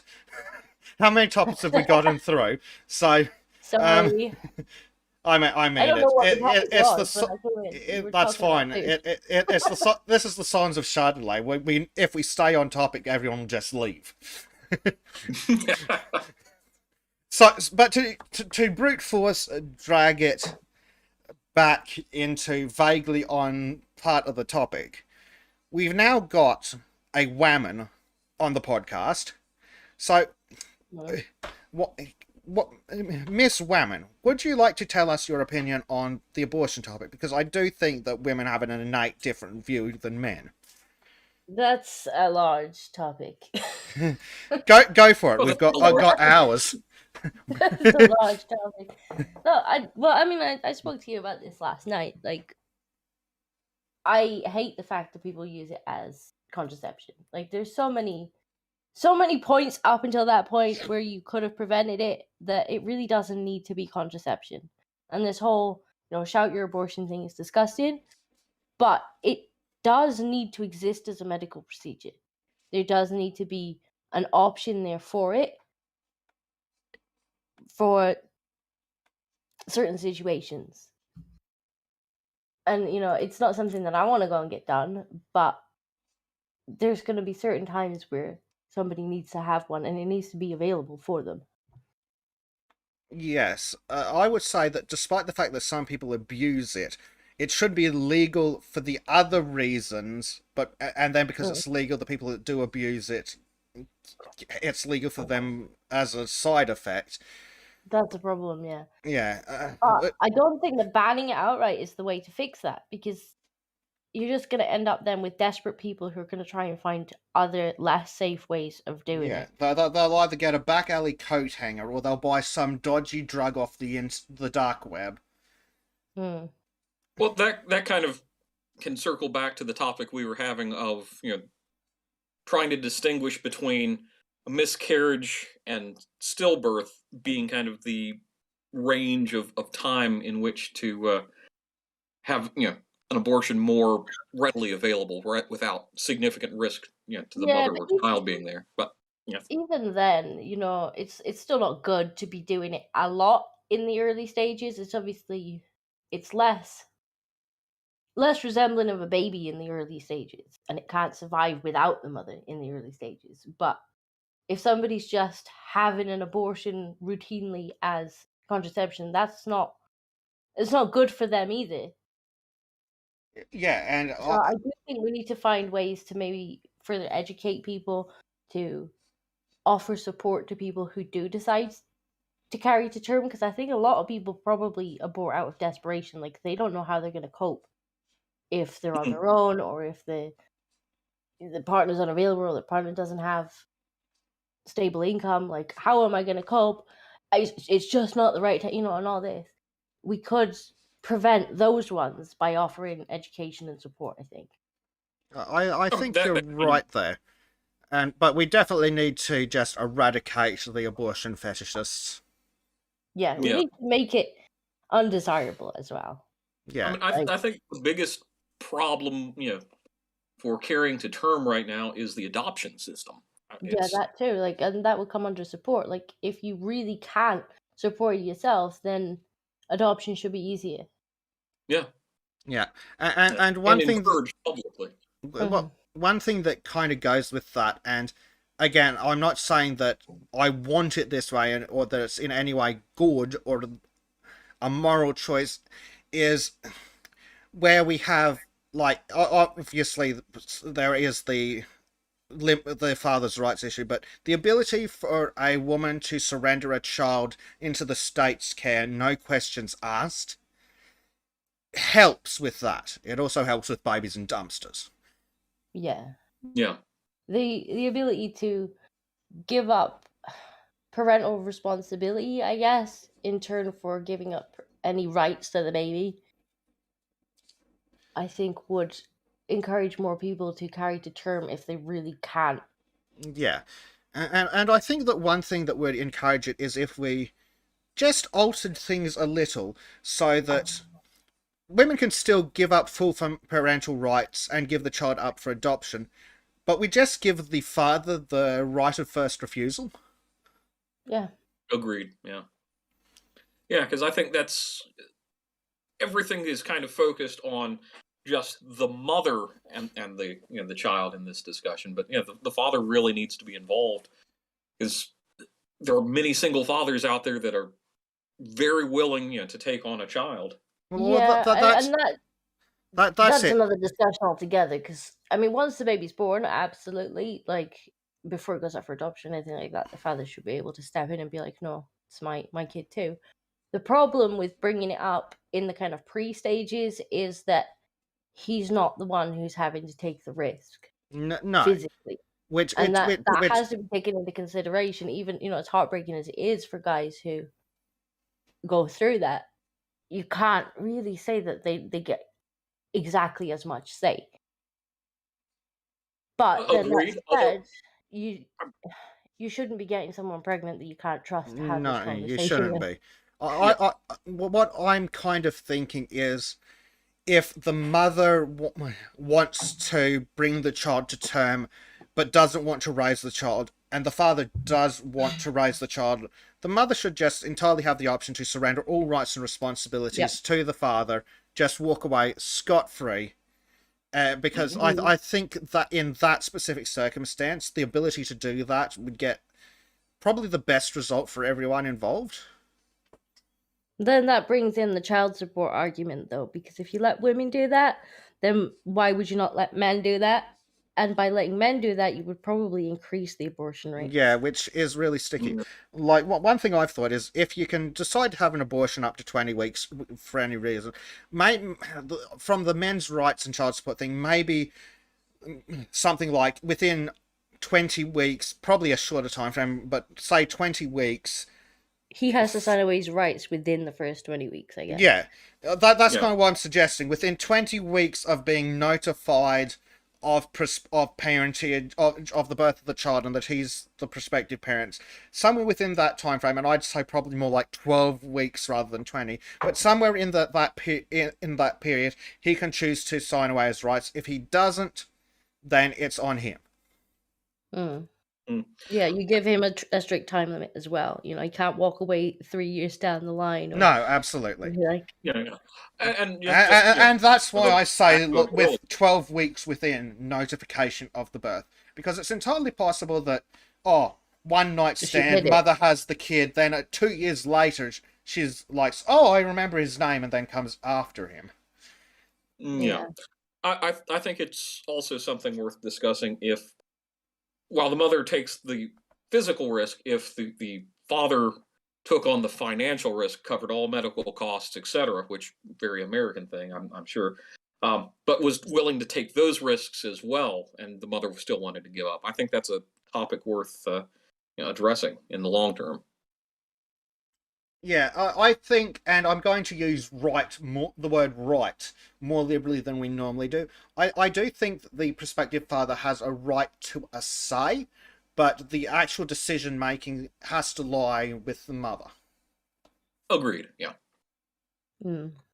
Yeah. It's one of those. It's always treated as a vacuum where I think everybody involved really needs to have a say, but I do agree it comes down to the mother at the end. And that kind of ties into what I was saying. Like, the father's say could be, look, if you don't want this child, I am perfectly happy to let you surrender your rights and I will raise them. That's where that kind of thing would come into the discussion.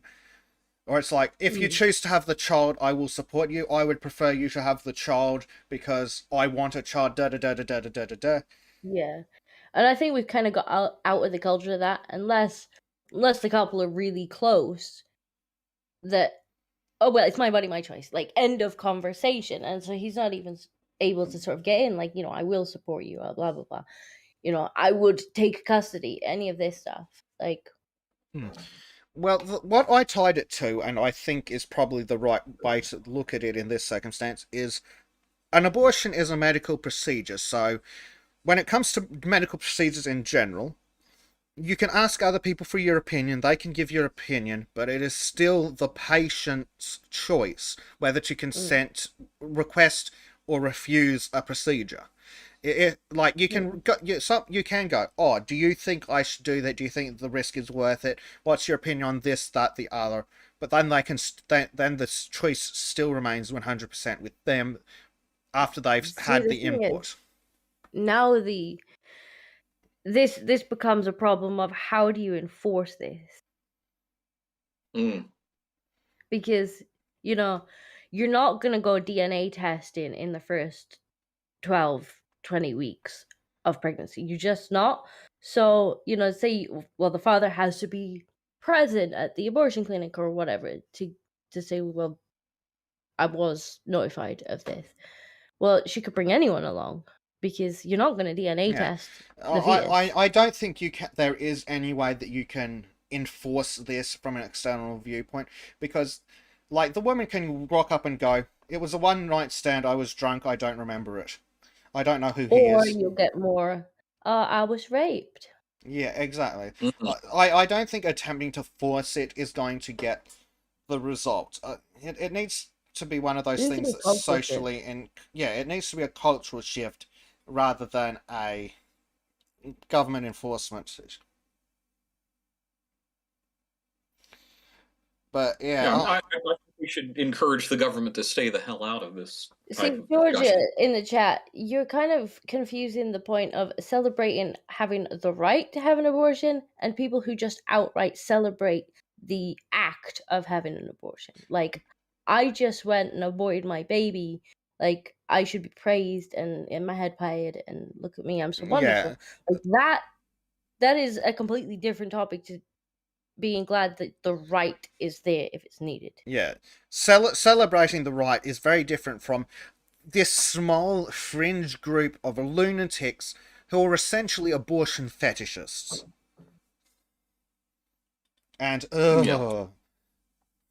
Well, and this has kind of been a personal bugaboo for myself, is there's this really weird push for abortion clinics to just be completely independent and have no admitting privileges for the local hospital. That just, it seems rather barbaric, but that's what is being pushed with the shout your abortion crowd of, oh yeah, just get it and let's celebrate it and cheer it and basically carry the dead corpse through the streets. Well, look, I got a T-shirt while I was there. It's like, and another thing is, this is not something you should be proud of. This is not I think a good act. Yeah, I think another part of it is people have also completely forgotten that it is still a medical procedure, which means that there are risks and dangers to it, that there is the possibility of complications, which should be considered. It should be part of the informed consent, and it should be something on their mind. And they should be straight up honest with it. There is a small risk of scarring. There's a risk of scarring to the womb. There's like whatever percentage risk of infertility. There's this risk of uncontrolled bleeding. All these things. Because it is a dangerous medical procedure. Not to mention the psychological risk. I think some women at least don't necessarily realize the impact it's going to have on them psychologically once it's done. Yeah, and there are a lot of women that end up in that situation because they get the abortion, honestly, sometimes because there's there's a social pressure to do it because you got to have your career, and then, you know what? Now that it's 2 years later, I'm sitting at home alone. I want my baby back. I don't even necessarily mean no, that. not necessarily that, but yeah, it's a. You're gonna have this flood of hormones for being pregnant, and suddenly, like, that's gone. Like, that is gonna have an effect, and that's something that the people who are really pro-abortion, the ones who are like, not only should it be available, but you should have one. They're not pushing this as it's a risk. How are you going to cope with it afterwards? It's just like, nope, you should get it. Yeah, and it's separate from the argument of whether the government should pay, or rather the government should pay for abortions. Is if the government does pay for abortions, the government needs to pay for counselling afterwards. I mean, I think because obviously we've got the NHS over here, so when you're talking about medical procedures, if you're having it for medical reasons, then I don't see why not. If you're having it elective, then maybe you should have to put some money behind it. Yeah, and unfortunately with this one specifically, it has lots of issues, especially with younger people, and I don't really know how to reconcile that, but in places where you have to pay out of pocket, you end up with all sorts of other issues, and people the other partner, if they've taken advantage of the person that they've then got pregnant, if that person might not have money, the other person may refuse to provide the money. It's just opportunities for scumbaggery, unfortunately. I guess the question is, can we destroy the concept just because there may be these exceptions, or should we kind of press forward and make those exceptions as they come up, and just general rules of, yes, if you're doing this electively, you really ought to be on the hook financially, but if you can justify it to the service provider, yada yada. It should be a case where when your doctor is recommending this. Yeah, Yeah, I think that might be the best case. Well, that's probably a way that you could justify. Like, you go and talk to maybe rather than a traditional general practitioner, maybe like a specialist psychologist or obstetrician. You talk to them, you discuss your emotional state, your circumstances, and then you're like, look, I believe because of all these things, this is the right choice to me. They agree, they sign the referral, and then it can be covered publicly. But if it's like just walk into straight into a clinic and go, Oh, give me abortion, maybe then that should be yeah. paid for. Do I get an extra stamp on my card for this one? I've nearly got it. Yeah, how many do I need before I get a free cup of coffee? I believe we have a boat chef. Oh, and you said, give me abortion. Yeah. All right, hold still. How many months old are you, Trim? I don't know. It's probably not too late. It's never too late. Well, that's it. I'm already considered a lost cause. It's just a super late term abortion. It's just a really late term, yeah. All right, hold still, Trim. Yeah, Trim, ask your mother if she'd consider having an abortion now. Having you aborted now. Go on. She already has told me about that. She already did. But in Norway, we have this rule. It's called you're not allowed to, late term abort people. It tends to be illegal. Though if you manage to stay uncaught for 25 years, you can legally go into the police a day over that and say, I killed this person, and they can't do shit to you. Well, see, that's when you just classify everything as an abortion. So genocide, abortion, murder, abortion. Mass abortion. It's just a matter of scale. Well, that's it. If a late term abortion is allowed, but if there was a C-section, it'd be a human. What's the difference between 1 day later? And then what's the difference between 1 day later for the next 100 years? So it's the thing that really gets me with that though is there have been cases where they've had failed abortions and they won't help it, and it's just like at that point this child has survived outside of the womb. Like it's no longer in her body. How can you still make her body her choice thing? Well, that's it. Like, and maybe inside of her body, literally through the canal. Maybe at that point, like legally, it should be considered an orphan child and then just taken into the care of the state and provided all the care that would normally apply to, like, say, a child who was born and the mother died in the process. Yeah, because that kind of goes back to the Ralph Northam comment from earlier of give birth to the child, decide with a physician or family, and then resuscitate it since the infant's basically drowning with its lungs full. It's just horrifically barbaric concept, but that's where they're going. Yeah, I believe you posted that tweet. Was it in live shows? I'll bring it up.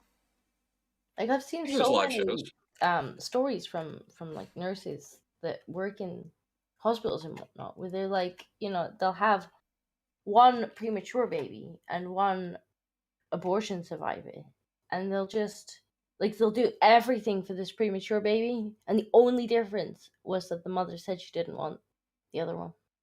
Well, that's why, like, on the consent form for the abortion, there should just be like a rider in the small text. If baby survives, you have surrendered all rights over to the clinic. Yeah. And just jobs are done, and baby's essentially been given up for adoption, premature birth, just stick them in hospital, do your normal NICU stuff, not the mother's problem. Yeah. Like the mother doesn't even need to know that they've survived. Just you're taking it away anyway, and it's off. And can you really call it a mother at that point, though? We're just talking definitionally speaking. Yeah, like... biologically, it's a mother. Socially and as a social role, maybe not. But we're using the biological definitions at this point. All right. So other than the abortion thing, what you guys been talking about? Basically that. Oh, We got a little for sidetracked. how many hours? Oh, the Sultan standard, I hear. Yeah, but like We're I talking think about my wonderful charcoal making skills. we talked about pedophile statues briefly, and then basically that was like half an hour at the beginning, and then it's basically How do been you abortion wood with. chip a statue? But you need a bigger wood chipper. Always need a bigger wood chipper. We need to buff it. How do you wood I chip a don't statue? think- With a hand hammer, apparently. No, breaking on the wheel, then wood chipper after they've died. Well, that's it. We dig up That the sounds We dig up the sculptor, and we just shove him in his coffin through the wood chipper. Fair enough for me. I'll go get my shovels. Sweet. I'll meet So you what over there. other topics did you have for today? I don't remember. Just abortion special, yeah. Once again, lost. Oh wow. Also, Basic, sorry for getting the credit for the video you made. I kind of forgot sending in a video saying that I didn't make it. So good, man. I made sure that I got the credit I wanted at the end when I just said Sultans of Shadilay production.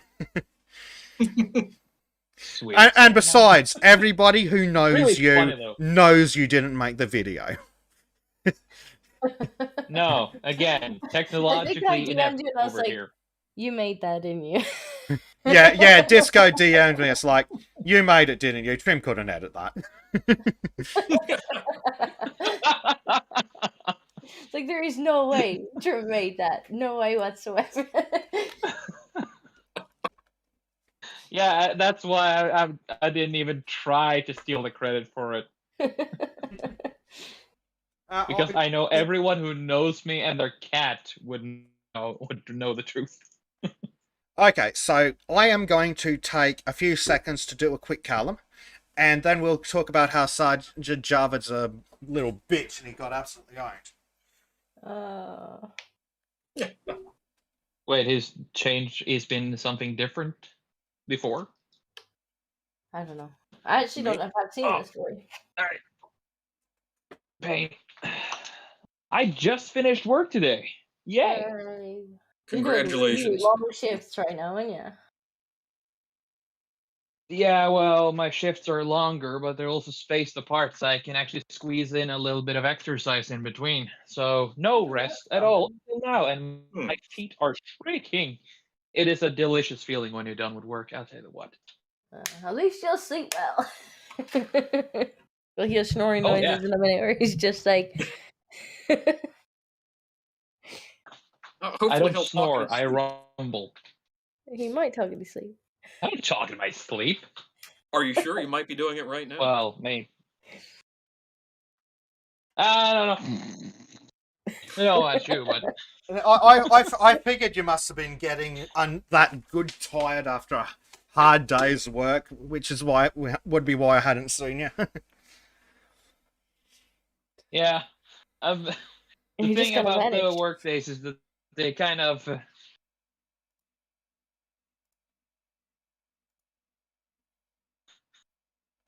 And he's back. The workday tends to be kind of dragged out, though, so I can't really do much. Yeah. So when I'm done, when I start the day, I just work, and then when I get off, yeah, that's why I never been much social with you guys. Sorry about that. Yeah, so good, man. Oh, I don't know. I think we should punish him. Yeah, absolutely. Well, aren't you going? Very uncomfortable.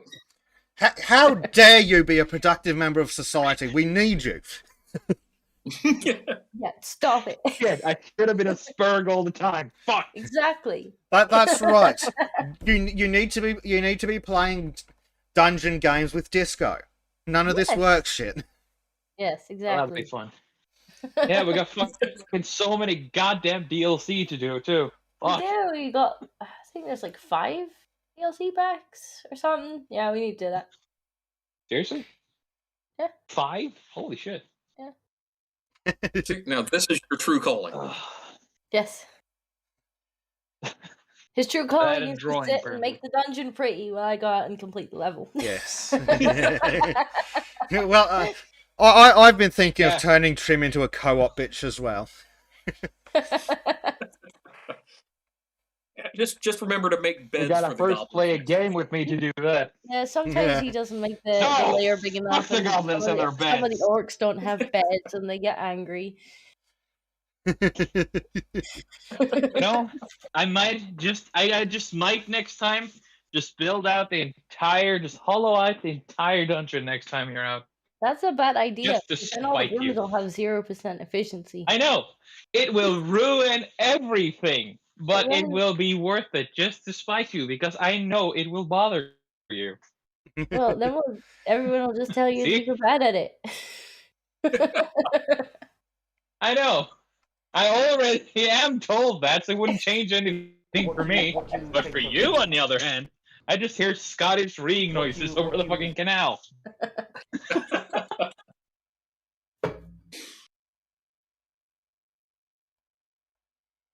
Oh, now YouTube is going into some sort of randomization here.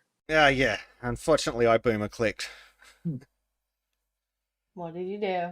I I'm not actually watching the stream.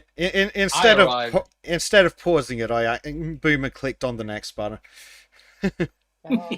Oh. Yeah. Shame. See, my power stretched beyond the physical realm. Yeah, it was all going fine till Trim got it. Ultimate Boomer has arrived. Boomer Supreme. He does make I am Boomer made flesh.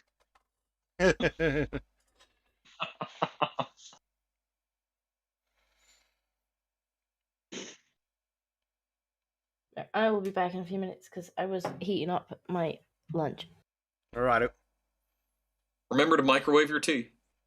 Surprisingly, not tea. Yeah. Who the fuck microwaves anything drinkable? It's got to be a running theme at some point. Yeah. So to drag this back on topic.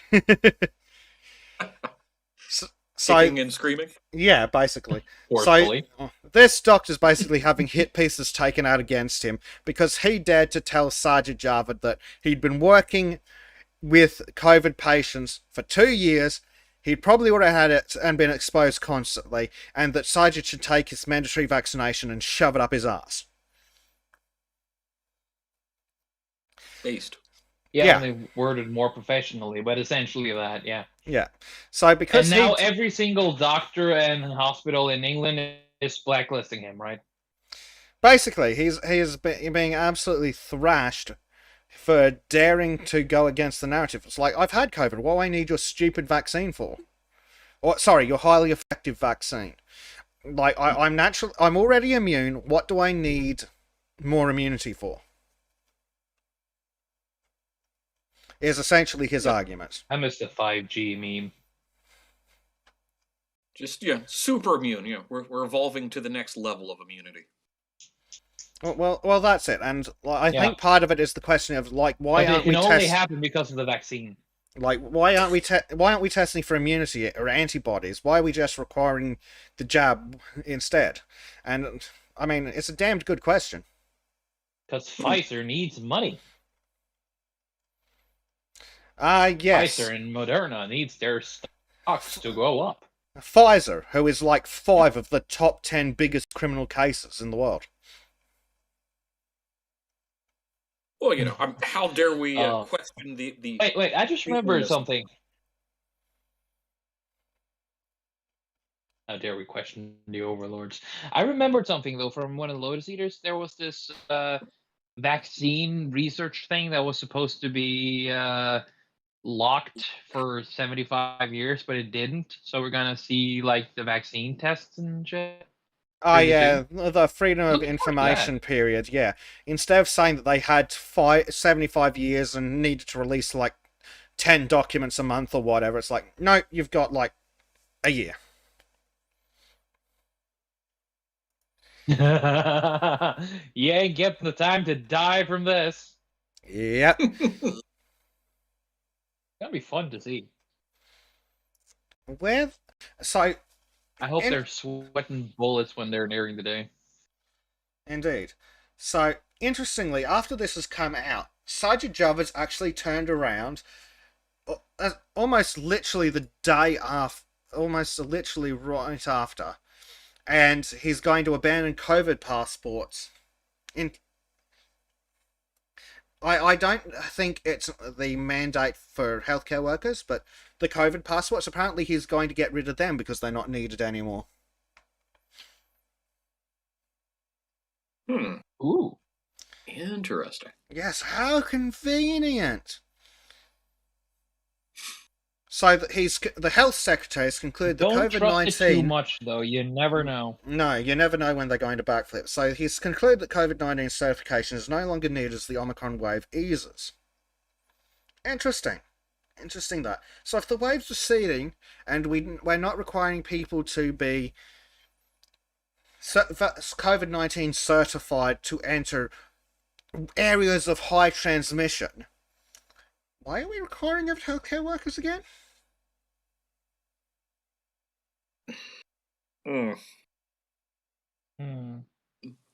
My brain is just hurting now. To make soup? Yes, to make soup. Why yes, not? The answer is definitely soup.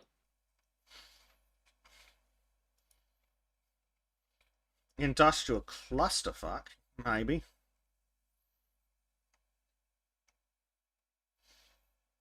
Oof.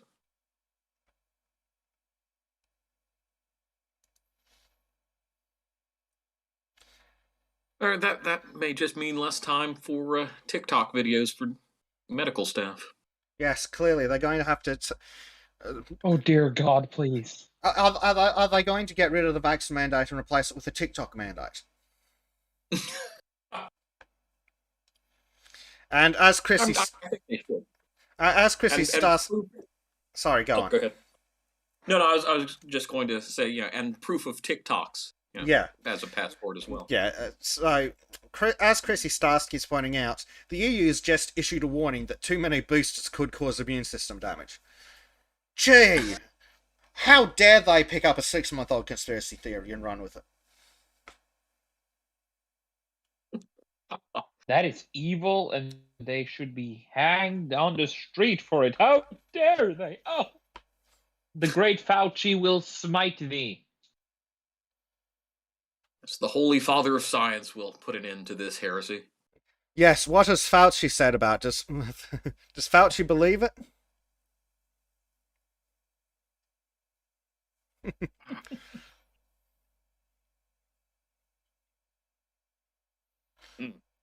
I don't know, we must commune with the Holy Fauci. We need to sing the fucking song.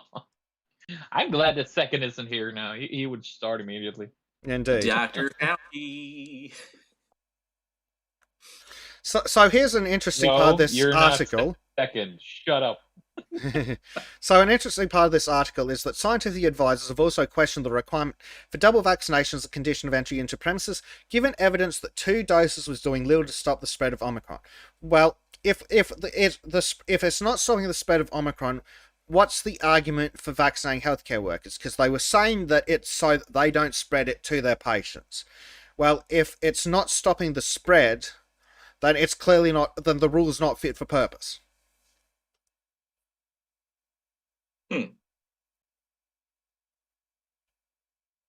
But what about the money? Well, I think the narrative started flipping because Australia's alternative to the BBC has actually been starting to come out condemning government restrictions. Oh, the government's requiring you to do this, but they're not making it possible to do that, and it's just stupid. So the narrative is starting to slip and twist. And I think a large part of it is that in the UK, I think part of it is Omicron's just completely shuttered the narrative. Plus, add in that Boris is probably going to be replaced. So whoever replaces Boris wants to be able to turn around and go, oh, we've reviewed the science, and I'm personally going to open up the UK so that they can get votes.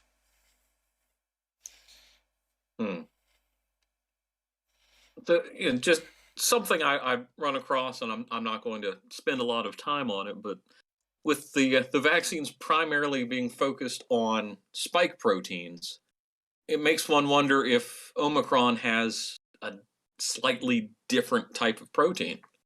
I don't know. I'm not a doctor, but it's just. Well, that would be the logical conclusion. If the vaccine's teaching the body to recognize the spike protein, and it's not working on Omicron, that's probably because the spike protein's different. That would be the logical conclusion. And that would, open up all this to heavy criticism, which we can't allow to happen. Yes. Holy science be protected. But don't worry, Pfizer's going to roll out a vaccine specifically for Omicron in March, and that'll totally be fully tested to make sure that they haven't made a mistake with it, and that it is effective before they roll it out to the public. Oh, lovely. Wonderful. I wonder if they're still pressing forward with the pill that they keep talking about developing. They've actually released the pill. The pill's actually out there, and countries are buying tons of it. But they've shut the hell up about that because of Omicron. Omnicorp. I fucking hate the word. Every time it's like, oh, Omnicron, Omnicons, Decepticons, Omnicorp. Fuck, no. Greek letter, come on.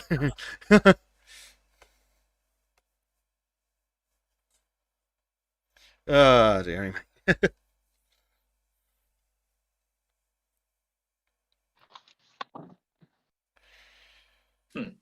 Why did you have to do that tirade when it was in the middle of a phone with a goddamn boss?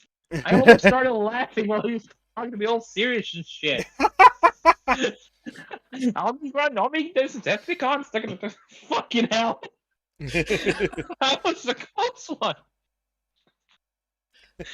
Oh, he just called me on the fucking on my cabin phone. It was like, yeah, are you available? Oh. Oh, dearie me. So, other than that, nice day. There's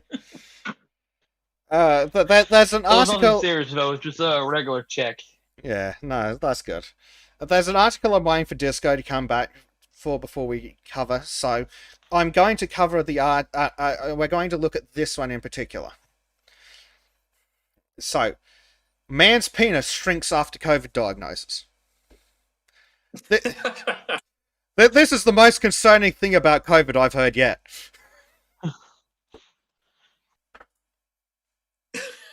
I've never actually been more tempted to take the vaccine than I have now. Yeah, Dear how same. to do it. I'm a heterosexual man in my 30s. Shut up with your autoplay bullshit. Vanity. Yes. US man claims his penis has shrunk due to rare COVID side effect. He claims that his above average manhood has now significantly diminished, with doctors warning it is likely permanent. I'm going to guess that there was no actual investigation done. Reason. Sounds like he let hubris get a hold of himself. Above average. I'm sure micro, but you know. Yeah, what a shame that Based Ape caught COVID when he was 16, however many years ago that was. Yeah.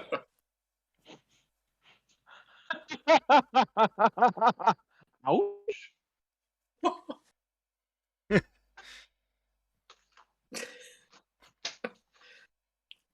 So it's below the belt, but okay, we'll let it slide.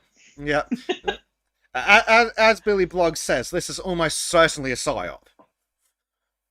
What's this up? What are we talking about? Is this shrinkage? We are talking about how Based Ape has had COVID since he was 16. Right. Okay. So yes, his fault. That yes, but specifically, zero.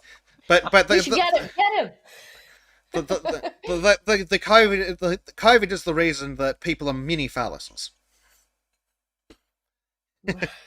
that tweet that you put in COVIDiocracy. Oh, that makes more sense. COVID side effect is mini penis. I have never been more inclined to get the vaccine. No, the COVID vaccine increases bust sizes, I've heard. Well, I mean, Pfizer did come up with Viagra. And I also heard that vaccines increases bust sizes. Like, COVID will make pee-pee smaller, but vaccine will make boobies bigger. It's a psyop. It's a psyop, damn it. So I hear really good cases here.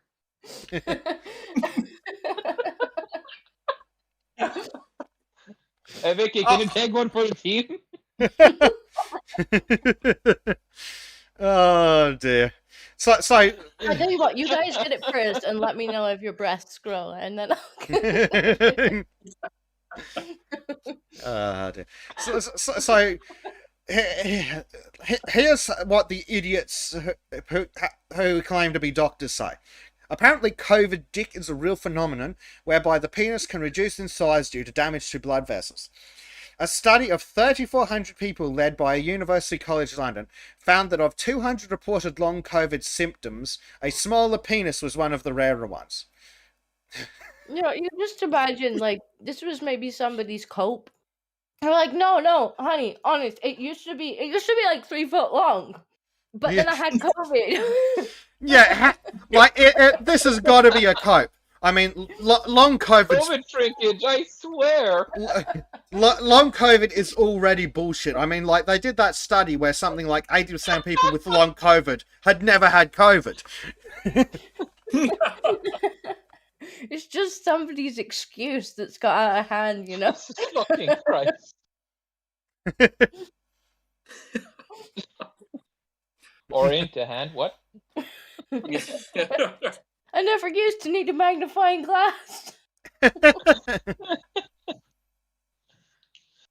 like, no, I'm not disappointing. It's really just a disease.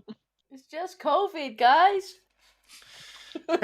Honest, I was big before COVID. Feel sorry for me. What is rare? This sounds very much like the pregnant woman who felt sick, and they were like, it's a symptom of COVID that when you feel sick in pregnancy, and it's just like, really? Excuse you? Really? All of recorded human history would like to disagree with you? No, that's denying of science. It has to be. No, it's totally COVID, not because I'm pregnant. I'm thinking people are just, blaming things on COVID that it's like, I swear it was, but I'm sure it was bigger last time I measured it. It's like, you did you use the same ruler? It's fine. and the real question is, how many guys just I've stand gained around weight saying, because of COVID, I swear. But wait, they recommend using a pump to solve your COVID penis.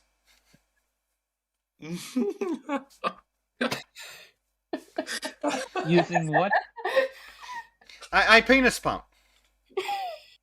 What did you say? I didn't hear that. I said penis pump.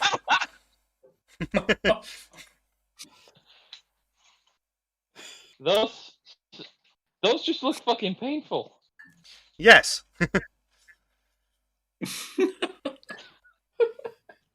I do find it ironic that Pfizer invented Viagra. I would just imagine this. Do you think this is a really, really... I just imagine this now, that people come into a doctor. Well, actually, Pfizer inventing Viagra is actually quite funny and interesting, because Viagra was a failure. It was an abysmal failure at what they designed it to do. It just so happened. Yeah, it was like blood pressure or something. It just so happens that one of the unintended side effects was actually good. So they're now marketing it for the unintended side effect. Maybe this is just a really clever marketing ploy, you know? to sell penis pumps, yeah. To sell more Viagra. I mean, To sell more penis it's pumps. just a good save, really. It's just a really good fucking save. Yeah.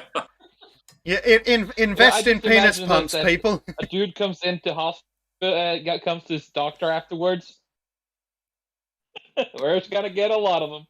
A dude comes into his doctor's, be like, "Yeah, so it shrank. I don't know what to do." And then the doctor sighs and takes out a pump. It's like, just use this. Well, that's see on the side. That's probably how this mess started. Someone went to the doctor and it's like, yes, I would like the NHS to pay for my penis extension because COVID shrank it. This is just a cope that got out of hand, you know? Probably gets faster attention, too.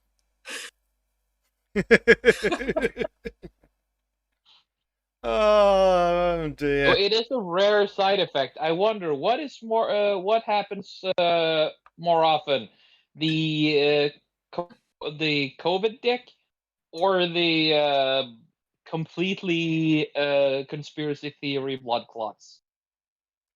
Well, I mean, blood clots could cause COVID dick too. Sure. It just depends on where the blood clot ends up. Also death. Because one would think it's not. Also death. It's not. The machinery's not getting smaller. I assume it's just getting less blood flow. Yeah.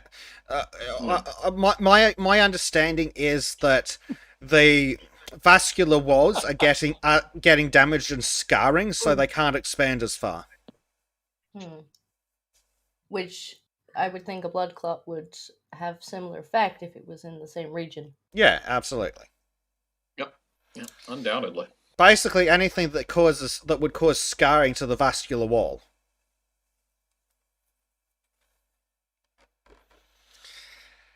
I bet we won't hear any cases of vaccine penis. Yes, we won't hear about that. So this brings me to my next question. What the fuck is wrong with Australian media? Do you know, I was wondering that the other day, because I went on that page because I'd seen like a screen grab. Because I'd seen like a screen grab of one of the tweets they'd made, and I went to find the tweet. And I'm scrolling through, and I'm just seeing more and more and more ridiculous headlines. I'm sending them to Bezic, and I'm like, what the fuck is wrong with your media?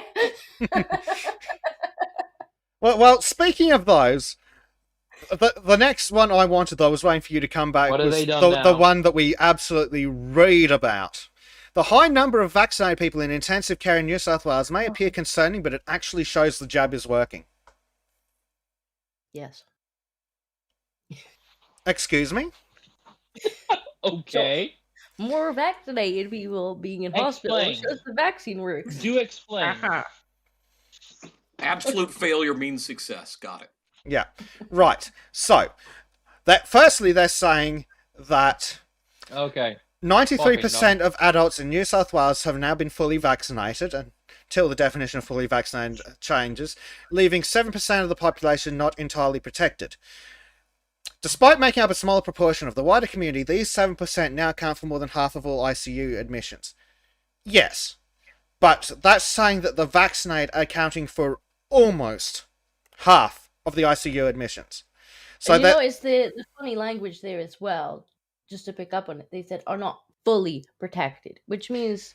Yes, they are including people with one shot. One or two. So it could be older people who haven't been eligible for their third one yet, or haven't been able to get their third one yet. Yeah. So this isn't saying that people with no jabs are taking up 50%. Yeah. So they're literally arguing that, it's working because it's clearly working because otherwise they'd make up 93% of the hospitalizations. No, if it was working, they'd make up 3% of the hospitalizations. Because they haven't broken this down any further to people who, by age, they haven't broken it down. Because obviously the people who are more likely to be fully vaccinated are the people who were in the highest risk groups. Yeah. Mhm. So Yeah, there's no mention of comorbidities or anything like that. here's the literal quote, and see if you can stop yourself from beating yourself to death with your table.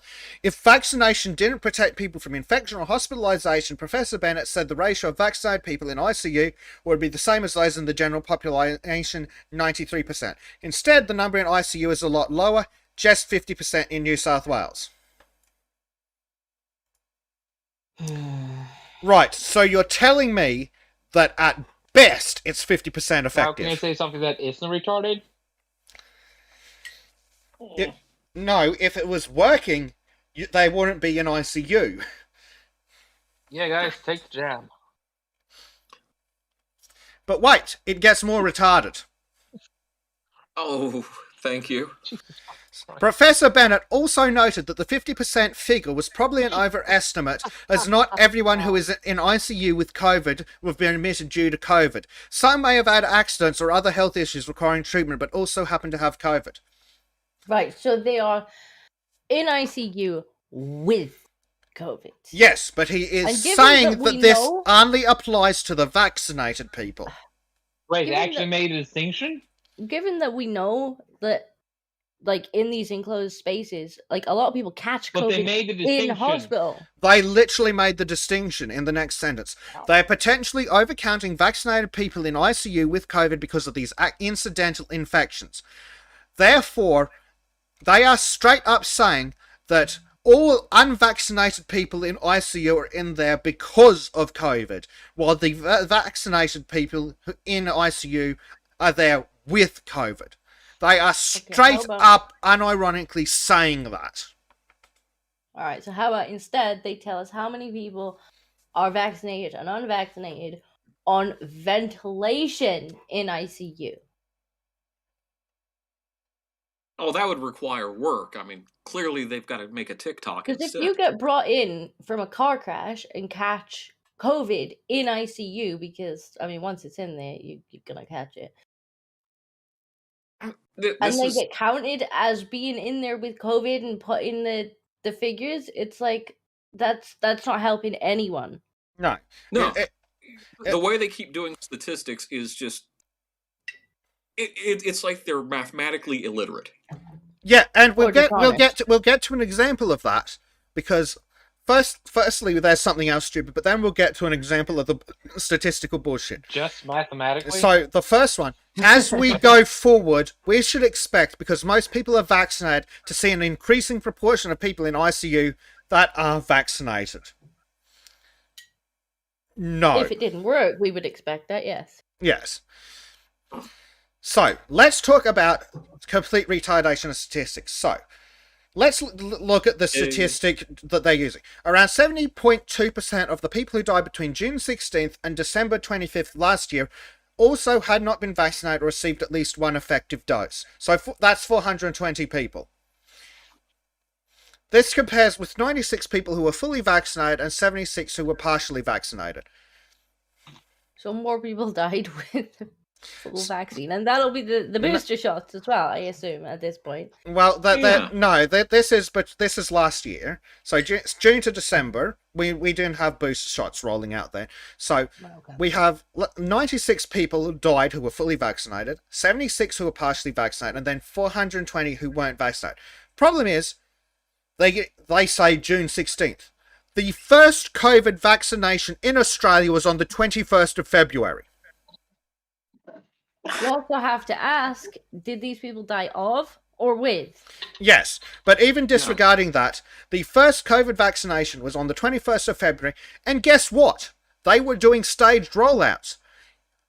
Healthy people under 40 who didn't work in healthcare just couldn't get one at that stage.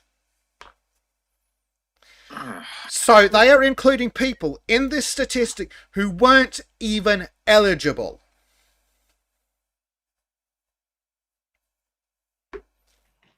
Pravda has done an amazing job in Australia. Intelligent. That's why I'm so pissed off. At least the Pravda and were putting out good propaganda. Yeah. At least they had to put effort into it. You know, it's cleverly concealed here, where they can just make these broad statements, throw some numbers at it, and your average normie is not going to sit there and try to even figure out the math. They're just going to go off and abuse some girl on a bus somewhere. Yeah. Well, that's it. That's why they're going, oh, between June and December, this many people unvaccinated died, and this many people who are vaccinated died. Not mentioning that the people they're talking about probably weren't even eligible for the vaccine at that point. Like, well, I don't even think... I'm not sure that whether they're eligible or not really matters, because the question is, does the vaccine help? And if you're not going to answer questions like, is COVID what they died of? And what were the comorbidities? And what were the age groups? Like, if you're not going to give any of the other data, like, it doesn't really matter whether they were eligible or not. Well, let's have a look at the next two sentences and see what they have to say about that.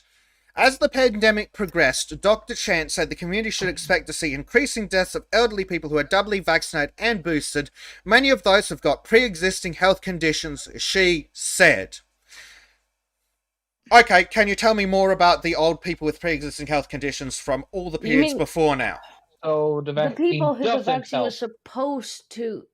Like, that was the whole point of the vaccine. Not to mass vaccinate children. The whole point was to protect the people who are vulnerable to it. So the vaccine isn't even going to do what it was supposed to do originally. It's not even doing what they're claiming it's supposed to do now. God. But they are straight up saying that elderly people who are triple vaxxed are going to die because they have pre-existing health conditions. Okay, but what about that exact same person if they weren't vaccinated? Then it's their own fault for not getting vaxxed. Exactly. Obviously. But they're still saying, people who are vaccinated can still get COVID. How you promised us that you couldn't get COVID if you were vaccinated, but tend to get a milder disease, citation needed, with reduced rates of hospitalization and death. Well, no, you're lying to us.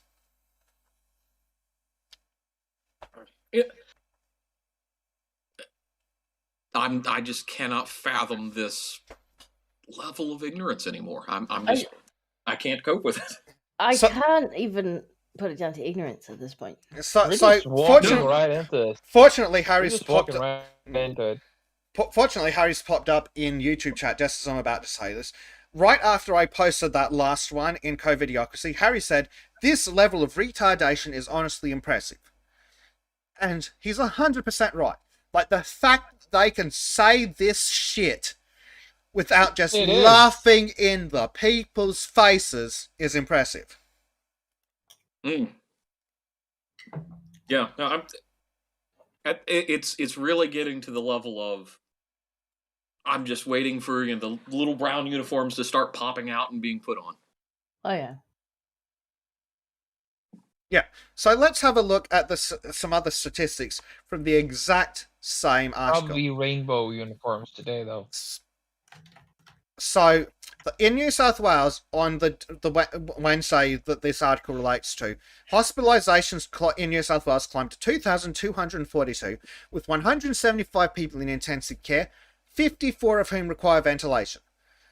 Now, they don't tell us how many of the 54 who required ventilation were in a car crash yesterday. That doesn't matter. Why would that matter? Yeah, why would that make a difference? You died in a horrible car crash that sliced you in half. Yeah, but the corpse tested positive. But you had COVID like 2 weeks ago too, right? So you died. Well, some of you guys might remember. It has the antibodies from having COVID, but it's a COVID death. Well, you guys might remember the story that came out from New Zealand that we've looked at a couple of times, where the police shot a man dead and he was counted as a COVID statistic.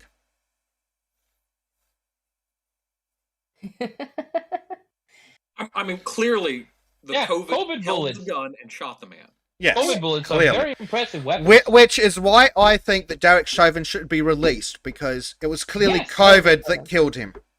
It materialized. Yeah, it must have been COVID that killed him. It could, because he was counted as a COVID statistic. It couldn't possibly be Derek Chauvin's fault.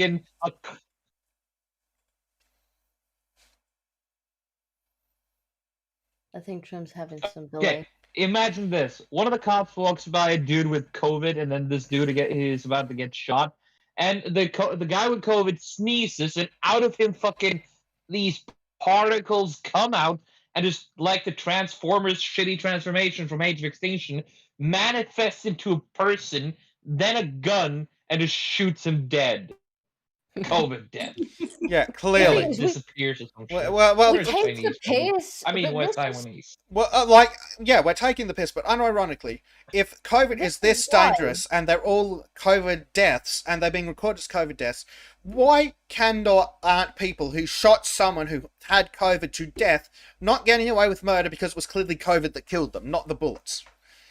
It's not even that. Like, we take the piss out of these ridiculous things where they do things like that, but this is the very reason why you have all this hesitancy and why you have people with theories of what's going on with COVID. Like, when the information and the data is so muddled and ridiculous. You know, I think over here we even had the government walk back some of the figures at some point because I think originally you never recovered from COVID. Like, you never recovered. So if you died at any point after a positive test, in the stats you go. Like, that's ridiculous. No wonder people are looking at this and going, "Oh, fuck off, this is nonsense." Well, that's it. Any death for any reason after a positive COVID test was how it went in the UK until they turned around and said, within 28 days. Cool. So you test positive for COVID, then 27 days later you walk into traffic and get turned into paste by a bus. Congratulations, you're now a COVID death. Yeah, it's still stupid. I have a friend whose mother-in-law passed away. Would that mean that if this boat sank and every person drowned, would that mean that we all be COVID deaths? Yes. If you tested positive for COVID, you would be, yes. Well, yeah, would if the ship sank, everybody drown? And the ship tested positive for COVID. Yeah. What if a guy on the other side of the ship tested positive and no one else? Well, I would say that if the pilot of the ship tested positive for COVID, then everybody else would be a COVID death. Because it was clearly COVID that made him run into the iceberg and drown everyone. I wouldn't be shocked. Like, that's the thing. It sounds ridiculous, but I actually wouldn't be shocked with the way that they keep near, far, wherever the Kufar.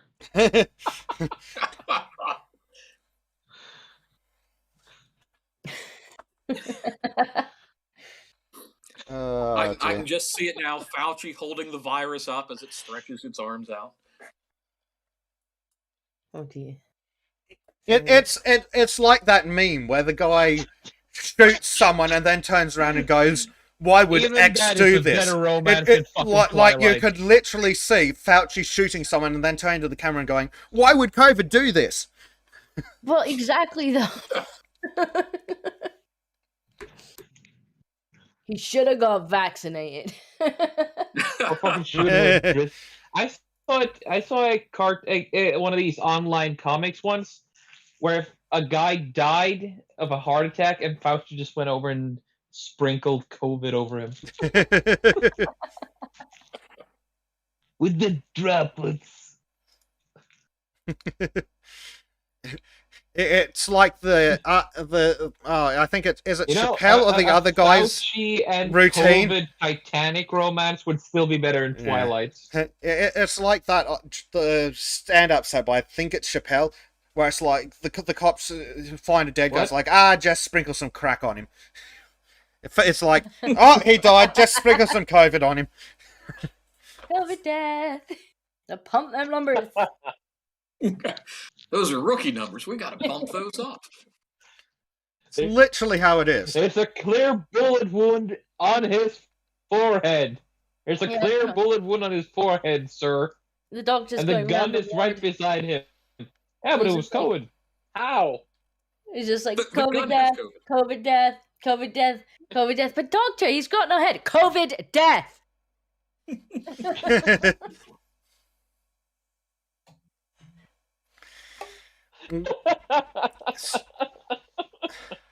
walks by a pregnant woman. Definitely COVID death. Double tap. And she's alive, and she's like, what?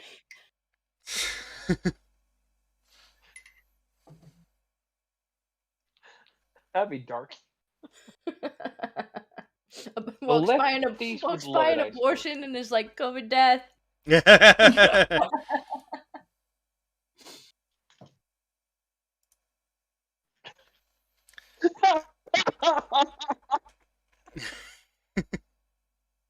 Poor Trim's on a little bit of a delay, I think. It's like earlier when he cut out for a second. It's like, I'm not sure what's frozen, the audio or Trim's I think brain. I'm actually on a few seconds delay. Yeah, you are. Yeah. Your giggling comes on a delay. Maybe both. Hmm. Sorry. Well, I guess we're starting to head out into a open area, so the connection is just gonna keep getting shitter and shitter the further north we go. So I'm just gonna head off. We're serving steak in the mess hall today, so I'm gonna go get some of that and leave you to it. I'll be able to join the podcast better when I get on dry land. So still 15 days until that. Yeah. All right, man. Shadilay. Have fun. Hey, some benefits. Yeah. Enjoy the steak. Yeah. Yep. See ya. Shadilay, have a wonderful weekend. And he's gone. He died a horrible, abrupt death there with his connection. I think it's COVID. Yeah. So, looking at all these statistics we've just looked at and how Omicron is so severe. Well, what's the reaction from the fascist dictator of Western Australia to the whole thing?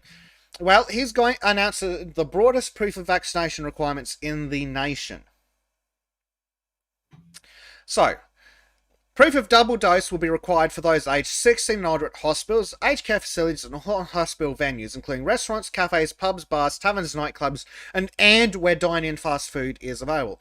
The requirement will also extend to indoor entertainment venues, including play centres, gaming and gambling venues, including Crown Perth, theatres, concert halls, museums, cinemas, and live music venues. Bottle shops, gyms, fitness centres, health studios, amusement parks, and the zoo are also encompassed by the new rules, which... There will not be many public places unvaccinated people can visit, but they will be permitted to get takeaway food and visit roadhouses and petrol stations. Oh, how magnanimous of him. Yeah. How magnanimous, indeed. We have seen the disaster in New South Wales when they removed the proof of vaccination requirements in mid-December. Yes, we just looked at those and how the statistics were bullshit. So he says that life would become very difficult for the unvaccinated from January 31st. No pubs, no bar shops, no gym, no yoga classes, no gigs, no dance floors, no hospital or aged care visits.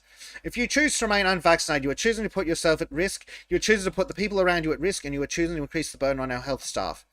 Mr. McGowan said the proof of vaccination requirement would apply statewide, and he expected the requirement would be in place for years to come.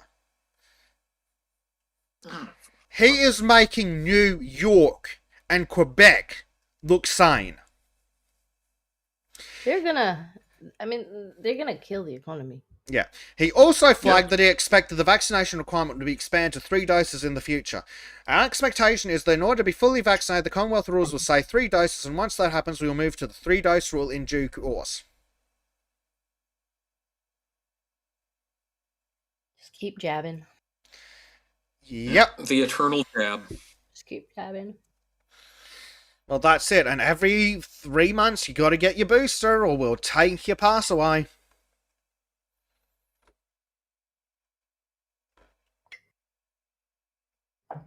It does.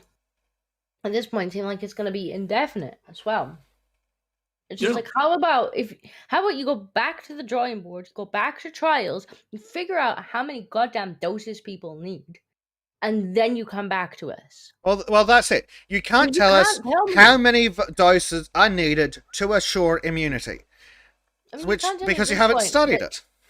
That it's not, that this isn't a trial when you're still getting the data back and going, oh, well, we didn't know that that the immunity would wane. And it's like, okay, so this is the test. This is the trial. I don't want to be involved in your trial. I'm sorry. Like, normally you would pay me a hell of a lot of money to test drugs. Yeah, if they don't know how many doses you need, how far apart, then it's not been tested properly. Exactly. And I mean, this was the exact conversation I had with the nurse at my GP's, because I was in there the other day and the vaccine thing came out and she was like, if you had it, you're going to get it, blah, blah. And, you know, I just says to her, like, when we've got all the data, when we know how many doses we need and how far apart they need to be and what the final, like, answer is on that, as well as, you know, some long-term data that there's no problems in the long term, then we'll have this discussion.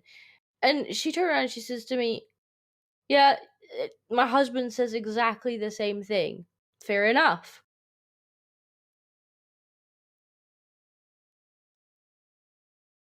At least she didn't go on a rant of how you're killing people. Yeah. So this does seem to be a top-down thing, because at the staff level in the NHS, they seem, most of them, to be quite reasonable. Yeah. It's literally top-down mass formation psychosis. Mm-hmm. Yes. Well, you have to wonder what all the comorbidities of those in power are, if they're this animated about getting everybody stabbed. Well, they're old, fat, and useless. I mean, you say that, but at the same time, you know, these are the people who are doing, you know, show masking, where as soon as the cameras are off, the masks come off. As soon as the cameras are off, they're having parties in close proximity to each other. It's almost like they're not scared of it themselves, but they do want you to be. Now, if it's that dangerous, then why are they not terrified? Yeah, unless they're just betting on, well, you know, those plebs will never get anywhere near me, so I can do all these self-indulgent things. That's it. The public will say, oh, the politicians have all the information. Okay, cool. So if they've got all the information and they're partying without masks, not having all the information, well, what does that tell you? That they aren't afraid of it. Yeah. Mm-hmm. I mean, they're like, oh, but they're fully vaccinated, so they could do it. Okay, then why are they doing the show thing of putting the masks on for the photographs and then taking the masks off immediately after the photographers put the camera down? What's the point of that? If it's not about control, I don't know what else it would be about. Yeah. It's got to be without control. So, some other news we've had from Australia is it's looking likely that Australia's going to approve Novavax, one of the more traditional vaccines. And, okay, that's good. I hope it works. I hope it's effective and I hope it's safe. But even if it is 100% safe and 100% effective, still not doing it because fuck you. At this point, I am refusing it on principle. And that's another problem with having so much misinformation and, you know, hiding of side effects. You know, you can say that the side effects are rare, but if you start hiding them and hiding the information on them, people are going to get suspicious. And it's got to the point now that a lot of people, I don't think, will get future injections either, because they're now so suspicious of this industry that I'm not getting a flu jab because how do I know you're not putting the coof shot in it? Like, you're gonna start to get that. It's gonna. I'm not getting a flu shot because I don't know if you're accidentally going to give me the COVID shot instead. Like, there are stories of this happening where they've accidentally given people the COVID shot instead of the flu shot. I don't believe for a fucking second that it was an accident. So this is gonna have long-term effect. Yeah, in 2 years, they've managed to destroy the last 80 years of building trust in the medical establishment. Mm-hmm. They have done more damage in 2 years than all the anti-vaxxers crazy people put together have done in the entire history of vaccines. Yep. I mean, because how do people know they can trust the next one that comes out? The next one that comes out, that it's not going to be just another shot at this. Well, that's it. That's how, like, the FDA was and things are supposed to work. The public, they're supposed to be trustworthy, so the people go, oh, the FDA's approved it. I trust the FDA, therefore I trust the thing. Well, now they're going, I don't trust the thing. The FDA the FDA's decided it's good, but I don't trust them, which means all of their other decisions are now suspect. And they're also talking about, I think Pfizer wants to go completely into vaccine production now, so they want to start looking at different types of vaccines. And it's just like, great.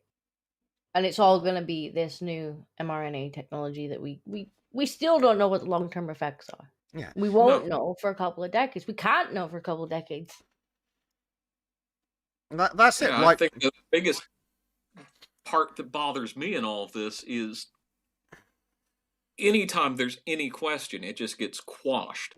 Yeah. As some mad conspiracy. Yeah, and I'm going to phrase this very specifically for YouTube.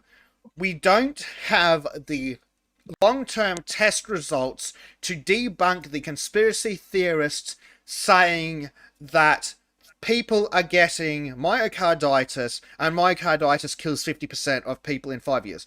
We do not have the long-term test data to debunk that theory. It hasn't been 5 years. Exactly. Yeah. It hasn't been 5 years, so we cannot debunk that conspiracy theory, which is concerning. The fact that we've pretty much vaccinated the control group. Pretty much, yes. Yeah. Speaking of, in regards to this Novavax, they're going to have 51 million doses of Novavax. That's interesting. The Australian population is 27 million, and apparently 80% of adults have been vaccinated. Who the fuck are those doses for? Oh, mix and match. It's fine. It's always because we've totally tested it to make sure that there's not any unexpected side effects between the different.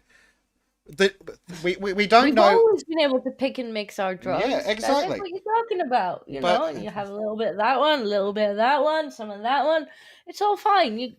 I don't know. Don't be concerned about mixed side effects or anything. Yeah, it's totally fine to mix different opiates. In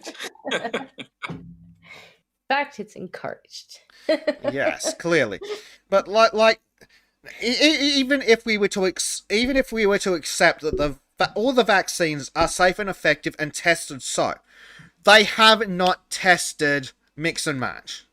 It's just straight up not been tested. Even if they're safe individually. You could say you've tested some mix and match, like, oh, we tested Pfizer as a third dose to AstraZeneca. It's like, okay, but everybody seems to have had a different mix of them. Like, what happens if you have Pfizer, then AstraZeneca, then Pfizer again? Like, there's so many combinations, and the more they bring out, the more different combinations in different orders you're going to get, and you can't have tested them all.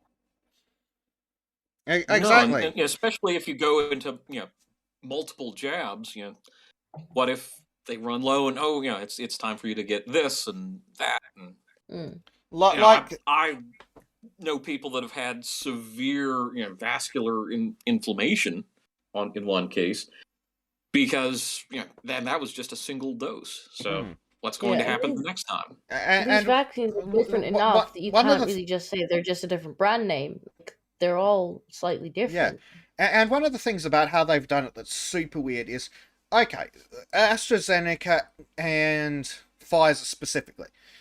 A lot of countries started restricting the age groups of or rejecting AstraZeneca due to suspicious relations to side effects, and then they started recommending Pfizer.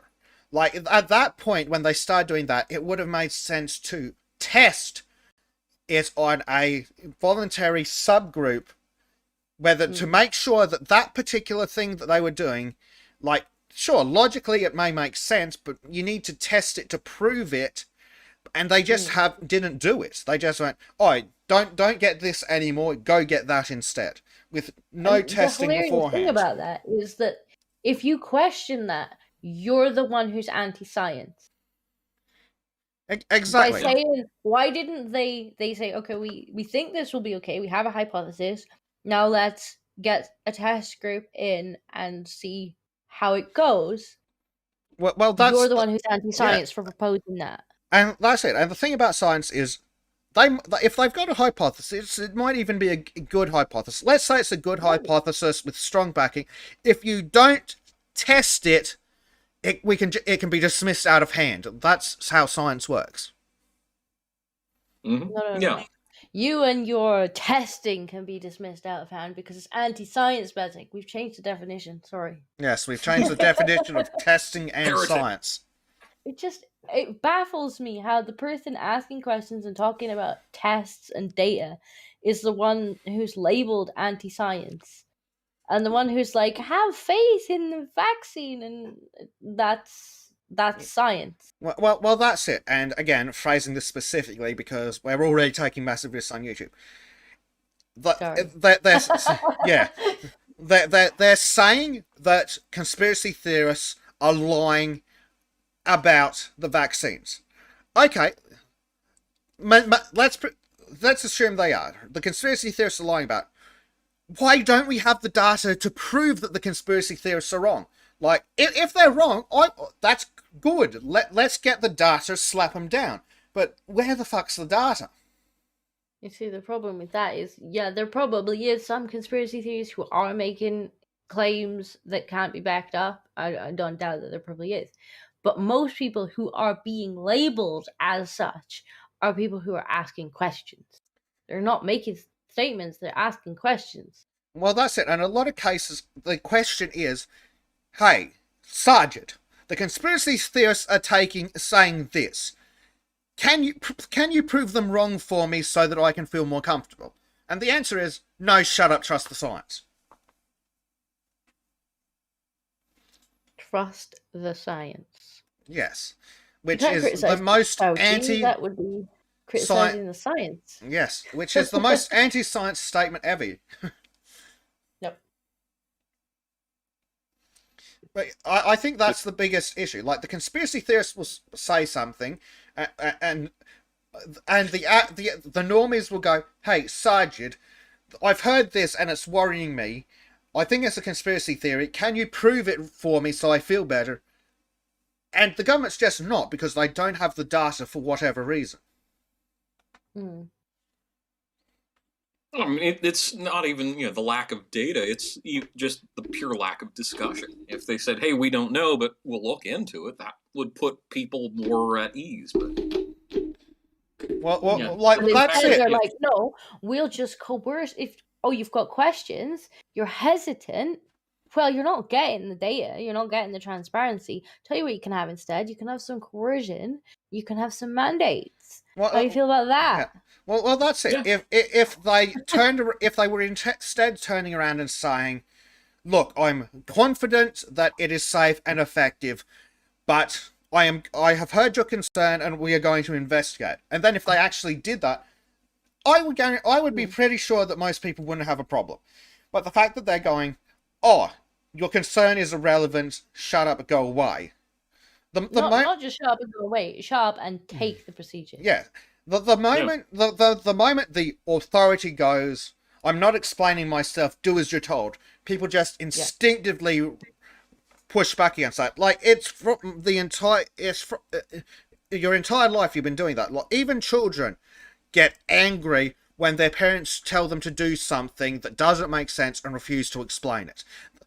When the parent goes, "Do it anyway, I'm the parent," the kid throws a tantrum, which is understandable and correct. And it's just continuing through life. It's just that it's not a tantrum in the same way because there's a greater capacity for language and rational thought. Mm-hmm. I'm reminded of kind of the caricature of Spanish missionaries down the American Southwest, where it's you will comply or you will suffer the consequences. It's a very kind of Inquisition feel to this science, as it were. And you know, you're sitting there like, okay, if the vax is as good as you tell me it is, like you're like, this is safe, effective, it's a wonder drug. Like you should have the data there. Just give it to me. Even if you think that I won't understand it, what harm is it for you to give it to me to sift through? Exactly. Like convince me. Don't just twist my arm harder because my heels are gonna get further into the ground. Exactly. It's safe and effective. Here's the data to prove it, to show you that I'm telling you the truth. Why can't they do that? Why do they refuse to do that? And that is why the conspiracy theorists are lashing out. Because their concerns are being dismissed and they're being told to do a thing without having their concerns allayed or at least even acknowledged. Yeah. Mm-hmm. Yeah, because it's a much greater persuasive argument where you even give partial data and just acknowledge the person rather than just no. I mean, you are relevant. People. Well, even if it's you can't convince them because they are like a crazy lunatic conspiracy theorist. You'll convince people watching the interaction when the crazy conspiracy theorist goes, "I want all the data." Okay, here you go. But the people watching go, okay, clearly they're not hiding anything. So I've got more reason to trust what they're saying. No, see over here, what day was it? January 6th, Boris, instead of trying to alleviate people's concerns and answer their questions, and I'll send you the link to it, Boris said that people are just speaking mumbo jumbo. It's like, thanks, Boris. We feel really our concerns about our health, about any risk that you are trying to force us to take, has really been heard when you turn around and just say, oh, they're just speaking mumbo jumbo. It's like, you could have prevented this, Boris, by being open and transparent with the data. Day one. Well, that's it. And accusing them of speaking mumbo jumbo is ludicrous. Like, that they're using valid terms. Like, you could argue that they're misunderstanding the term, they're getting the definition wrong. But you should be explaining that, not going, oh, they're just talking crap. You'll never convince people like that. Even if you're right, when you treat people like this, they're not going to believe you. Because they're not going to engage with the information if you're treating them as if you know better. Arguments for authority just don't work on a portion of the population. Yeah, there's just this big element of deference to an expert just for the sake of they're an expert. And I really wonder what they're trying to do as far as, coercion long term. Is this trying to, get the populations to be used to just being given dictates? Well, that's it. If you were trying to condition a population to do as they were told, you'd start with something safe and effective and then tell them to do it without giving them the full information. Conditioning them to doing as they're told without the information, starting with something safe and effective, and then continuing into things that are less in their interest. Yeah, it's the start of the slippery slope, as it were. Indeed. And there are some people who are instinctively going to go, oh, don't understand, and that's understandable. Mm-hmm.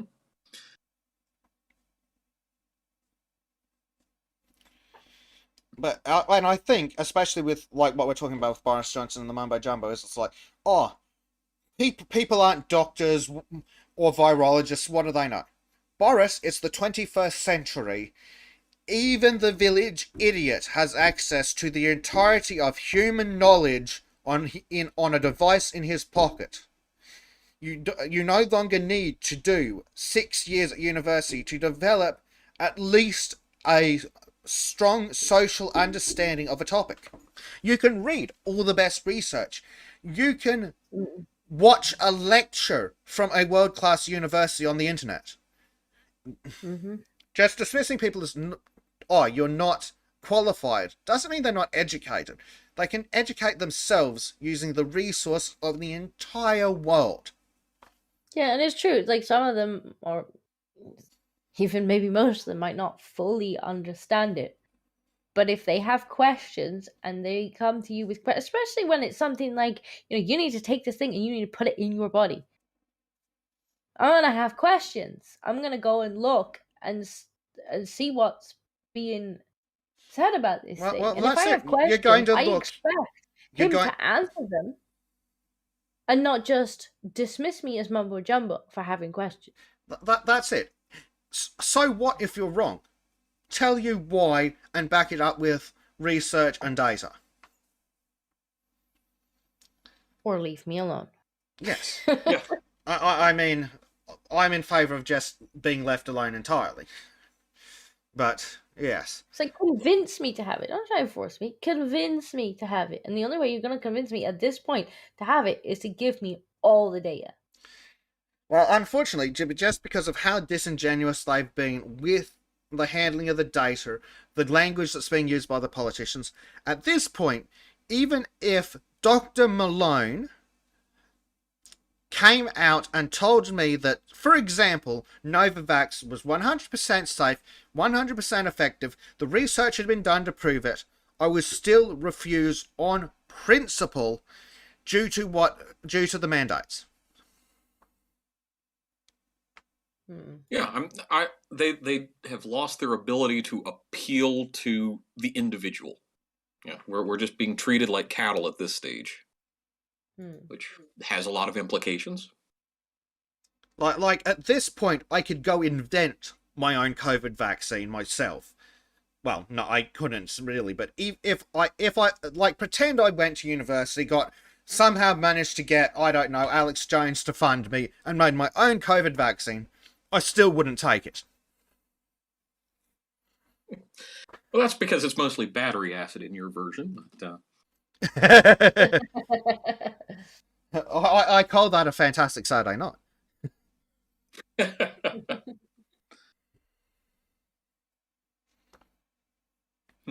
But no, even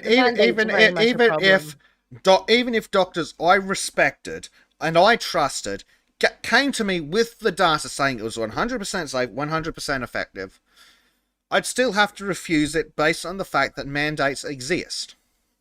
Yeah, I think if they got rid of if that happened where he came out, he's like, this Novavax is perfect, it's 100% effective. You'd have to get rid of all the mandates, and the people that put them in there, like, just completely got out the fucking government. I might think about doing it for a new fucking government. Yes. Like, no, that's a reasonable position. Like, at this point, it's no longer just I have questions and I'm concerned. At this point, it is now a political statement against the government, as well as all the other stuff. And so even if all the other concerns are allayed by, say, Novavax... it's too late. Note, this is not medical advice. We are not endorsing Novavax. But say it was perfect. It's too late. I'm now making a political statement against the tyranny of the government. It's too late. They won't vax me alive. Damn it. Oh, don't worry. They'll get you one way or another. Apparently. Yeah, give it 6 months. In the Northern Territory, Western Australia, give it like 3. That long? Wow, that's impressive holdout. Days. Oh, well, now that you've corrected it, yeah. Like, it wouldn't surprise me. I would not be surprised if they brought it in next week. I think they might boil the frog a little bit longer, but it wouldn't surprise me. They've already demonstrated that they are tyrants and they do not care about individual rights and liberties. So they could start cattle carring people, and I would not be surprised. They might. Don't give them too many ideas. Yeah. But, I'm not saying that they will. I'm just saying that if they did, I won't be surprised, because they've already demonstrated that they have no respect for the rights of the citizens. Yeah, it's kind of an interesting philosophical topic. It's who's being represented these days by our governments? Is it the government representing itself and perpetuating, or is it the citizens? I mean, wrong opinion. They seem to think that they are the elite, that they own us. Yeah. We're not being governed, we're being ruled. Yeah, that's exactly right. They believe that they are the elite of society. They think that they are morally better than the people they supposedly represent. And I'll use an example I've used before when I called my local national federal representative's office to express my view and opinion. It's like, I called him, I'm like, look, I want to talk about this subject. The person on the phone said, oh, so you want to hear his opinion? No, I don't give a flying fuck about his opinion. I think I remember you saying, did you do a comment or video comment at the time? I believe, I'm pretty sure I did. And it's like, I called him, and they're like, oh, you want to know his opinion? No, I don't give a flying shit on about his opinion. His opinion is the least relevant one in this entire electoral district. Yes, no. He is paid to represent my and all my other constituents. Exactly. Opinion. It is his opinion. And yes, why does he think it is his duty to represent his constituents. And he cannot do that if he doesn't know what his constituents want. So why the hell are you sitting here going, oh, we don't really need your opinion? No, I'm a goddamn constituent. It is his duty to not necessarily act upon it, but it is his duty to listen to my opinion. Yes, he should know. In fact, he should know as much as he can about what his constituents want. But it just seems to be like I guess it's the same over there, where they get in mostly because we vote for parties rather than people over here.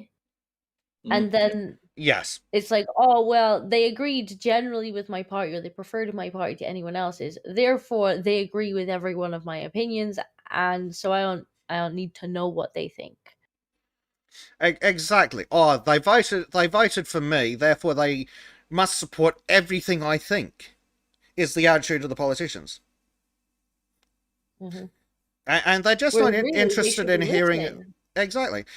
And it's like, oh, do you want to hear his opinion? No. Don't care what his opinion is. I don't want to hear his opinion even if he agrees with me. Yeah.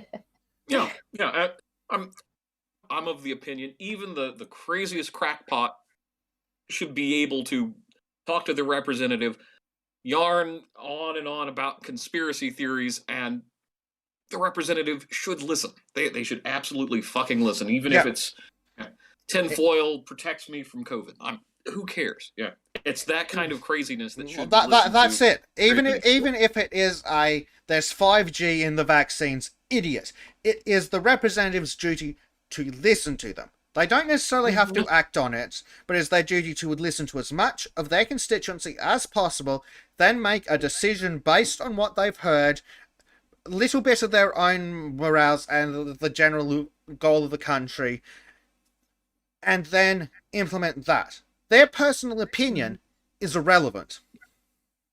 Mm-hmm. Yep. Or when they take it to Parliament, they don't even need to be saying it as their own conclusion. They can go in there and say, the majority of the constituents I've spoken to in my area want to see this thing. Yes, and then they can even go out onto the newspapers after that and go, look, I don't agree with it, but it is my solemn duty to do it. It is my duty to do it because it is what the people I represent have demanded of me. Therefore, it is my duty to enact it. Mm-hmm. Yep. But no, they don't do that. They just go, oh, I'm going to do whatever I want because clearly by electing me, they agree with every single one of my positions.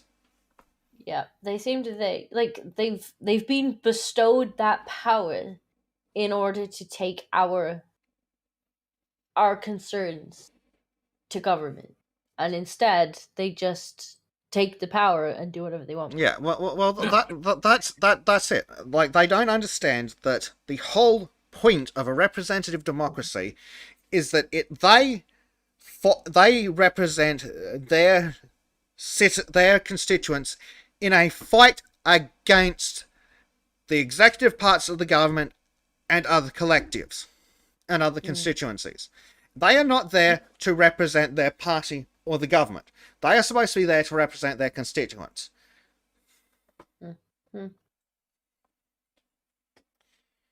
But no, and that's just completely lost on, as soon as they enter the capital areas of any nation, any of those ideas get flung out the window or beaten out of them by their fellow party members who they think they can be friends with. They should be absolutely oppositional to anyone who does not represent the interests of their constituents. Exactly, and it's like Otherwise, I said, what's the purpose of them? Why in regards to my representative, even if he agrees with me, he should shut the fuck up and listen. Yep. It is not his duty to give an opinion. It is his duty to assess what he has been told to do, and then decide what is of greatest benefit and preserves the rights and dignities of his people. Yeah, and as you say, he can talk to the papers afterwards if he wants and say that's not. I disagree, but at the end of the day, my duty is to my constituents, and I'm passing their voice on to the government. That's it. I personally like for an example might be they're a hardcore Christian who's against gay marriage, but say their constituency. Everyone in their constituency they've spoken to is in favour of it. So they go to Parliament, argue for it, then they go to the papers and go, as a Christian, I am entirely against it, but it is my sworn duty to enact the will of my constituency. And if they can't do that, they should resign. Exactly. Because that is their job. It should be the most important part of the job. And that's another one that applies in that scenario. Like, if they are so morally objected to doing the thing, then they are duty bound to resign so that someone that will do it can take their place. Yep. Yeah. It's just become self-indulgent. Well, I can't say become. It's always been. Yeah, the fact that I can go down, I've got a representative within blocks of me with his office. I can go there and make petitions, complain, and whatnot, and it falls on deaf ears. Some staffer will take the message and then just throw it in the bin. Yeah, that's really not good enough. No, and with technology being what it is now, there's really no excuse. How they could make it easier with technology is you wouldn't even necessarily need to go down there. They could have, you send them an email and you could get a kind of automated response back clarifying your position on it. They could get far more data from their constituents if they wanted to. Yeah. Well, that's it. Like, you have to register to vote. So if you're registered to vote, like, why can't your local politician send you a letter in the mail, like send randomly to 5% of the constituencies letters in the mail being like, hey, look, tick a box on how much you're in favour of this idea. Well, instead we're doing these stupid YouGov polls, which seem to be largely inaccurate. Fictitious. Because I guess they're just asking the same few people over and over again or cherry picking the data. Like, why are we relying on YouGov polls? Why are our paid representatives not getting in touch with their constituents and asking them? And then you could get a breakdown of what they could, when they go into Parliament, they could be like, okay, I ran a poll with as many of my constituents as I could get to respond, and here is the feeling from my area. Well, exactly. Another great expansion on that. You always get these campaigners going out and going door to door and asking I'll vote for so and so. Why the hell are they not taking those same people and sending them out and every now and then every couple months going door to door and asking opinions? No, instead we'll just do some YouGov poll. And I don't know if you've ever done any of the YouGov poll things. I found what I think was it the other day anyway, like these YouGov chat things.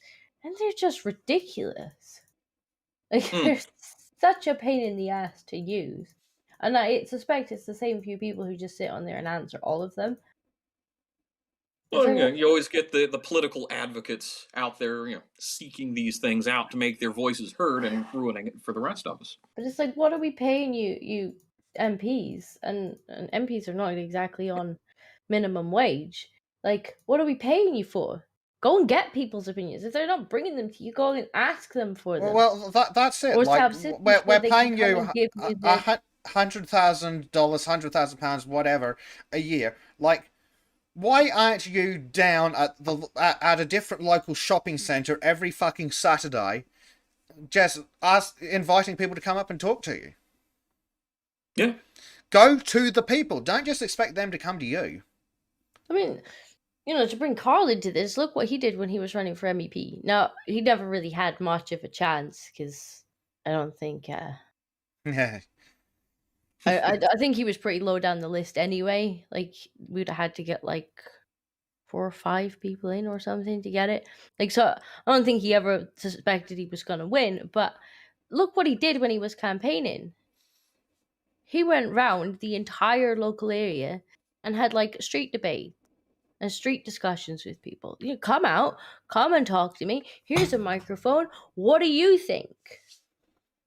Yeah, exactly. Yeah, it was a brilliant campaign. And then he put it on YouTube, which was even better. Mm-hmm. Completely open and transparent.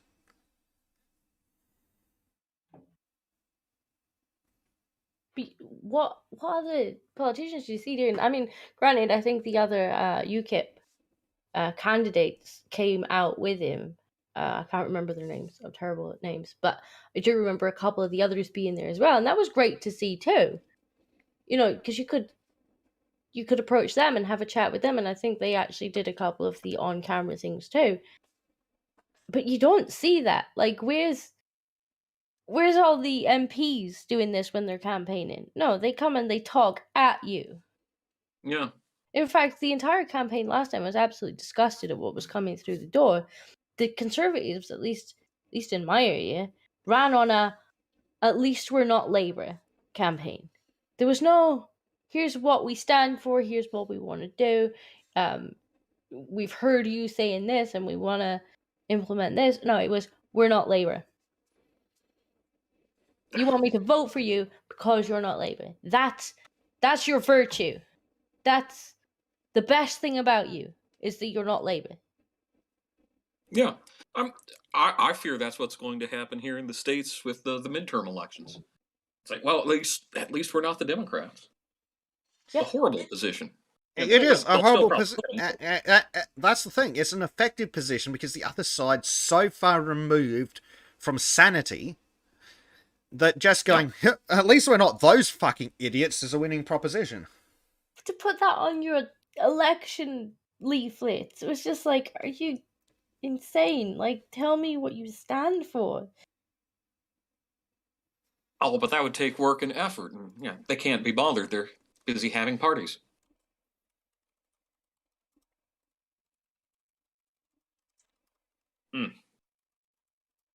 Lazy campaigning.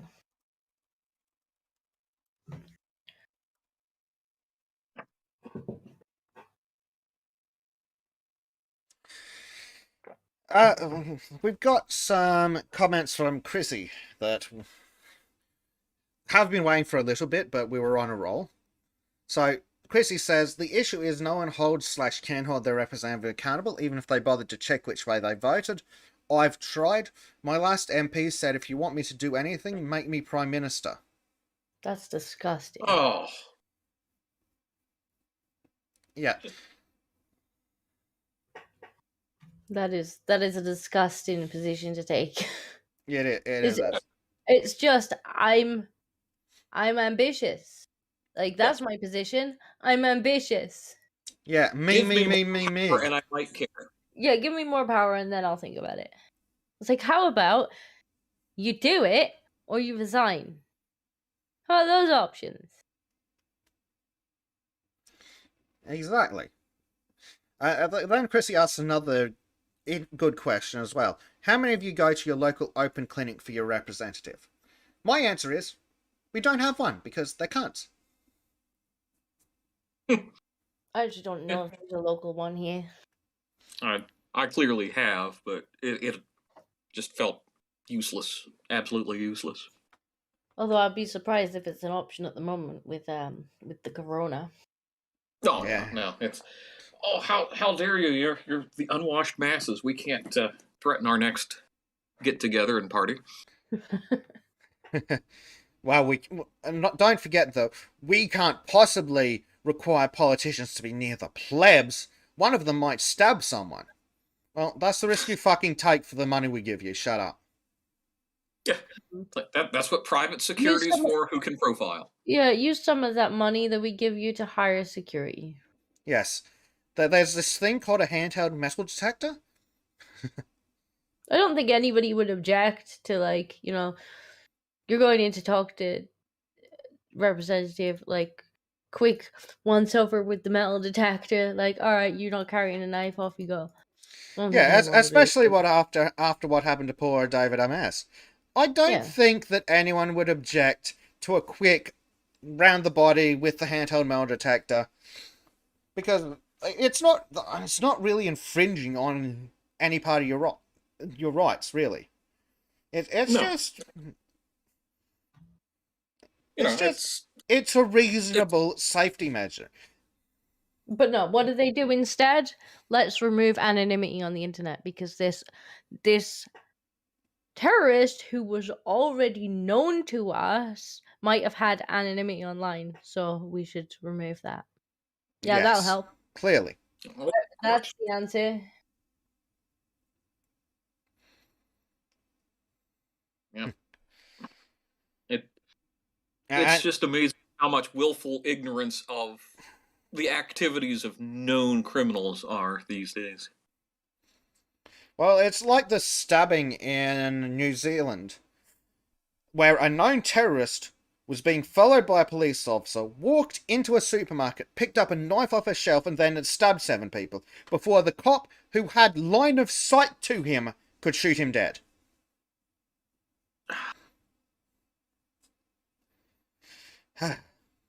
Yeah.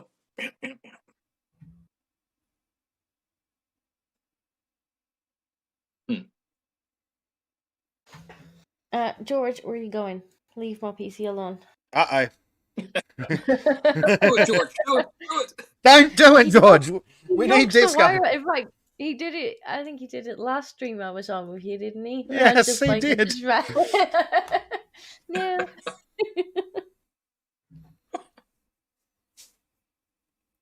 Yes, all the catnip for George. Chrissy says that David MS was a COVID death. Oh dear. Oh, but he did get an injection of sorts. Yeah. But still an injection. Trim says stabbing, cultural enrichment through sharp steel. He also says, George, fuck off.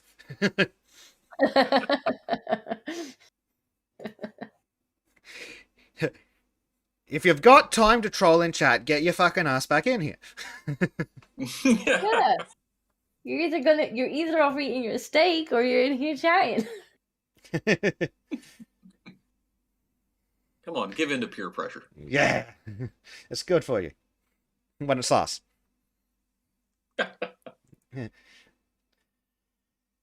Dave, who has been with us since before the stream started today, says, when Joe Cox was murdered a few years ago, it was all over the media for weeks. When Armas was stabbed, it was over in a couple of days. The origins of the offender didn't fit the media narrative. Yeah, I did notice as well. They were very much trying to bring her back up again. So, like, when he got stabbed, they'd mentioned it, but then her face was being plastered all over everything. And it was just like, well, pretty sure that they were very different. I mean, the outcome might have been the same, but they seem to be very different events.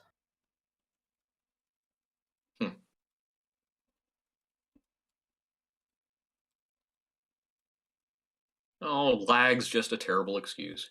The lie You was don't. fine. I wasn't having to go at you for it. I was just kind of chuckling that I had to wait for the giggles to start. So I give it a second, give it a second. There we go. He's just heard it. Base Ape, who has decided to change YouTube's accounts, says that metal detectors are racist.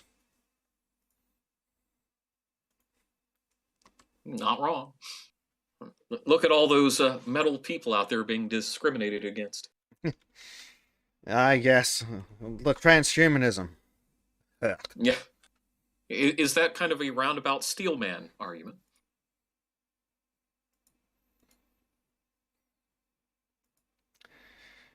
Yeah, why not?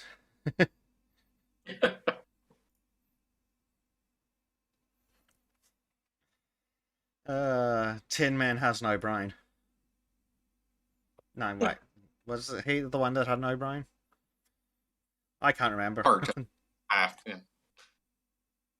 So some useless character. Yeah, basically. Dane Schwab says Necrons have rights too.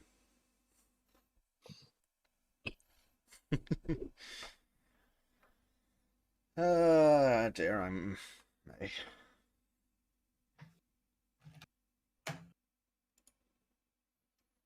Well, I hate to run, but it's been fun. Thanks for having me. No worries. It has been good to have you. Thank you very much for joining us. See ya. Have a good one. Shadilay. Shadilay.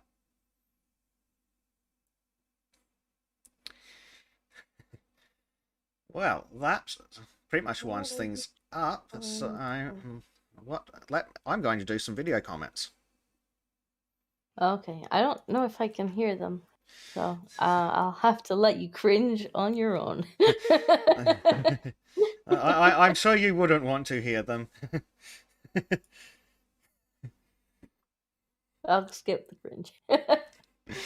Yeah, probably a good choice. Two of them are from Harry. Let me make sure I've got audio outputting. And let's... So, Bezek, you said you wanted people to do video comments. Unless other people start doing it, you know, it's just going to be me doing it then for your entertainment, to make you happy. So, video comments, a topic that interests me. The Naginata, in terms of martial arts, it is basically could best be described as the tomboy weapon for the samurai. You see, there were female samurai warriors. They were very rare. And they had a particular weapon called the Naginata, which is basically a short sword on the end of the staff. And the point behind it is, yes, let's have a nice honourable sword duel, but with you, all the way over there, and so I don't have to deal with it. Basically, just for fighting bigger, stronger opponents, men when you're a woman, and it became so prevalent that if a man was to use it, that's a bitch's weapon. You're not allowed to use it because you're a guy. Basically, it's a case of you're allowed to use a spear with a normal blade, but a blade that's curved?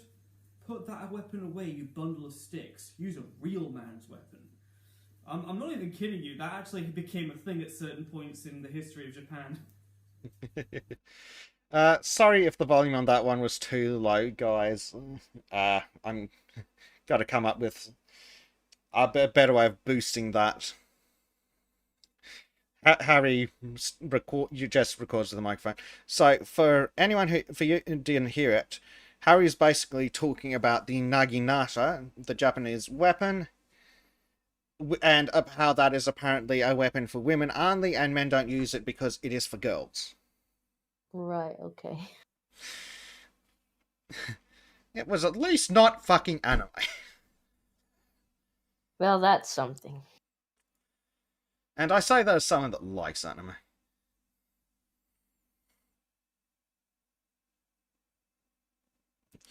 Unfortunately, the next one is probably going to open the same way and is likely to have the same volume issues as well. So I apologize in advance. I will make sure to download them and put them in a different program that allows me to boost the audio later for the next stream. I know some people have already heard of this, but I just want to kind of go over it just immortalized in memory.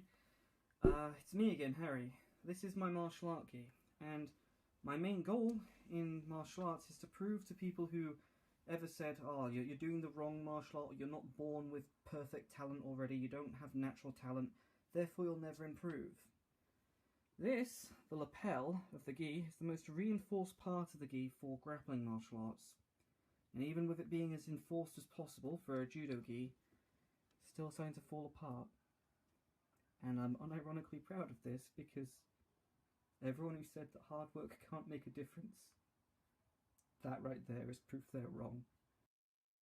Okay, so that one from Harry was him showing his gi and the wear and tear on it from the amount of practice that he's done in it. Fair enough.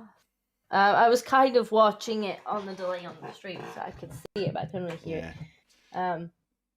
Yeah. I mean, putting that much effort into anything is commendable. It is.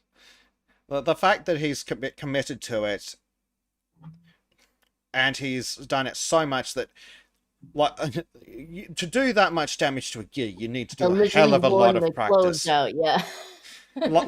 like this is like quadruple stitched, 100 times reinforced stuff, and he's worn it out. That's pretty damn impressive.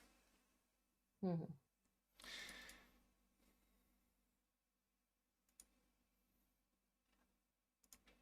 Okay, the next one should hopefully have better volume for you guys, and it's from Bleach Demon. So I'm going to boost the volume up on that, and hopefully it doesn't blow your eardrums out, guys.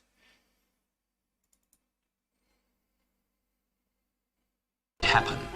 It's a fact. Country is defeated and overrun. Can you collaborate? But can you accept it? Is this what you had in mind when you decided to be a nurse? If it happened to you, what would you do? Could you stand? Things have changed. Don't accept your decisions. You accept ours. The appalling thing about COVID is that you've got to use fascist methods to get rid of it. So that one was a very good edit of old wartime propaganda about having to use fascism to get rid of COVID. Alright, I caught up. Yeah, that's pretty good. Oh look, it's a trim. That's like a standard. Got back out of bed. Hello, Trim. If I did, you wouldn't shut the fuck up about it. Hello. What did I miss? You missed. How was your steak? Was it a good steak? Yes, it was a good steak. Good.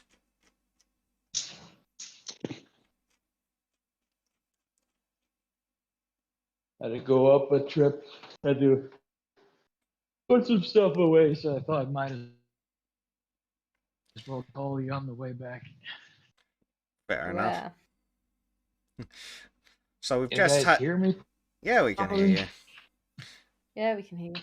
Sweet. So you probably missed. I can't see what's on the stream though. Yeah. Well, Harry sent in some pretty not necessarily based, but at least not anime video comment, and a pretty based video comment, and then we had an excellent edit from Bleach Demon. So one of Harry's video comments was he's practiced so much that he has worn through his gi in the reinforced parts. That's pretty impressive. Wait, that's that martial arts uniform that's designed to take a little bit of shit, isn't it? That's right. Okay, that is actually pretty impressive. Isn't it just? Well done. Oh, damn. Yeah, many years ago, when I was a young fella, I used the same kind of gear in the same martial art, and I didn't come close to damaging that badly. I didn't damage mine either. to be fair, I ripped enough pairs of pants in half at the crotch because those things weren't reinforced. But no, the jackets, I couldn't even damage them if I tried. I wore many a blister on the bottom of my feet doing it, but didn't break the gear. Yeah, my feet were out first. I got many a canvas burn on the top of my feet because from doing groundwork on the knees and things, but no, the jacket always survived. I didn't do martial arts. I just waved a stick at people. The hillbilly way. I mean, I guess that works too. Yeah, you don't need a fancy fucking wavy arms thing if you can beat someone over the head with a stick or an axe or a hammer. Can't reach. Well, then you're fucked, aren't you? No, wait. You don't have to reach. It depends. Since you're short, you actually have a better reach than most people. You just have to fight dirty. Yes. You have to understand how the reach works and how to manipulate it, but it can actually be quite hard for a tall person to fight a short person. Mm. Especially if I was joking. Yeah, This one Trim was talking about straight clobbering ahead. people over the head. Can't reach to clobber people. You can hit a head, but not the head. Yeah. Well, that's why you kick them in one head, and then when they fall to their knees, you kick them in the other. I mean, that works, I suppose. Yes. A procedural thing. Yes. Yeah, it's more of a two-part head clobbering. Yes. You bring them down to your level, then you kick them in the head.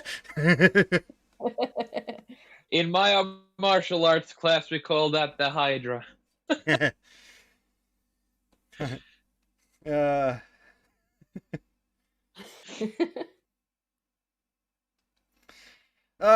Dear Trim. Where's Bleach? Oh yeah, Bleach Demon. He left before I got on, right? Yeah, he had to go do pretend he had a life. What's he doing that for? I don't know. He seems to think that we care. Why am I getting? So why am I getting shit on for doing my job? And he's like, "Oh, I have to go and be a person now." It's like he doesn't get shit at all. Because it works on you. Oh. Oh, okay, that's fair. That's fair. It's an honest answer. I mean, I prefer honesty over lies. Refreshing compared to the fucking government.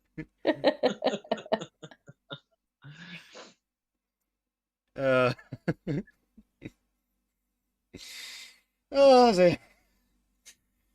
So what Better other be stories have insulted you got properly for by us? friends anyway, because you have those guys who go like, "No offense, but."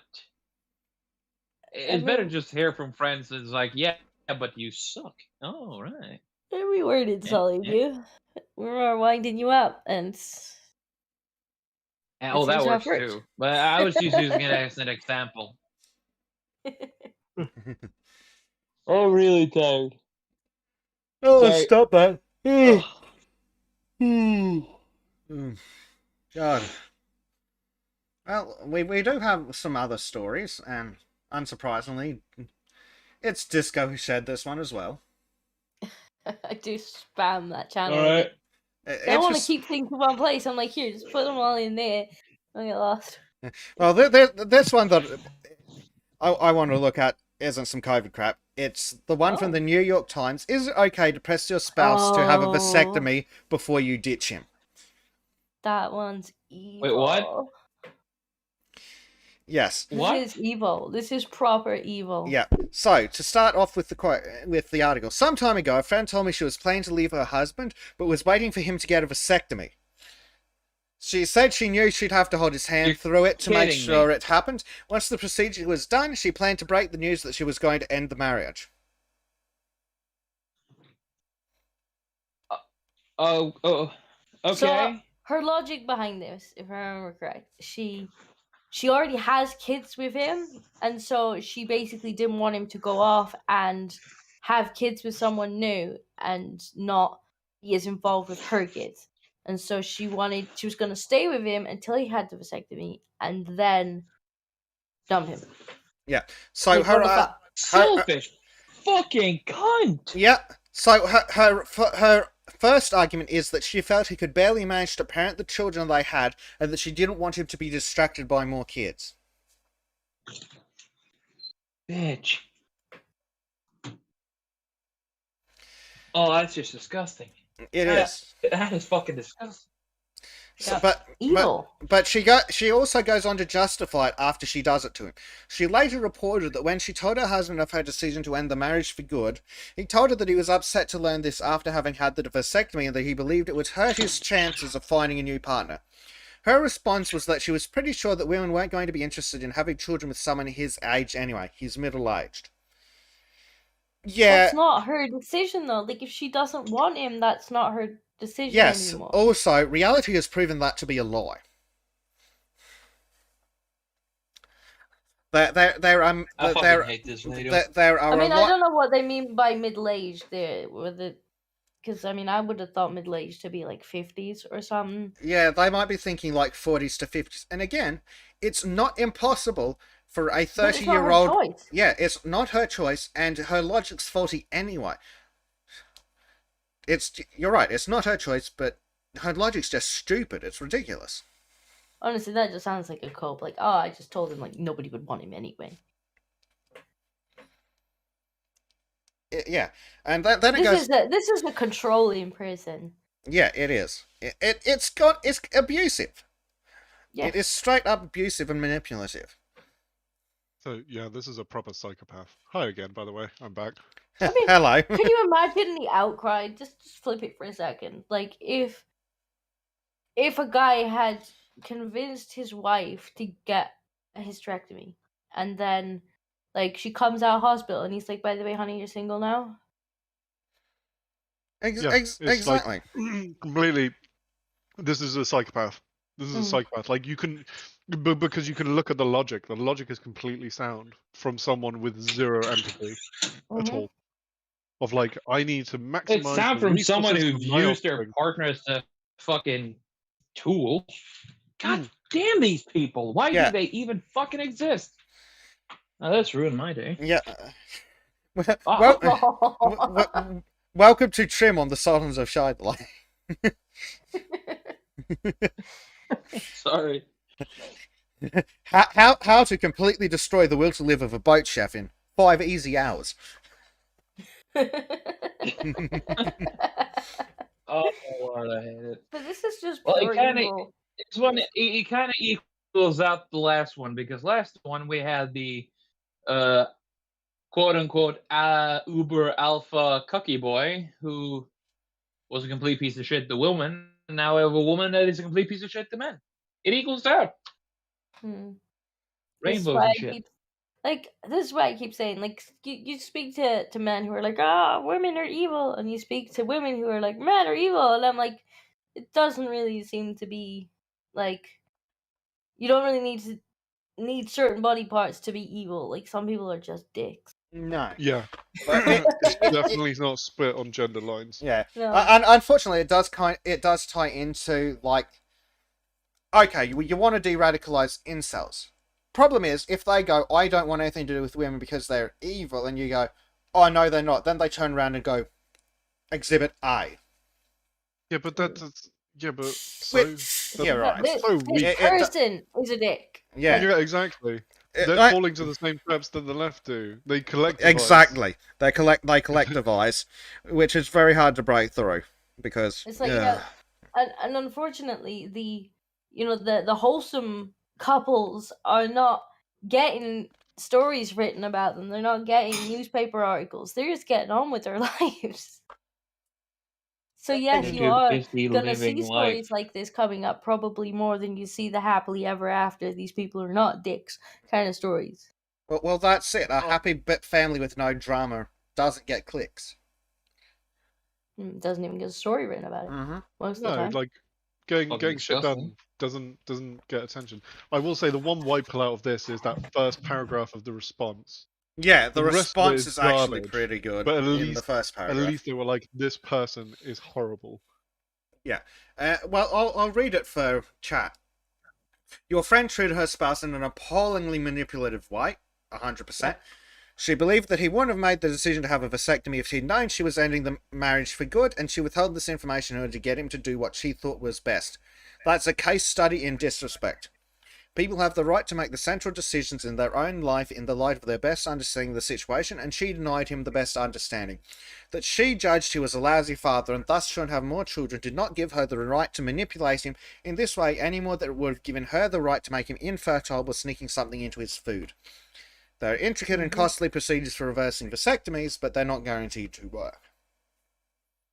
Hey, fucking men. Yeah. Let me guess. After their divorce, she still got a half as shit. No, we don't know that. Yeah, we don't know. No, but probably more. Probably more if she gets it doesn't talk about what she got in the divorce, but it does say that she works at a reproductive rights center. Mm-hmm. Great. So she's helping other the people irony. make decisions about their. Oh my god. But yeah, the key thing of this article is not whether or not the person was bad. Everyone's on board.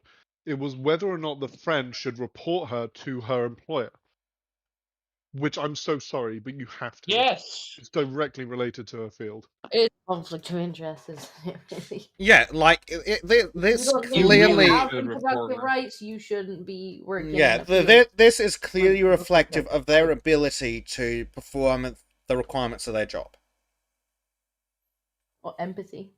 I mean, it's just it's horrendous. And I mean, what's the chant right now? Freedom of speech is not freedom from consequences. I think it applies here. Absolutely, I'm so definitely sorry. applies here.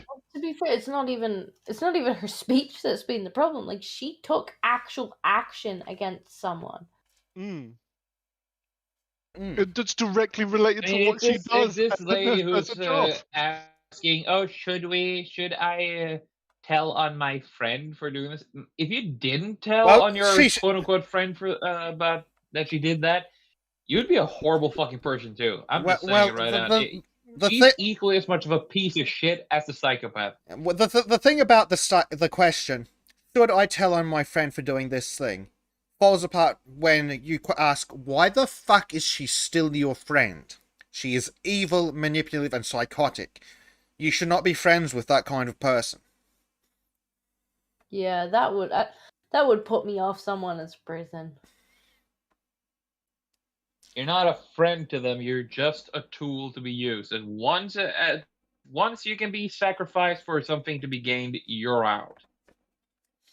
Yeah, Billy's repeats essentially. As a person, as a creature. Yeah, Billy repeats essentially Discordia's point from earlier. Imagine if a man convinced a woman to get her tubes tied while planning to dump her just to fuck her over. Like, that'd be feminists burning his fucking house down. And Yeah. I wouldn't say I objected. I wouldn't even. I wouldn't have a moral objection to that other than the rule of law.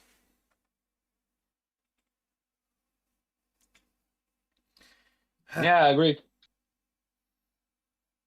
I mean, it doesn't really matter on the gender lines. If you manage to manipulate someone into causing self-harm, and that is self-harm, and then you just deserve the gallows as much as anyone else who does.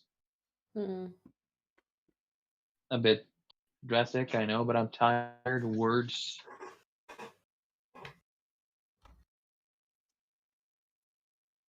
Hey, since I'm really tired and used that excuse, can I say the N-word? No. Nickel pickler. No.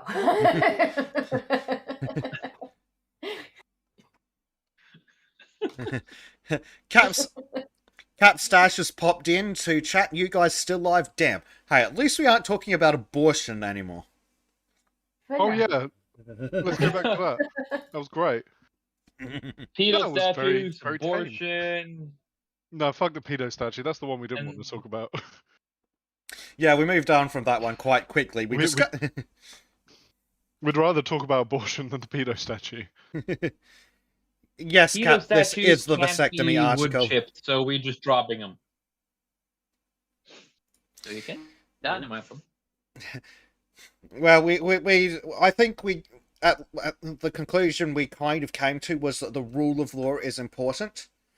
So we should go back and punish those bastards who destroyed the other statue and this guy. Imagine being Tommy Yes. And they're like, hey, can you draw us a picture of a guy getting a vasectomy and his wife leaves him? Just Tommy Yeah. Weird request, but okay. Like, wait, what? He's like, you furries are getting weirder, man. Illustrate that. How the fuck can you illustrate that properly? I mean, they've done an okay job. They've done a pretty good job of getting the point across, ditching him while he's clearly still in the hospital gown. But can you just imagine the conversation that morning at work? All right, I've got a commission for you. It's like, what? You want a what with a what now? Can you imagine, imagine trying to take tram and need a commission, need an art commission, right? Very specifically, a man who's just got a vasectomy and his wife leaving. Yeah, Trem, how much do you charge for naked portraits, by the way? I'm not sure you want to pay and what I like how in the picture he's just like waving at her as well. It's like, wait, what? Is he? Yeah, he's kind of smiling. You can see the little dimples. He's actually he has no idea. He has no idea what's going on. He thinks she's going on holiday. Probably the drugs are still in.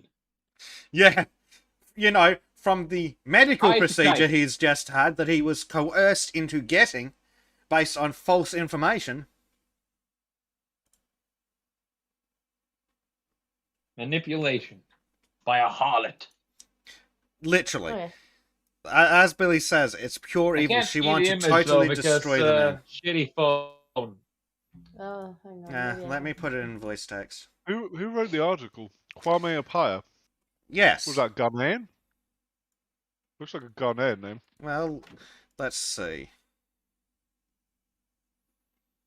Kwame Appiah, hashtag BLM, hashtag he, him.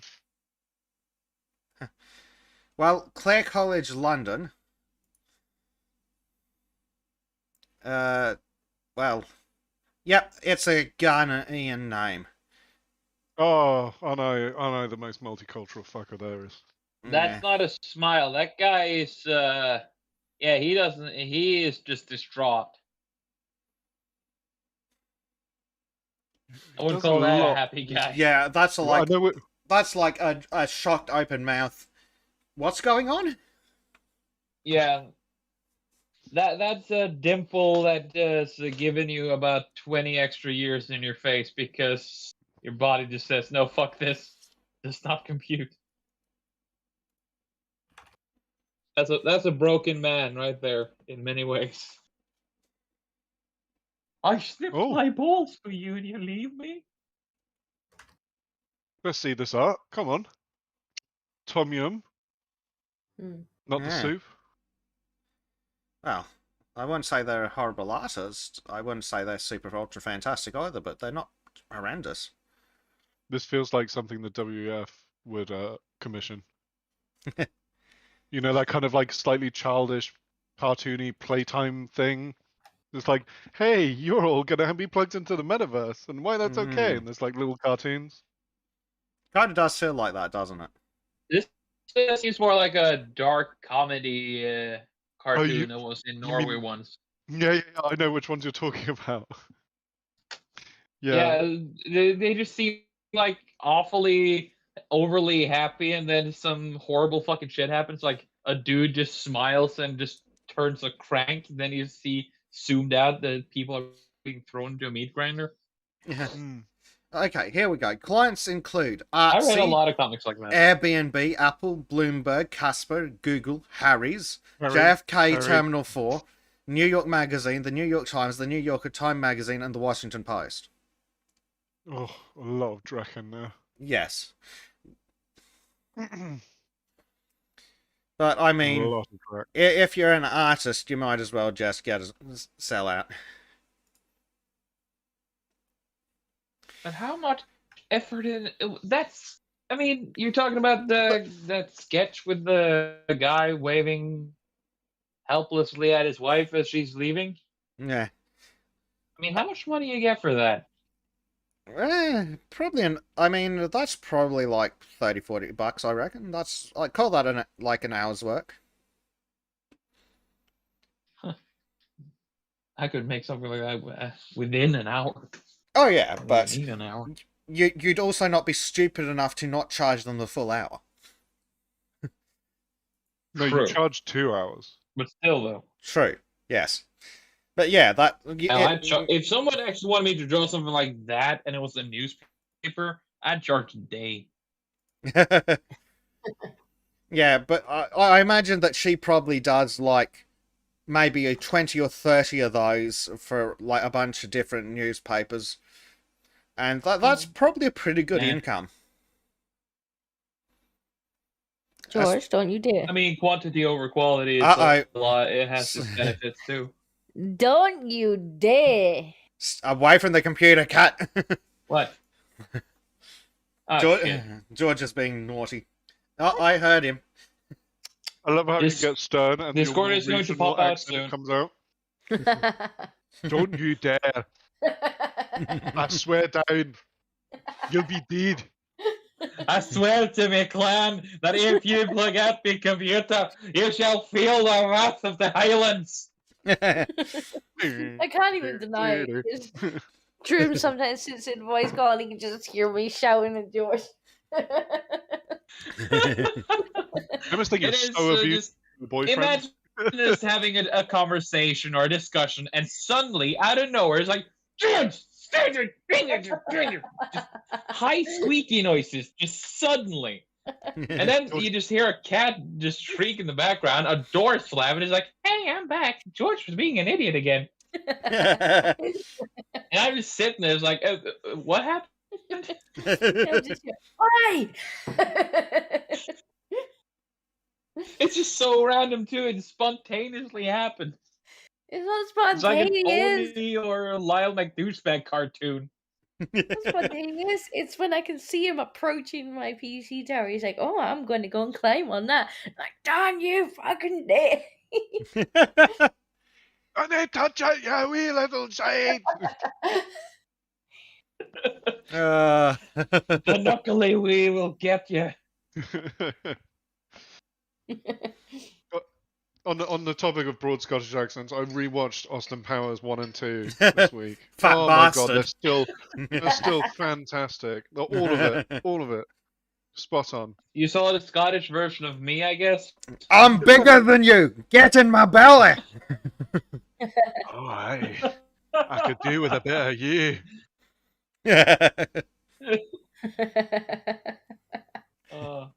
We had a cool primary school teacher. Like once a year, she let us watch the Austin Powers movie, and the part that cracked us all up was when he was hiding in that sumo wrestler wardrobe in the wardrobe for sumo wrestlers. What? I didn't have corn. Or when the poor bird has to plant the tracking device. Yeah, straight in there. Oh, frisky are we? Fantastic film.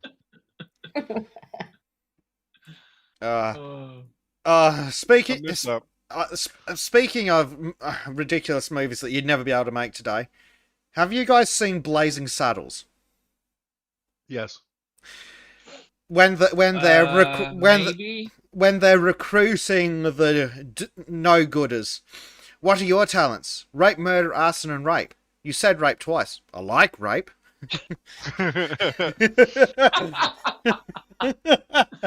Oh my god! What's this? A male feminist? Yeah. An Antifa member?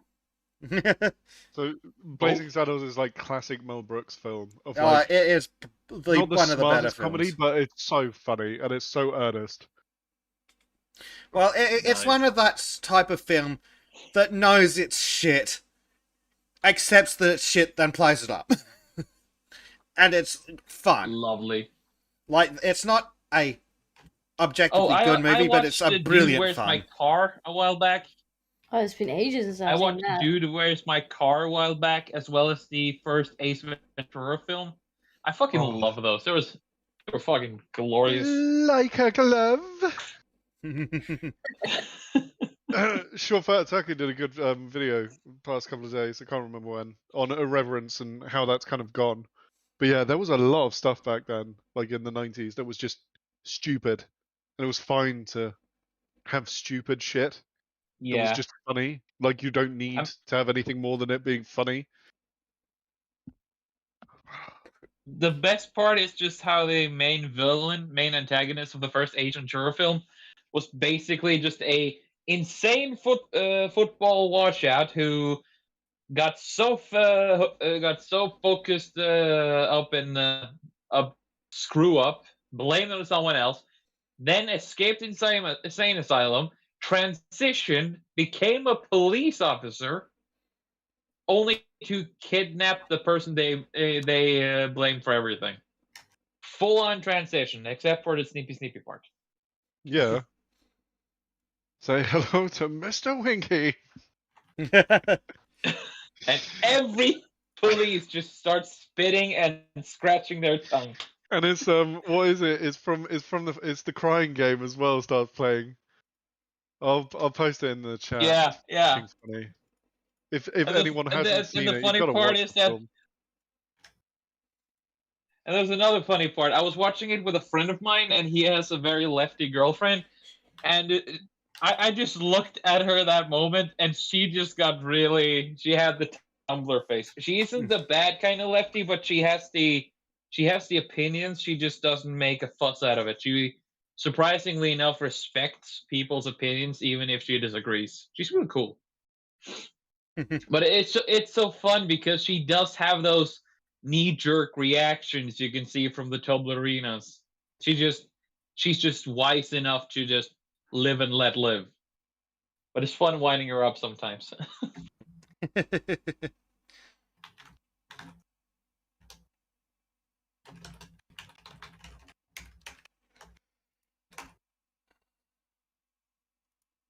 What else was great? Wait, in the second Ace Ventura film, isn't there a gorilla that, rapes a guy in a bush? If I recall correctly, yes. He also crawls out of a rhino's ass. It's not real rhino, but yeah. The artificial rhino. That was a funny one.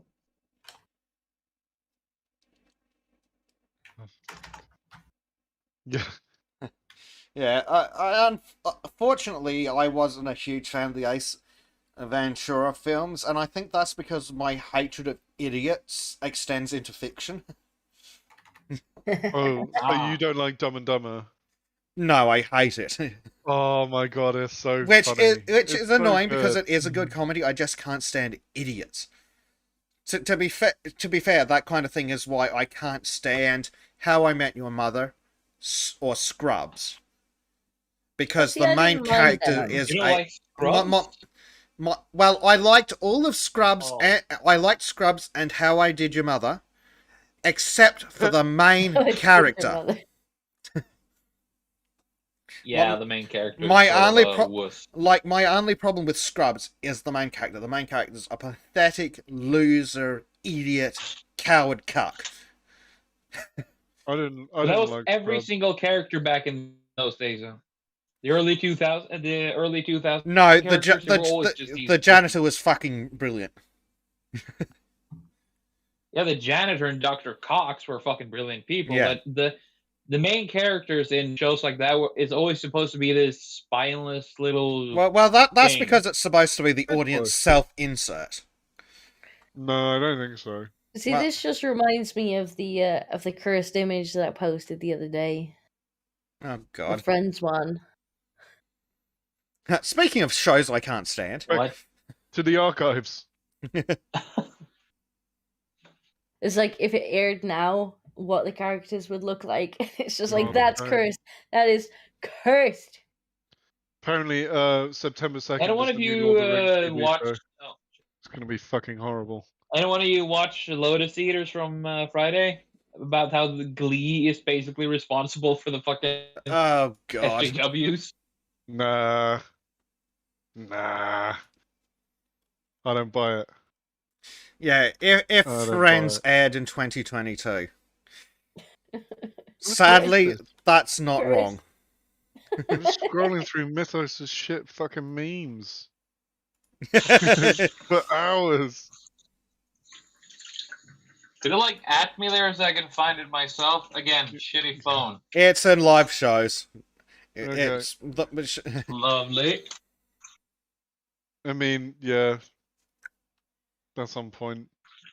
It's true though. Like that is there a black tranny there? It's got that Instagram reality kind of vibe. Yeah. And the best part would be none of them would actually walk between the flats. They'd just call each other on their mobiles. Although I have to say, like, they probably wouldn't all be white. Yeah. And at least one of the women would be trans. No, what are you talking about? All of them would be lesbians. Of course, yes. Yeah, Especially if it's made by Netflix. But also one would be trans. And again, like, Friends also falls into the same problem I have with TV. Like, I don't remember their names because I don't care. I think it's Chandler, who I think's the one who's now in the middle at the back. Can't stand it because he's a weak, spineless loser. And then there's Joey, who I can't stand because he's an idiot. Which sadly ruins a lot of what would otherwise be good shows for me. I thought Joey was a lovable idiot. Say, I think that's was his thing. He was supposed to be the lovable idiot. I'm not the smartest guy, but I'll be But adorable with it. Do you like anything and don't say anime? Well, let's see. Well, pre getting rid of Gibbs, I didn't mind NCIS. I suffered through the Chicago series, all the 3 main shows of that: Chicago PD, Chicago Fire, Chicago Med. The Rookie, despite the fact that they're pretty woke, they're not bad. I've suffered through them, but it's mainly because they don't star pathetic, spineless losers. Basically, okay, does it have to be like these reality comedies, or can we just go on to actual series? Because I really want to recommend Stargate, SG-1, and the Planets. Yeah, Stargate's pretty good. I like Stargate, except for one little thing, but it's not enough to detract from it as being pretty good to start with. I feel like Bezik's a difficult customer here. Bezik's a very difficult customer. Super picky. I am. I'm not going to deny it. You know where he lives. Of course you'd be a difficult customer if you have to live through shit he has to live through. He doesn't want to get reminded of his shit he's surrounded with. Well, that's it. TV's escapism. I want to get away from idiots. And why are you watching so many shows involving crime and criminals? Because because crime doesn't there they affect get me. punished. Yeah. Unlike reality. No, I'm just a picky, judgmental bastard. See, you're halfway. You're trans-British. I'm telling you. You're getting there. Transnationalism is a thing. But I don't like queuing orderly. Yeah, fuck that. Then you're definitely not. Then you're probably Scottish? I'm Scottish? No, Scots queue. Yeah, we queue. All British queue. They tell you what, we get proper mad if people don't queue properly as well. No, it's like, excuse me, back in the line. Yeah, We've all been waiting. I know people who like this fight. And that is queuing. why we give you a shitty Christmas tree. No, it's actually interesting because we do have the queuing thing in Australia, and I think it's like a Commonwealth thing. Yeah, it's very much imperial. Yeah. There's a rule and a system, and you follow the rule and you follow the system, and everything's going to be okay. People's backs up faster than if you start queue jumping. It's just We wrong. actually do have a bit of similarity in Scandinavia too. We have the whole respect the queue thing, and if you don't, you get yelled at. And if you're really pissing off the wrong person, you get punished. It's more extreme in England. Loudly tutted at. Yeah. Wussies. If you're lucky. Like someone of English descent is likely to stab you for cutting in line. Just pull out the sword cane and. Well, remember we sent all our criminals over there, so they might be slightly stabbier in Australia. I don't. You're criminal and your worst policeman. I don't know if our criminals are smart enough to get stabby.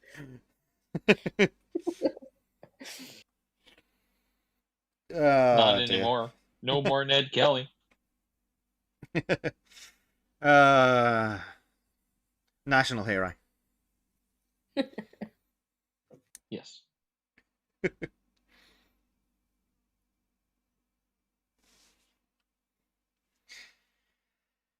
Oh dear. Well, I have to get up in about 7.5 hours, so I have to go to bed. Yeah. Aw. Quick, lay the peer pressure on again. So you know. You peer pressured me once, and that's enough. I've given you what you wanted, more trim for a short while, and now I shall off I can't and believe he's leaving. fuck it off. It's terrible. Yes, Okay. I know, cruel, right? He's abandoning Horrible, us. evil. He is abandoning us. Shut the fuck up. How could you do this to Why us, should that Trim? be so effective? Wait, let me get the violin music out. See if I can really lay it on. Yeah, I think I'm just going to say goodnight, everybody. Shadilay, and I'll see you next week. Goodbye. So long. Oh, so we have some essentially breaking news coming from via Prime tonight. Martin Scorsese is banned from pharmaceutical business for life.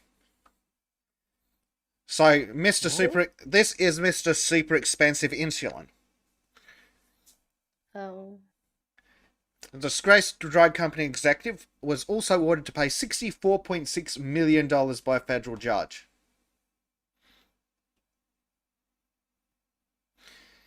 So he's been banned from ever doing business again in the pharmaceutical business, and $64.6 million in profits he scored from the hike in the price of the drug Daraprim.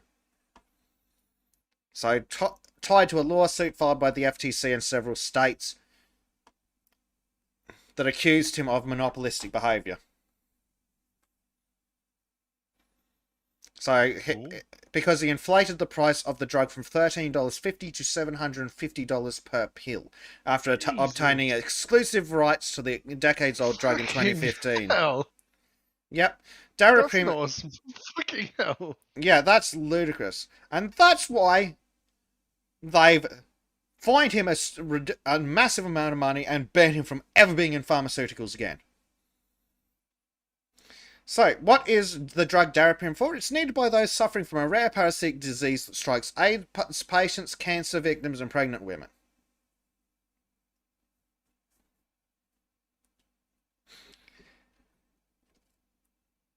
Smarmy bastard.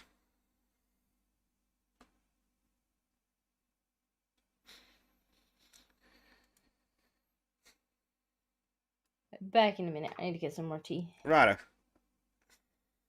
Yeah, sorry, my kid just took a shit. So I need to clean it up. Oh dear.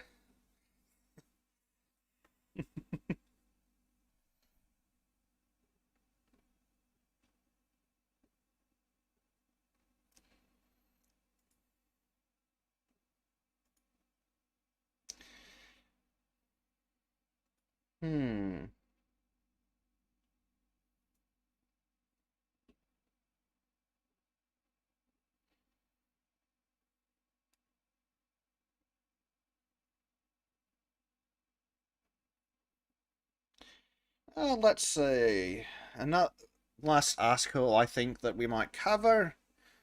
One from Freeborn. Afghan suspected of raping and murdering 13-year-old to be moved from UK to Austria. The 23-year-old fled to Britain last summer allegedly under a fake name. So London's Westminster Magistrates Court has ordered the extradition from the UK of an Afghan migrant who illegally crossed the English Channel and is wanted in Austria in connection with the rape and murder of a teenage girl. Sending their best, folks. Sending their best. Oh dear.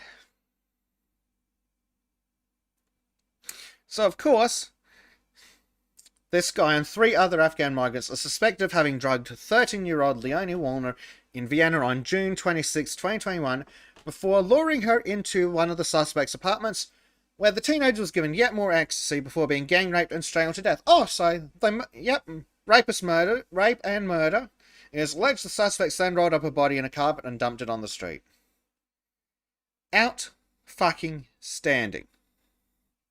So all the suspects except this dipshit, in particular, were detained by police shortly afterwards and have been in pre-trial detention since. This dipshit fled Austria, however, first reportedly reaching the Sea of Dunkirk in northern France. The suspect is then said to have paid people smugglers to help him board a boat illegally headed for Britain. On July 18, he claimed asylum, having allegedly provided UK Border Force officials with a fake name when the boat reached the Kent coast. Subsequently accommodated in a taxpayer-funded hostel in Whitechapel, East London. Authorities were tracking him, however, the Austrian authorities were tracking him, however, and contacted their British colleagues to inform them of his arrival in the UK. The Vienna Public Prosecutor's Office issued an international warrant for his arrest on July 29th, and acting on that warrant, officers from the UK's National Extradition Unit detained him 11 days after he set foot on British soil. So yes, the best and brightest of the Afghans. Totally a value add to the UK, this guy was.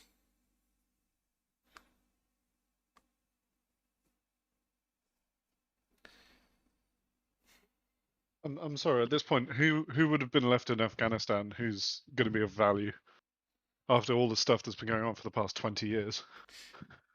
At this point, like, the kids that aren't old enough to speak.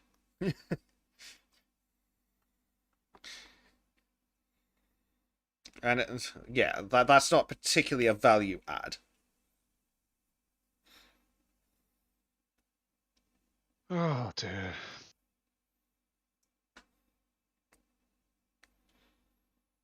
What's his name? Zubaydullah. Yep, that's his name, Zubaydullah. Isn't it amazing how you can kill someone and then just be sent to a different country? I mean, sorry, I'm saying this to an Australian, but you know what I mean. It's amazing how you can kill somebody, then run away across national borders, and then sneak onto a boat, travel over to England, then use a fake name to claim asylum, and then be allowed free in a taxpayer-funded hostel for 11 days to do God knows what. Yeah, that's fucking amazing, all right. Well, this was a large part of Brexit as well, was the free movement means that you can't actually track people internally very well. Interpol are fucking useless. So it's like, great. People can come in any of the EU countries, and then after that, no one knows where they are.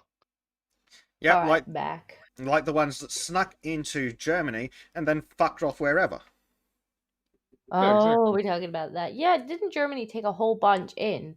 And then they were just like, we've lost them. Like, how do you lose them? You invited them. They're your problem. I don't know. We looked down the back of the sofa. We cannot find them.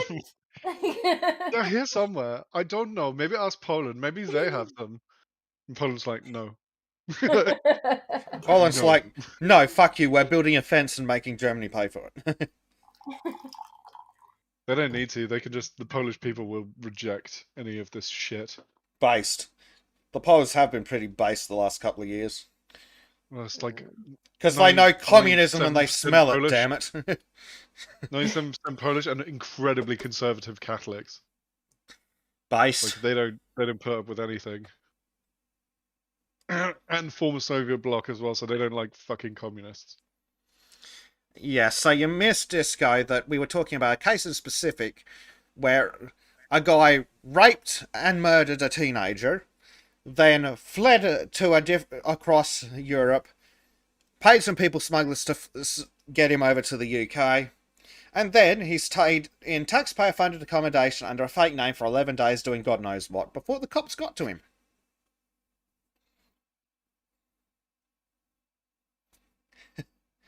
As you do.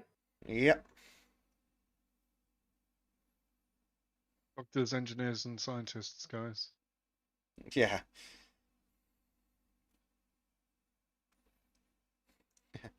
Yeah. It makes me wonder how people have the audacity to do this. Like, I couldn't. I get worried, like, going anywhere. Like, have I got everything? Have I done something wrong? Is somebody going to tell me off? I couldn't sneak into a country and just be like, nah, I belong here.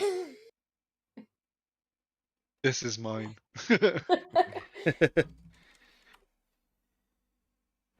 Like, I'm almost sorry for being there when I know that I'm allowed to be there.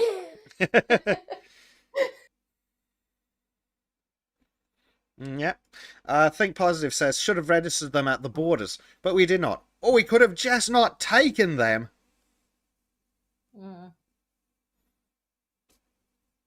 That would be Oasis.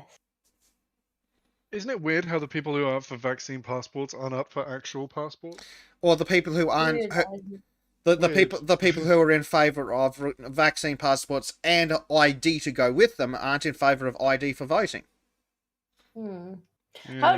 How do we spin the narrative so that the vaccine passports are racist? Because they'll get dropped like a stone then. No, they are. The same logic that makes voter ID. How do we make them understand that so that, you know, we can get them to campaign against them?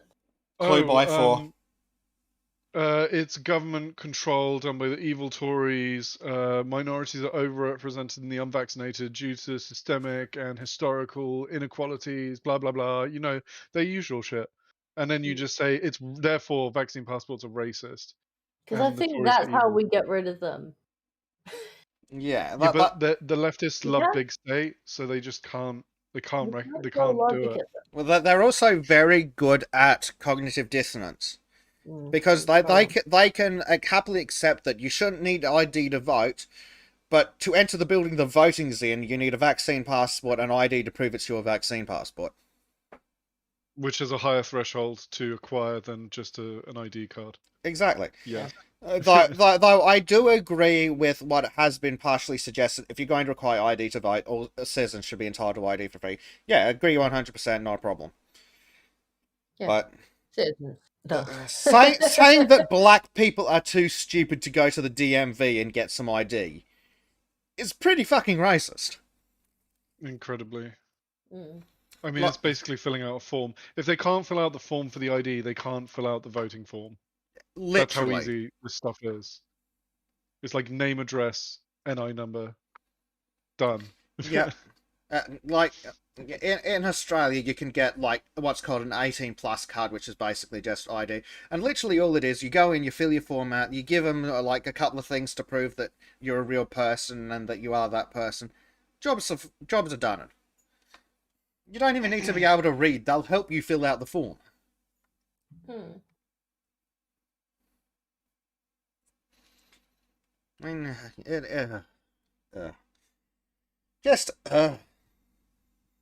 Don't be a racist. Don't you know black people can't read? How dare you? Yeah. We need special rules for black people because they're too stupid to function in society. Yeah. But I think black people are capable of reading. How dare you, you racist? Yeah. It really is the racism of low expectations, isn't it? Yeah, 100%.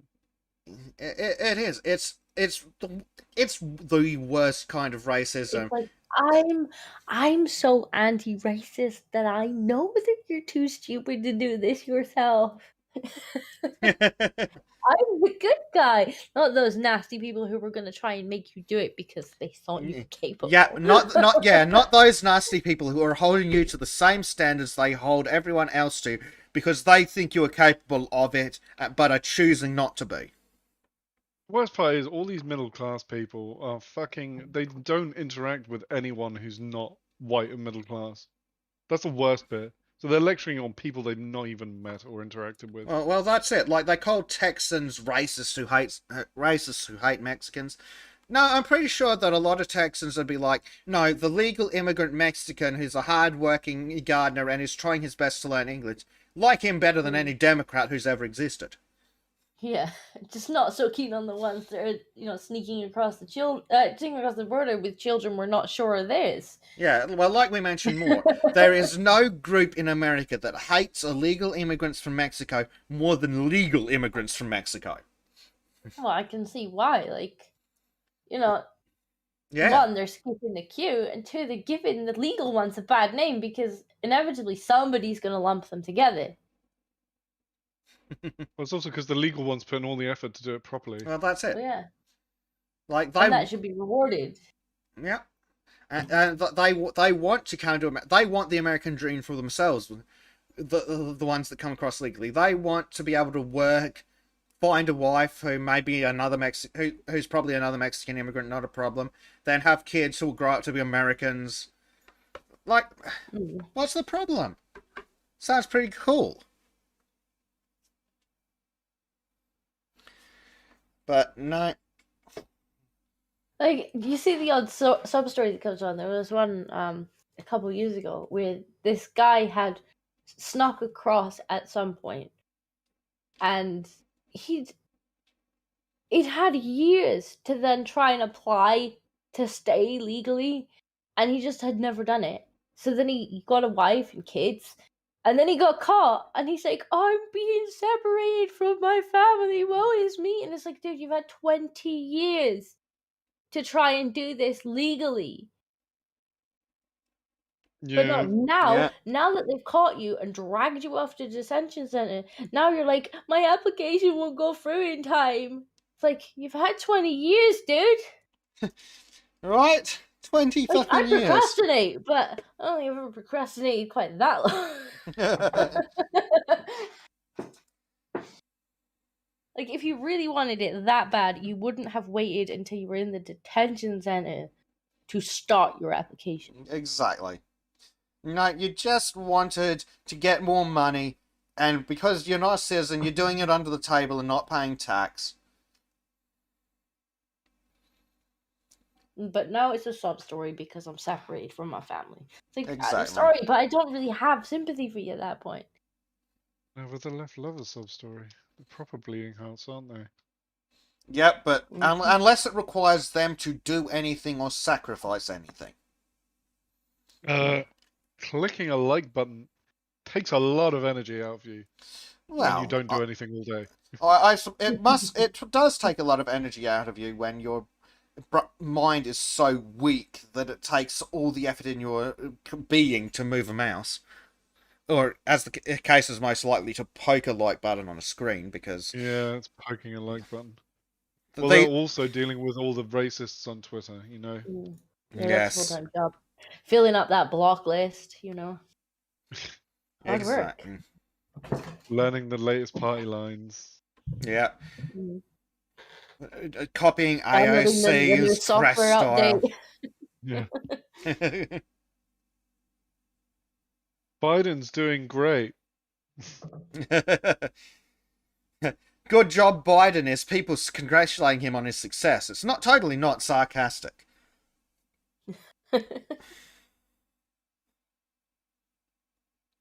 Well, I did see someone unironically say that Biden's doing a great job. It's like... Well, actually, didn't someone... I think someone posted somewhere that Good Job Biden was trending and something, but where the hell was that? Yeah, but that might be just sarcasm. But no. I have no doubt it was in Twitter's trending tab, and you know how they do their little editorial? Though it might be satire because it was just a screenshot, but let me see if I can find it again. Because we have a surprisingly active Discord server. I don't know what you're talking about. Thanks for cleaning up my mess these past 2 days. Oh dear. I didn't start it. No, but I just finished it. Yeah, you were very effective. I'm not a fan of muting people because I like it being a little bit spicy, but that guy went a little too far when he'd only been a member of the community for a matter of hours. I love him. He came in, he joined the server and started throwing hands immediately and just cussing everyone out. It was fucking brilliant. He's a troll after my own heart. Yeah. But yeah, he's not being very subtle. No. He is not. The way I put it, as I continue to search for this thing, is there's good-natured trolling, which is what we do to Harry, and then there's bad-natured trolling, which is what I think he was doing. I don't know. Billy seems to not appreciate me and him have a romantic engagement. Unfortunately, Billy suffers from a severe lack of social skills, by the looks of it, so he's not capable of disengaging appropriately. one way to put it. Yeah, that's putting it very mildly. He's keeps almost calling me an F-bomb. I don't appreciate that. Yeah. I think Billy is probably autistic. And worse than Harry, even. Yeah, I can't for the life of me find this thing, but oh well. What are you looking for? I swear that someone posted a screenshot of the trending thing on Twitter with that little editorial. Saying, you'll never find it. Yeah. You will never find it. There'll be dumps. There's huge dumps into memes every day. I know, it's mental. It's absolutely mental. It's great, but it's mental.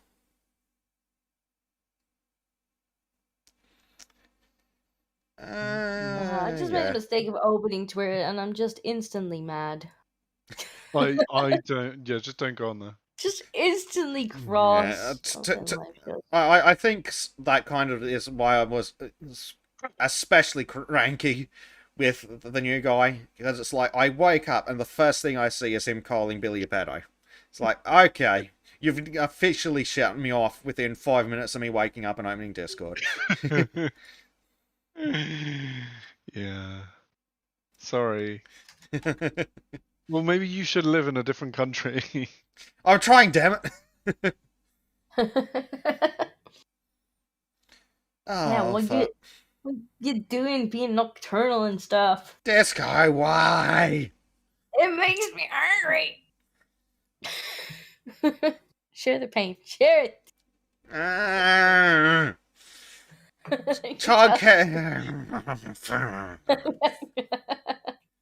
Angry Bezak noises.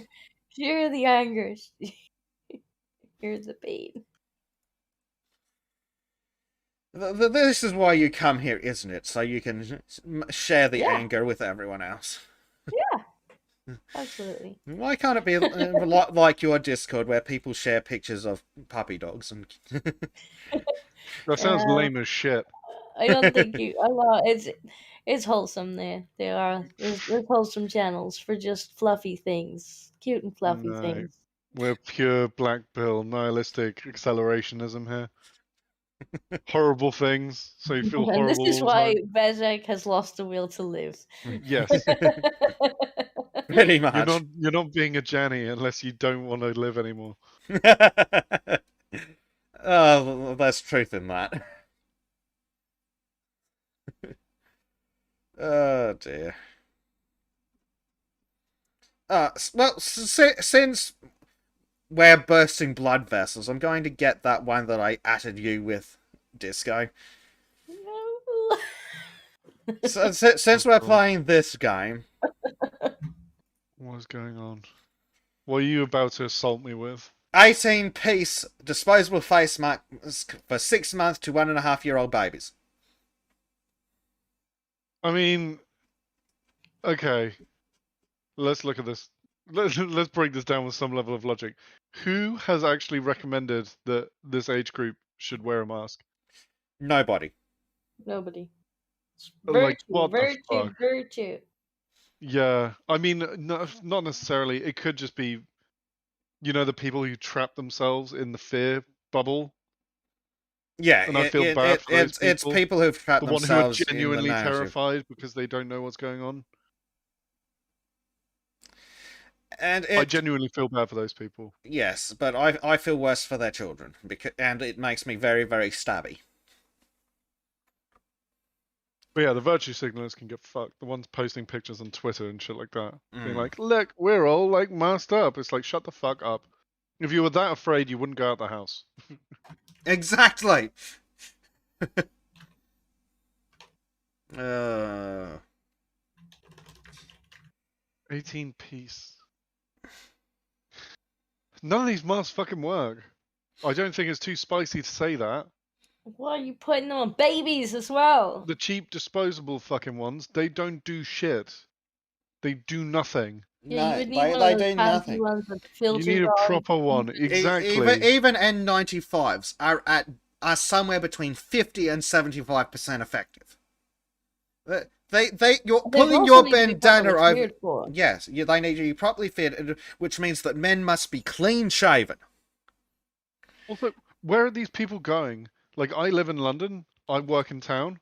I go into London on like public transport. It's fucking empty. No one is going to give anyone anything. Mad. I just You're don't understand. more likely to get it off the COVID Karen who's got her nose poking out the top and is screaming at everybody who's not wearing one. Or than you are from somebody who's quietly just sitting on the No. train without a mask. the So what you crazy need to bitch do- who's not wearing a mask, who's screaming at you to put a mask on and then spits in your face. You just need to be 6'5", and people don't fuck with you. Honestly, they only pick on the small people. Well, Like, that's no because one they're has- just I've- bullies. I've not worn a mask throughout this entire thing. No one has said fucking dick to me at all. I But they had go and they pick on people they think are weak. I had one person in a takeaway ask me nicely, like the one that was behind the counter, and I was just like, I'm exempt. And she was like, "Oh, I'm so sorry," and that was it. Like, I walk into any shop, whatever, right on, and nobody says shit. Yeah, the only reason But then I do look around. I do walk around like with a face on, like, go on, try it. The only reason I've ever worn them is because of how absolutely totalitarian the government has been.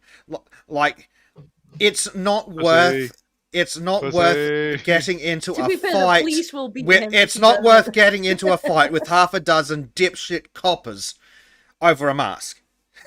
Yeah, it is, pussy. Pussy. I can't afford fines, damn it. Don't pay them. Poor pussy. Hey, this is Australia where they'll imprison you for not paying you for your mandatory hotel quarantine. Fantastic. It's great. I see your ties with China are getting stronger. Oh, like, fuck's sake, at this point I'd almost welcome the Chinese overlords to just take over. We are mean, going to they have have. to They're the extract ones- Bezic for asylum. I told him he can claim asylum based on human rights violations, and he needs to do it. He might need to. Like, unironically, it's getting very close to the point that I would need to. Like, problem is, where, though? Come here. That sofa's mine. Come here. Go drive for Uber Eats or Deliveroo. Just paint your face brown and just be like, sorry, no English. Just learn a couple of key phrases in Arabic or something. Yeah, we do have a rich heritage of Aussie bartenders, so you can come over and just do that. Yeah. See, the problem is, we're going to need to stage a military-style Chinooks to the roof of the embassy evacuation to get me out of the damn country. I prefer the Hueys in Saigon kind of imagery. Basically.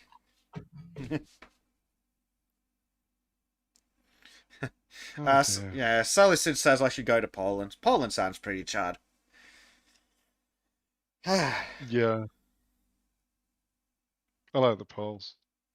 Every Pole I've worked with, he's been great. Well, they don't tolerate Nazis or communists, which is pretty fucking bad. No, but nowadays. also, like, I was outside having a cigarette with one, and I hadn't spoken to him before, and the first thing he does, he comes over and he goes, "Do you want to hear a racist joke?" And I'm like, "Yes, of course I do." Yes, please. One racisms, please. Oh, he was one who thinks the Rothschilds are all lizard people. It was great. See, this is where you find out, like, you know, he was actually an undercover policeman or something, and had you said no, you're like, oh, this one shouldn't be here.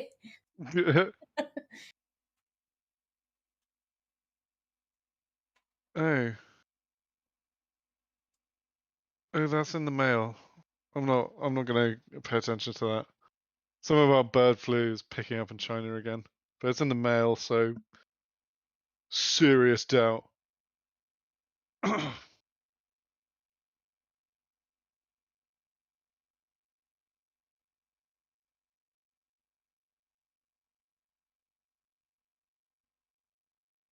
I mean, it is China though, so entirely possible. Oh yeah, it is possible. I just don't want to do it. I think next one, everyone will just be like, "Fuck it, I don't give a fuck." No one here seems to care. Well, like at this point, I think I'd be happier just dying slowly of COVID or bird flu than living surrounded by pussies any longer. Yeah, like those people who wear their masks because they.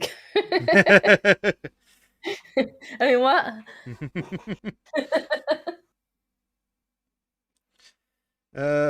Fuck the government. If only we had human rights in Australia. That'd be nice. I know, hilarious how you don't. I'd find it hilarious too if I wasn't here. Fair. It'd be funny if it was someone else. That does seem to be Fractal's position. Oh yeah. It's funny because it's not funny me. when it's someone else. Always funny. Well, you'd better hope that your politicians aren't paying attention because Australia's the testbed for this bullshit. That is the problem. Yeah, but the problem is you guys are a bunch of little bitches. Yeah, because they took our guns away, damn it. Yeah, you don't need guns to fight someone. You use swords. I'll get my grandfather's sword out. Yeah, but we can't have those either. Jesus Christ. Are you allowed anything? Nothing. Are you allowed knives to eat your dinner with? Barely. No, we are technically allowed swords, but like in England, we are not allowed to possess anything for the purposes of self-defense. So if you're found outside your house with it... Yeah, it's pretty bad over here. I don't know if I ever showed you that police FAQ thing where somebody had asked, like, what can I legally purchase in the UK for self-defense purposes? And they were like, you can have a rape lot. There are some sprays that you can get that, like, not like pepper spray or anything like that, but like a colored spray that marks them. And you're like, however, if they were to get injured while you're spraying this on them, you would still be liable for assault. And it's like, right, so if somebody assaults me, the only thing I can do is like spray them with a colored dye, and if it hurts them, it's me that's going to jail. Yeah, it's ludicrous. Absolutely fucking ludicrous. No, because that would be civil damages, so you don't go to jail, but you'd have to pay them compensation. So imagine paying a rapist £30,000. Jesus Christ. Unreal. I know, it feels like our legal system was set up for, like, just, British people to be involved in it, and not the third world we've now imported. Yeah. You should be able to have anything you goddamn feel like for self-defense. Well, especially if they come in your house. Like anybody who breaks into my house is not there for good reason. Yeah, like conceal. I'd like to be able to assume that they're not. Carrying firearms in public is one conversation, but you should absolutely be allowed to have firearms in your home for the purposes of defending against home invasions. Because nothing stops a home invasion like a couple of rounds of slugs through the door. So, near me, some pikeys came in and tried to rob this old couple. The guy took the screwdriver off one of the pikeys and killed him with it. He got taken in. Hold on, I'll post the news article. But yeah, it was fucking ridiculous. They took him in. His wife had dementia, and the guy had like disarmed him. This like 70-year-old guy, and stabbed him. And they had to move. They had to sell their house and move because the pikeys were like threatening them and shit like that. After they broke into their house. Absolutely insane. Sorry, he wasn't 70, he was 78. Fucking Chad man. Yeah, it's fucking ludicrous. No, anyone who forcibly enters your home while you're there is up to no good, and you should be entitled to defend yourself with whatever level of force you feel appropriate, up to and including machine gun fire from the top of the stairs. But too big, 4-year-old Pikey's broke in. His wife has dementia. He's 78 and he's old. And they still took him in to be like, we need to figure out if you legally defended yourself by disarming them and stabbing them in the altercation. Like it was the assailant's weapon. Like that's how mad it is. Yeah, like, it's fucking ludicrous. We got to check this out. Was there not one as well where he didn't actually attack them, but he called them a naughty word, which I'm not allowed to say on YouTube. And so they phoned the police and he phoned the police, but they had said like he called us a naughty word. And so the police came out and he's like, oh, finally you're here, and they arrest him and leave the people there with the family. People who were trying to rob them. I'm going to use that. I'm going to break in somewhere and basically say they called me the M-word. Why not? Just say you were doing it for social justice. You're just say that you're transgender, male to male. No, I don't even need to say anything. I'll just say you said the M-word. Yeah. It just offends me. That's fine. Yeah, they saying the N-word, they support slavery. So I get to beat them down and throw them in the river. Police probably help you rob them at that point. Self-defense is not legal in the UK. It is legal with reasonable force. But reasonable force is not reasonable at all. No, it isn't anything at all resembling legal. Like, the way it's written, you've got reasonable force, which basically means that you can punch them in the face. But careful, if you punch them too hard, that might be illegal anyway. All of it is based on, like, right, so you felt threatened, and then you need to accurately identify all of the parts of the situation that are threatening, and your appropriate response to that. It's like, really? While I think someone's going to kill me, I have to accurately identify all of this information that's going on, and act at an appropriate and relative level to that. Like, how about we fucking just say stupid. that breaking into someone's house is inappropriate?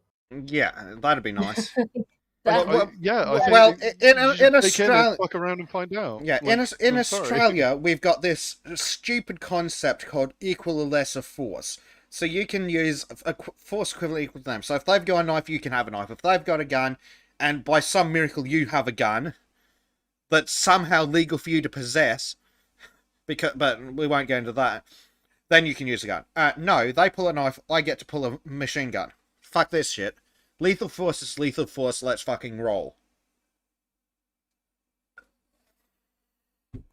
It's ludicrous. The fact that you can be threatened with deadly force and not be able to respond with whatever deadly force you like is insane. Mm-hmm. Which is one of the things that I think America gets right, because you see it happen regularly where someone's on foot shooting at a police officer in a car and the police officer just accelerates and slams into him. If you're justified in using lethal force... While firing his gun in the air. As a display of dominance. Well, if you're justified in using lethal force, the particular way of using lethal force that you choose to use in response shouldn't matter. Correct. Oh dear.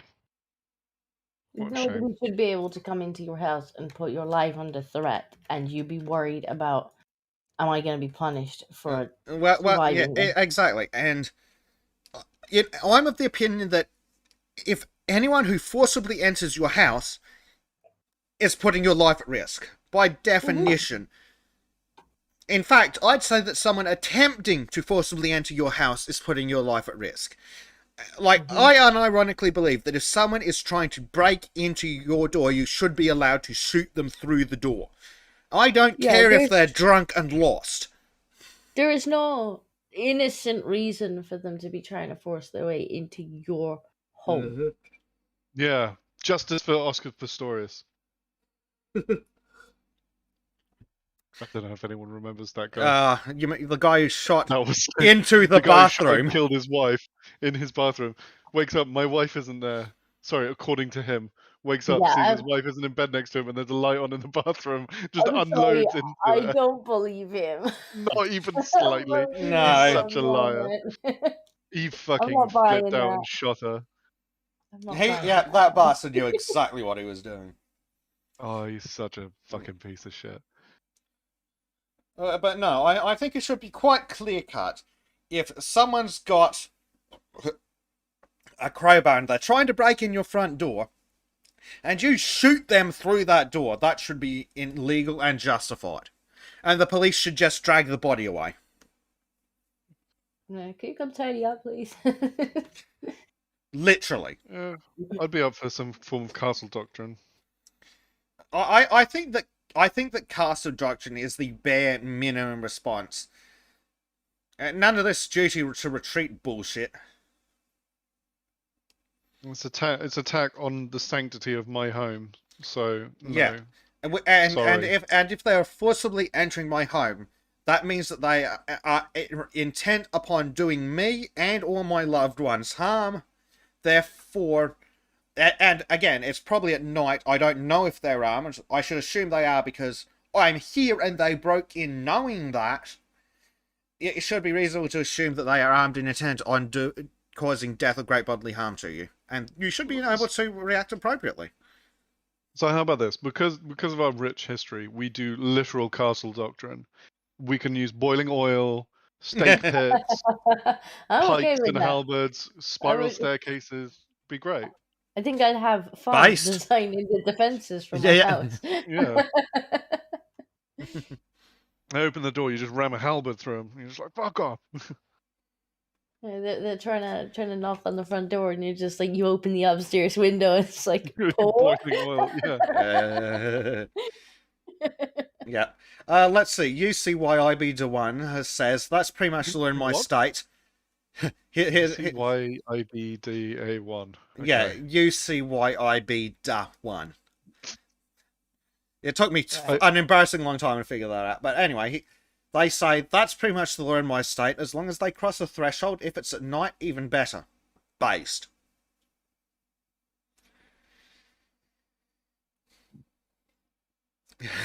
Bleach Demon says conquest doctrine should be implemented, where they try to break in and then you beat them and take their stuff. But they don't have anything worth taking. These people. I don't want. They really don't. Terrible things. Enslavement doctrine. If you try to break into my home, I can acquire you. Yeah, I can take you prisoner. I can take you as a slave and put you to work. Hold you as ransom until your family can pay the gold. Based. This is the way. Yes. Defend the door with spears. They come through the door and you just run them through. Yeah, what happened to a good old-fashioned palisade? You know? Get some wooden stakes on the ground. I believe the answer to that question is cannons.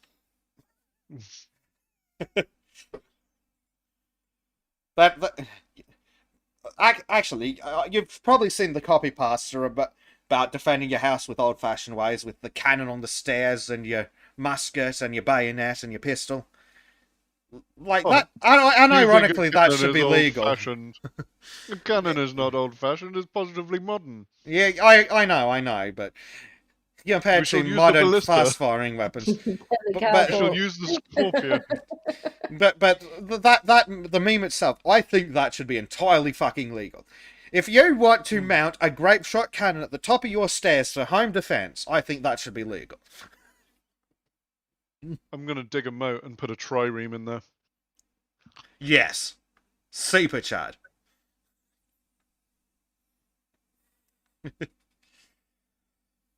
Harry, shush, no one likes weebs. Harry weaving again. Something about Japanese shit. He's talking about naginasas, which is basically a polearm. And no, I think you're gonna have to teach the bot Like, just spend an afternoon giving the bot all of these weeb words, so that when Harry starts going on about anime again, the bot can take over and just be like, no. Maybe put him in a box somewhere where he, once he's done talking about it, lets him back out. Yeah. Also, no, Harry, you can't use the Naginata for castle doctrine because Naginatas aren't traditionally British. They're not a traditional English Harry. weapon. if you're gonna meme properly. Get out of here with your Sengoku Jedi bullshit. Yeah. Prime Knight says shield and short spear and form a shield wall with the family. Yes! Teach the kids crossbows at the top of the... Shield wall's a bit Anglo for me. I prefer the French, like, aristocracy. Oh, run them down on horseback. Yeah. Knights and plate armor. Also good, but the kids can form a shield wall. Use your kids as a shield wall. Well, I mean, in case some of the attackers get past you. Well, you should have enough kids to form a medieval skirmish unit. Hey, that might get the birth rate up. If you need to have more hands to protect your home, then you'd wanna breed some more. Yeah, exactly. It's like, honey, we need to have at least another 3 kids. I need somebody to man the catapults. I feel like we're turning real life into a shitty mobile free-to-play tower defense game. I can just imagine the reaction of the woman in that situation. What do you mean you plan to have 27 kids? You're right, I forgot the trebuchet. We'll need another 3.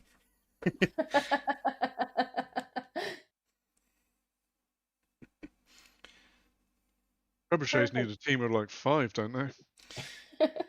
I imagine it depends on the size of the trebuchet. Like, we're not aiming to lob a 1-ton object over 100 meters away. We're aiming to lob small explosives about 20 or 30 meters. Yeah, we need grenadiers, really. Yeah.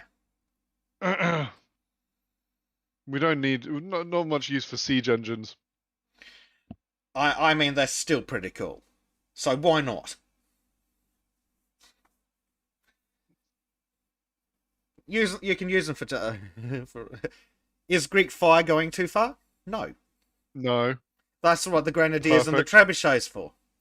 If somebody's trying to get in my house, I'm not sure that, anything's too far. Because they can avoid the whole situation by just not trying to break into my house. Yes, exactly my point. So you're saying you value your house more than someone else's life? Yes. If they're trying to break into my house, then yes. No, just flip it. Are you saying you value my house over your own life? Wow. Yeah. Well, I value not having a threat to my life. I get super reductive and someone's like, oh, well, what's the value of human life? Well, if they're trying to break into my house, what's the going rate for 3 rounds of 9mm? If what they're trying to steal is worth less than $2.50, then it's worth not shooting them. But the thing is, as well, you don't know why they're trying to break into your house. Well, that's it. If they're trying to break into your house, you should be able to assume the worst case scenario, which is to rape you, murder the dog. So, I have to assume a worst case scenario. Like, why are you trying to get into my house? Exactly. I highly doubt it's to leave me a plate of cookies, No, that's it. They're entering your house to... you have to assume they're entering your house to rape and or murder you. Not... Mm-hmm. And then you should don't just group those together. Because one of those sounds pretty good. That's why I said and or. Okay, yeah, but then there's a different response, right? And what if they are just bringing cookies, What a fucking plot twist. I think it should be acceptable to shoot the girl guide through the door because that bitch should have known better. This is my profitar. came with this disc weapon of some kind. Chocolate chips embedded. By sight brings up a point that I'm going to go completely absurd with. Thank God women are the ones who give birth. Men would be out here trying to build themselves armies to make empires. Yes, that's why men should have multiple wives. More children for the army. Dear. I'm just gonna ask, like, would you really want to live with more than one woman? I had a female housemate once. Well, that's why you have a harem. They're over there, and they're not allowed to leave. So, funnily enough, Islamic law is quite clear on this. Is that whatever you do for one wife, you have to do for all of them. So, if you buy one a car, you have to buy all of them a car. It's So not a cheap thing to have multiple wives. Yeah. So you buy one a house, each has to have their own house. Yes, this is why, like, it always makes me laugh when guys are like, I'd love to live under Islam, and then I'd have me multiple wives, and it's like, you probably wouldn't be one of the men with multiple wives, because you'd probably be one of the more that don't have them, which is the problem with it's the problem with polygamy. It's shit for men. No, so the only ones I've seen do it right are the Mormons. And that's because the Mormons are so nice, the wives don't nag. or more like they're religiously forbidden from nagging. The Mormons are so nice that the men do everything without having to be asked. It goes both ways. I remember seeing it. There was the guy who had like 4 wives and 17 children. And he built his own house, like embedded into the wall of a mountain. It was absolutely nuts. But they seemed happy. Don't know how they did it, but yeah, well, that's it. If everyone's happy, fuck it, who cares? None of our business. But yes, Disco makes the good point. But that's the confusing thing to me about multiple wives. Like, I can barely put up with one woman. What the fuck you on about?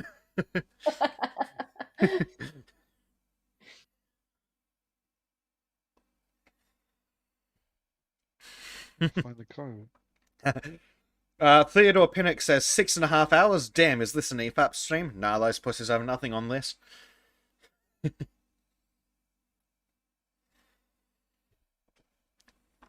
I just typed Mormon man 5 wives and it's why men don't want modern women or feminists. Like, okay. I mean, that's pretty based. The algorithm knows me well. Yes, giving you what you want. I know what I already know. I mean, yeah, they made a show of it. It's called My 5 Wives. Oh, well, there you go. Mad. Well, like, it's almost like people who come up with like, oh yeah, I want to have multiple wives. It's just like, you know, do they think that they're just going to be able to like power them down or something? Like, these are going to be people that you're living with, actual people who are going to want and need things. I'm not going to lie, the people who say I want 5 wives or something like that are guys who have not had a girlfriend. Exactly.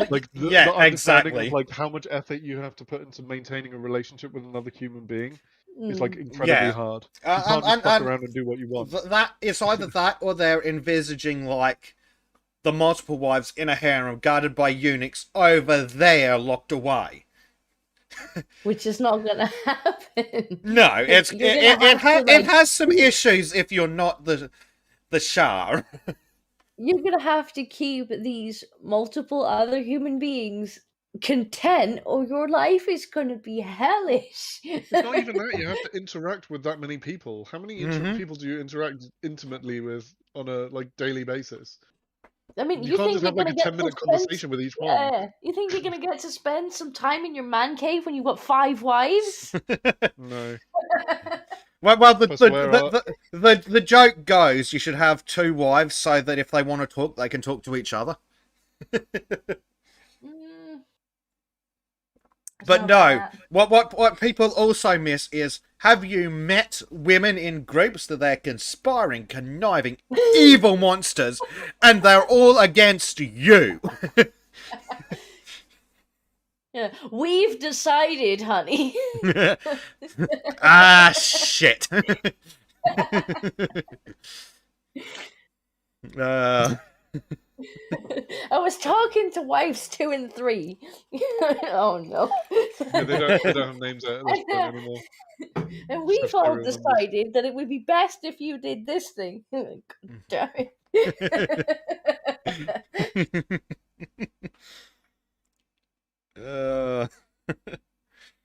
But actually, the other idea I have, speaking of feminism, is that there's a bit of a running joke that feminism is actually a long con by men because we want to stay at home with the kids while the women go out and work. Well, have you seen this thing about fifth wave where they're like, it's like almost female dating strategy levels of like entitlement, where they're calling themselves fifth wave, and they're like tradcon. They want the best of every single possible deal possible. So they don't want to work. They want to get everything handed to them, but they want the same respect. It's bizarre. It's like almost like a joke of how meta it's becoming. Of Right, like so they're like trad femmes. It's weird. Right. So the men should pay for everything, but also they want to be treated with the respect as if they were paying for half of everything. It's weird. Yeah, it doesn't and work these are the ones that that way. go on like low value men and high value men and stuff like that. It's weird. It's utterly bizarre. It's like, and all of them are clearly cat ladies. Like, Harry has told me to shut up. We don't want the women to know the plan. If you little simps want to stay at home and not work, by all means, go and do that. No, it's just a funny joke. Children at home. It is not fun. Yeah, but that's why it's a funny joke. If you want, but you know, no give backsies. Once it's decided. Yeah, you know? When I go into work, honey, I tell they're everyone driving what me to insane. do. Your problem now. You wanted this, honey. No, please. Ice cream all day. No, this is what you asked for, darling. I thought I was going to sit here and play computer games. There was a screaming tiny person who kept running around in circles. There is shit everywhere. Yeah. Everywhere. Yeah, yes, people don't consider the first 5 to 6 years when they think about how nice it would be to be a stay-at-home parent. Like, it gets better when you go, here, teacher, your problem for a couple of hours. But no, the first few years... Ugh. So yeah, you carry on, Harry. But when you can't get anything done because you need eyes in the back of your skull, like, I don't want to hear the complaining. It's like having a cat that's too stupid to look after itself.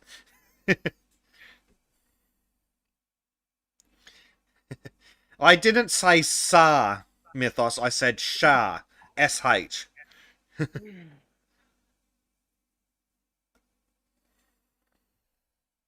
Forgive him, he's Greek. He doesn't understand what's going on most of the time.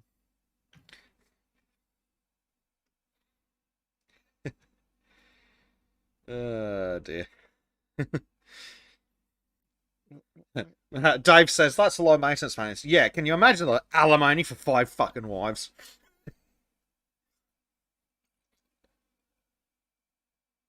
Fuck that. Cha. He's saying Cha. No, not Cha. Shah. Shah. Silly people.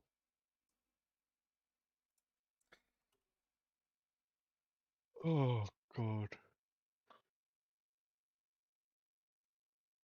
Yeah, one wife for me, please. No more. No less.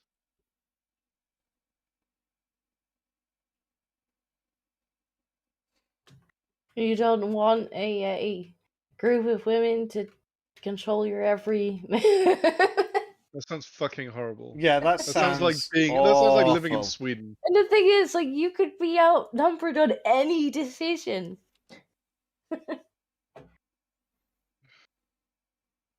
God, yeah, that's fucking horrible.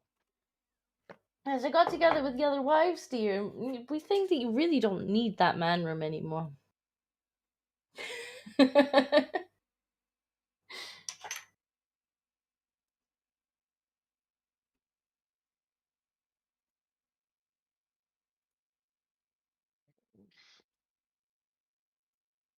Anyway, no more suggesting multiple wives. It's a silly idea. Let's not go there. It's a silly place. Yes. Yeah, imagine trying to keep 5 women happy. Imagine trying to keep one. That's what's myself. That's what other people involved in this. That's what wine's for, right, Fractal? It helps. Yeah, the question is whether it's for you or her sometimes, though. No, the men have real spirits. I don't know. I don't think I have much spirit left at all.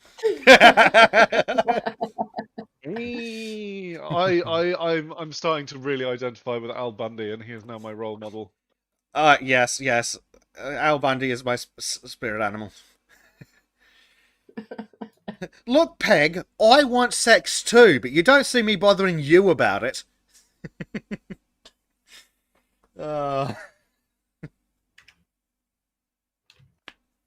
Back to that pedophile statue.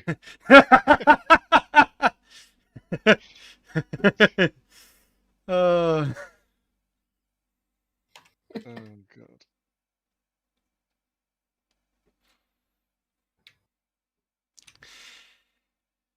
I don't know if I had a point at any point in the last 15 minutes, but it was funny. Oh, I don't care. I'm drinking beer. Yeah, and I'm tired, so the brain's switching off. But it's having a great time doing it. Theodore Pinnock says, "Let's not go to Utah. Tis a silly place. God damn it. It's a tilly place. Tis a tilly place. That's like a fucking English accent from one of the weird places, isn't it? It's a tilly place. Yeah, but the way you say it, it sounds Irish.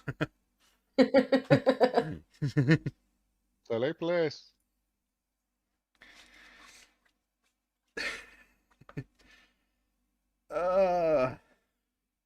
What other stupidity? The Black Vanguard in White Utopias. God, if that's the headline. What? Where? No? Country music speaks to white sentimentality, but black women pioneer and continue to pioneer. Shut the fuck up. That sounds so cringe. Right, someone name a famous black country music star.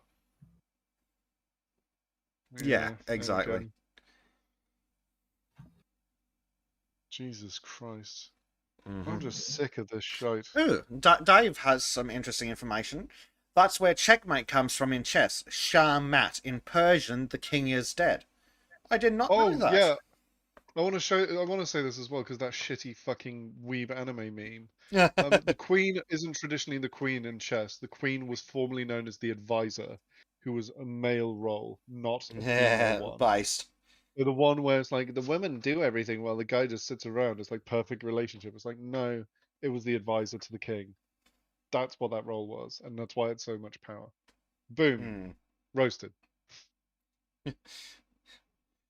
Get wrecked, stupid weebs.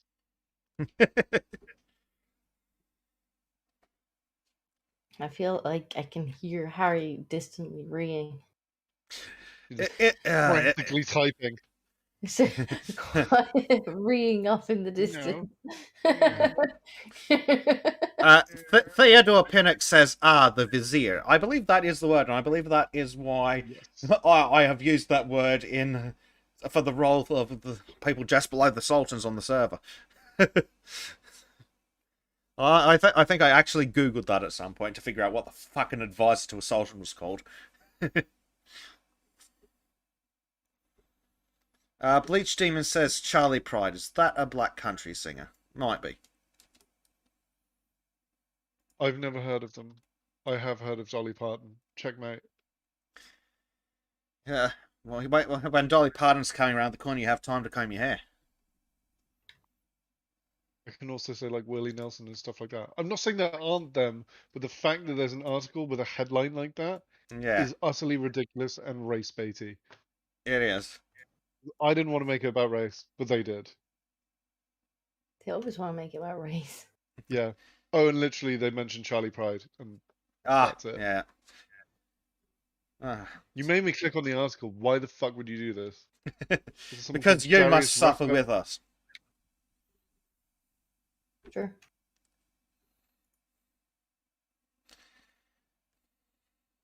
Why would I Reese Harry?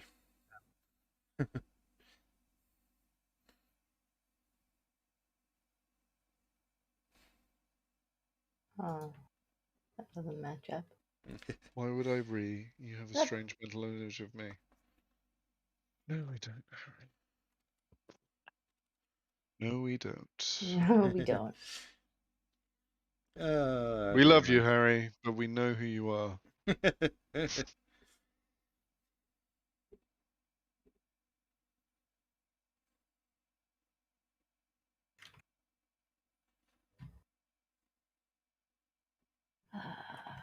Stupid thing.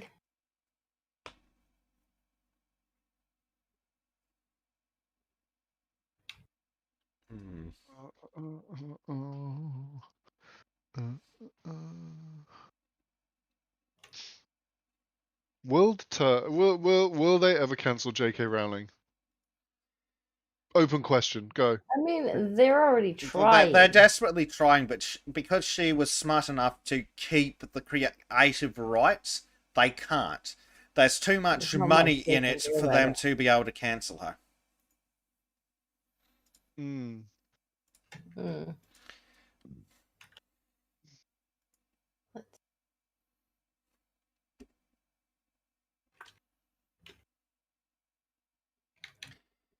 Theodore Pinnock says, "Oh, this is brilliant. There's a video of a big crowd of people in Boris Johnson masks dancing outside number 10.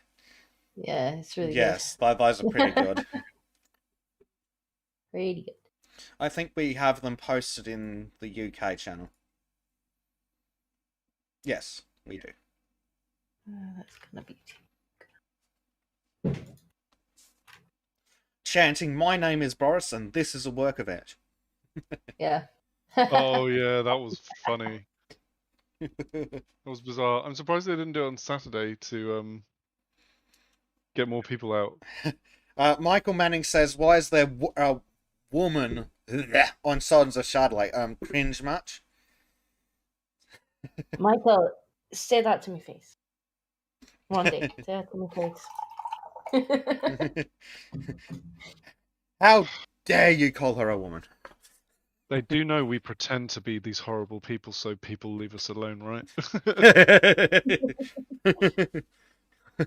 We're not actually misogynist racist. We just don't want to talk to you.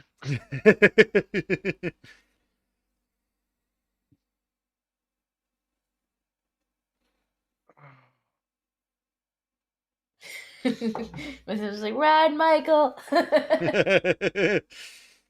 Yeah. Dave says in relation to J.K. Rowling, she is practically cancelled. She was given no appearance in that 20th anniversary reunion thing, was she? If I were Rowling, I would have write a final Harry Potter book where Harry was super based. Oh, you should ask that oil guy about what he reckons she should do to the books. It's absolutely brilliant. He goes full on just fuck with everything. Base Tape says, "Wait, Disco's a woman? What?" Indeed. No, it's actually we were on Xbox, and we found him on Xbox Live. It's actually just an 11-year-old boy. You know, it's really funny you should say that because, like, occasionally when I'm like playing online games, there are certain people who will be so sure that I must be a young boy before accepting that there's a woman. There's no such thing as a woman on the internet. What are you on about? Can't be. It's illegal. There are no women on the internet. Can't be women. Michael says, "I'll say it over Discord, but not to her face. I don't have a death wish." It's true. Like, I can just kind of, because I sit across from Michael, like, I can just kind of, like, go up in my chair and peer over the top of the monitor, and he's just like, nothing. So what's that, Michael? He's like, nothing. So that's what I thought. Duck back down again. Theodore Pinnock says, by the way, just joined the Discord. Looks like a nice place. Fractal, you know what you have to do. Wait, what was going on? I got looped in on something. What have I done? Theodore Pinnock says, by the way, just joined the Discord. Looks like a nice place. It's not. I'm horrible. Where are you? Oh, you must be. What is your name on the server? I'm going to abuse you. Angel Gabriel, by the looks of it. These people seem nice. Ah! Oh, Jesus. Oh, you're my project for the next few hours, boy. What are you doing to my chair? Stop it. Let's see. Mythos says Disco is a woman, according to Arch, but he has been wrong on Lul before.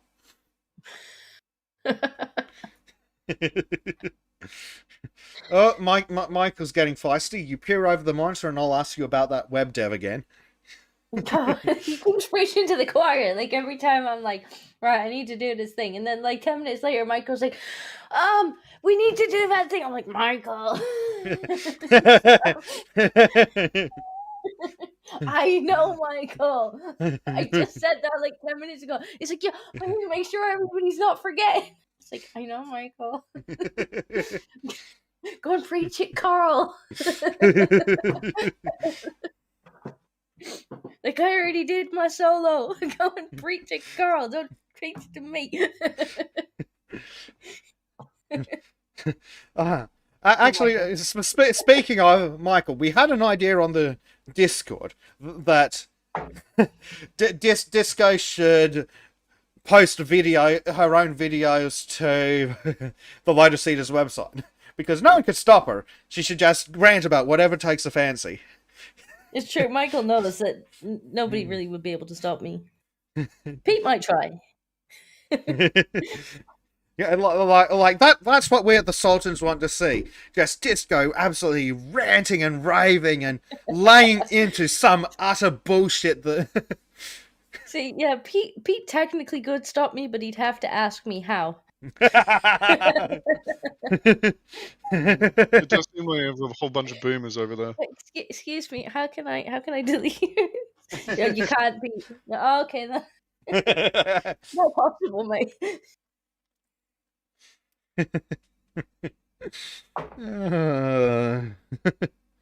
I wouldn't do that.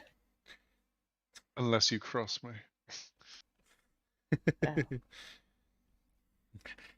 Well, that's why Carl will never do anything to Disco, because he knows that she could ruin him.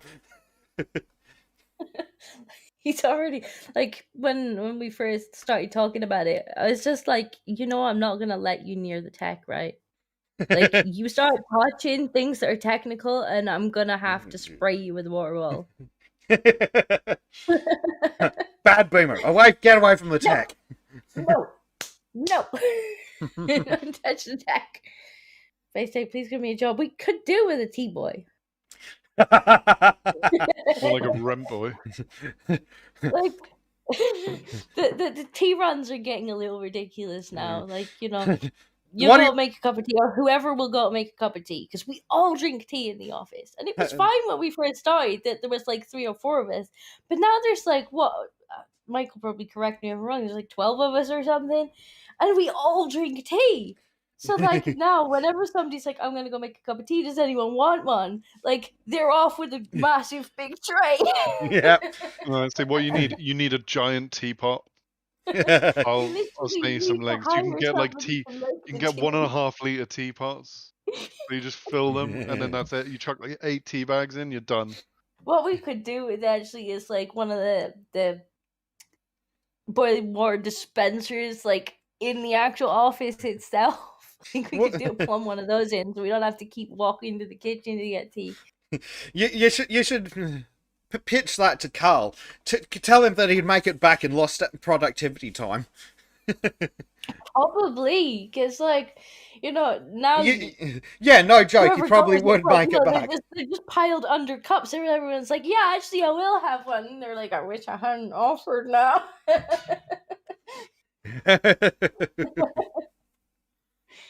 That needs to be the next target. You just gotta do individual cups of tea from the start.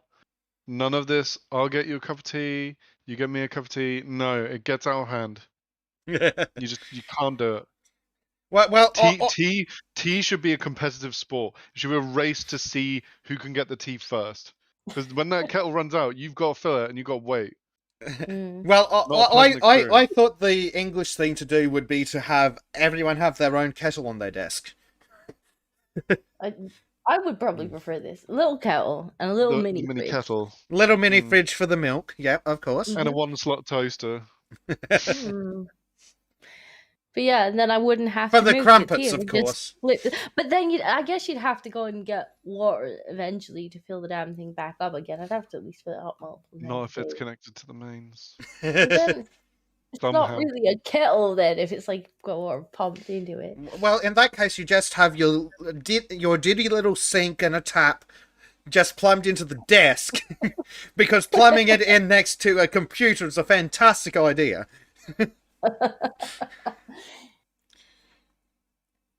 The thing is, I'm not entirely sure Carl would be against this. He probably drinks as much, if not more, tea than most of the rest of the office. What types of tea do you drink? Is it boring tea? Is it like builder's tea? Yeah, it is boring tea. You should branch out. I mean, I do like Earl Grey, but I'm terrified to bring my Earl Grey in because it's expensive and people might take a liking to it, you know? Yeah, that's why you give them a taste, okay?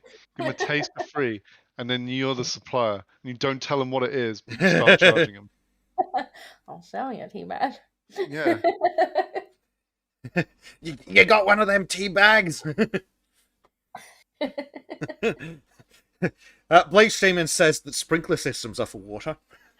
Well, so when we run out of tea, we just like hold the lighter up to the tree or something, right? Turn the water on, catch it in the kettle. Yeah, right over the computers, why not? Chrissy says tea roulette, plumbing tea in next to a PC.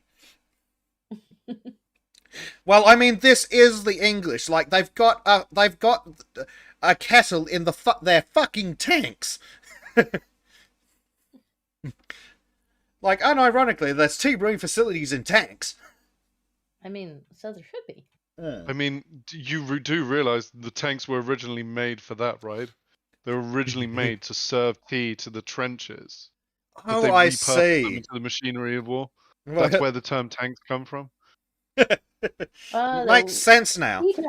Is that why they're boilerplate? Is it the entire thing's just supposed to be filled with tea? Yep. It was just this giant tank filled with hot water, ready for tea. Yeah, armored tea carriers.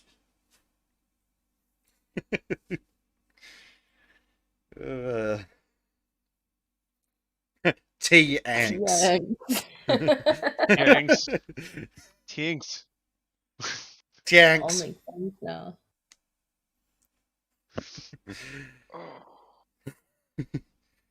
True facts there, says Seleucid.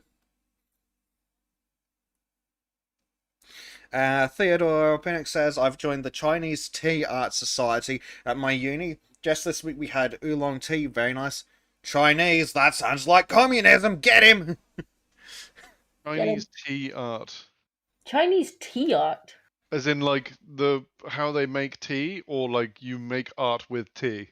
Which would be very strange. I assume it's the first one. My guess would be that maybe it's something like Japanese tea ceremonies, where it's more about the ritual of serving the tea or something like that. That's what I'm talking about. That's what I assume. Yeah. Nice. They use the tea, they drink the tea, and then they use the tea leaves to make art. That's lame. That's some Harry Potter shit right there. No. Or is this just like a fancy word for like tea tasting? Seems like it. Chrissy says that I should see they do with aircraft tea carriers. Yeah, all of our armaments are based around tea. That's why we have held tea copters. I dear. West Taiwan. Based. Oh,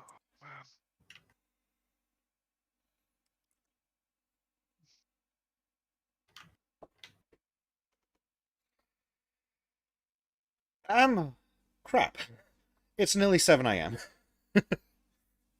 No, it's not. It's nearly 10, 9. Not seeing the problem. Fair enough. Okay. Well, it's Sunday. Happy Sunday. It's a day of rest. Are you rested? Yeah. Base says it drop bombs on the enemies and boiling tea on the friendlies. I see nothing wrong with this. Yeah, that sounds about right. Not seeing the problem. Airdrop tea supplies to the frontline troops. Always. Tea is good for the soul. Really want a cup of tea. I'm gonna put my beer down and have a cup of tea. I ran out of tea during this conversation, and it's making me sad.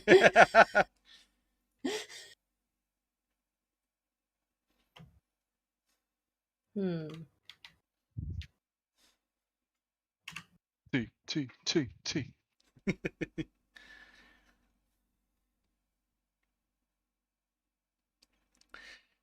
Why do you think we invented the Harrier vertical takeoff jump jet and the Chinook?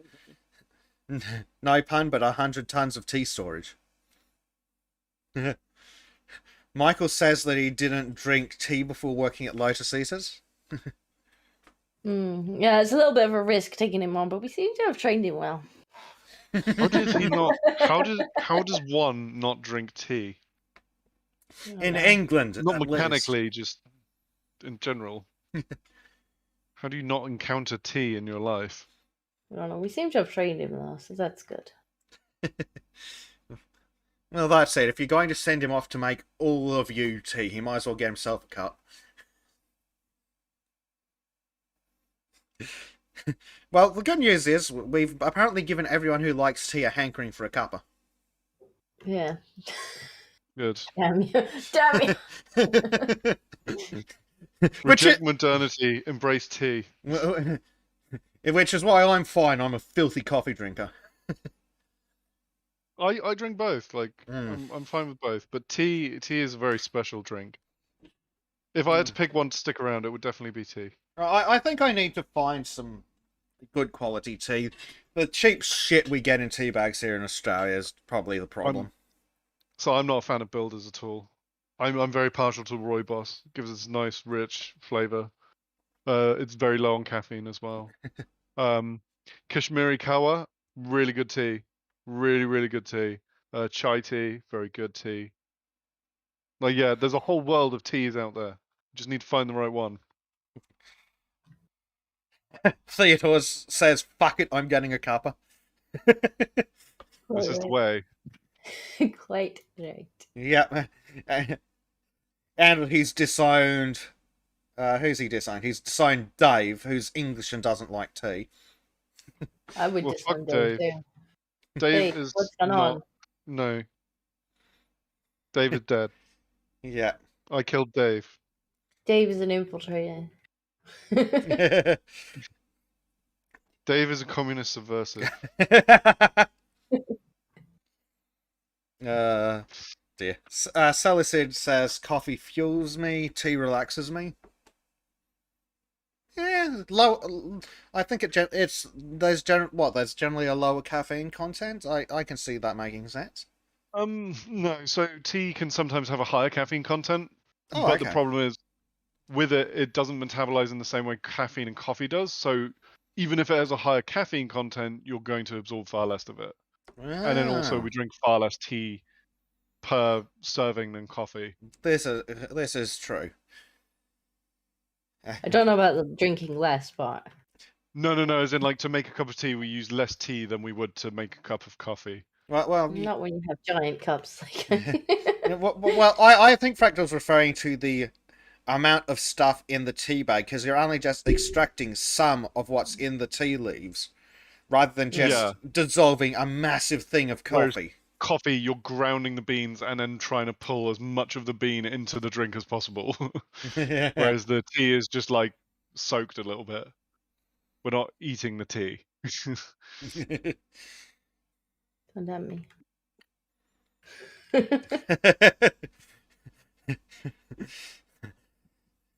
Yeah, Disco eats the tea bag. There we go.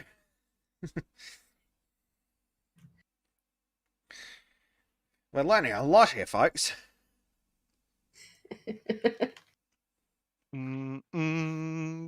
Tea time. Cup of tea. Ah, fuck! I just burnt my hand. How did you do this to me? I love you and you hurt me. Ah. Saucy minx. I've got it now, though. That's it. Oh, yes.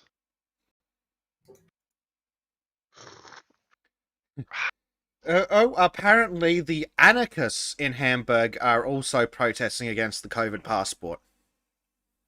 The who? The anarchists. The anarchists. I thought you said like the amicus. I was like, this is a fucking shadowy organisation if I've heard one. Fucking oath. Hamburg, you say? Hamburgers, yes. Hamburg's a nice town. I like Hamburg. Technically it's a city, I guess, but... Yeah. Let's see. Dave, the communist subversive, says, "Burnt your hand, that's what you get for drinking tea, no sympathy." I need tea. Is that Dave Taylor? Because if that's Dave Taylor, fuck you, Dave Taylor. I've met you. I know your face. You show your face around here again, I swear to God. He's been marked. Oh dear, he's been given the black dot. Well, I know who you are.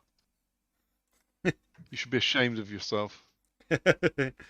Oh dear. Solicit says Well, here we go. Uh-oh. Angry and agile anarchists give police hard time at Hamburg. Someone really loved the alliteration there. Angry. Angry, agile anarchists give police hard time at Hamburg. Oh, they all look like a bunch of kids. Holy fuck. You want to see anarchists in a nutshell. Holy shit. That's basically it. It's just children laughing. Fucking hell. It is such children. They're literally children. Like, they're not even like students. Hold on. I'll put it in there. Put that on stream. Fuck me. Look at these fucking choppers. I'm an anarchist. And when I turn 16, I really want a new fucking handheld console. Holy crap! They're literally children. They're not students. They're like children. They look 12. Like they aren't even teenagers. Yeah, that's what I'm talking about. It's like they're not even like students, like university students. Holy fuck, that's embarrassing. Imagine being an anarchist. Like, well, then you're a fucking retard. But Jesus Christ. That's embarrassing. My mom says I'm the best anarchist.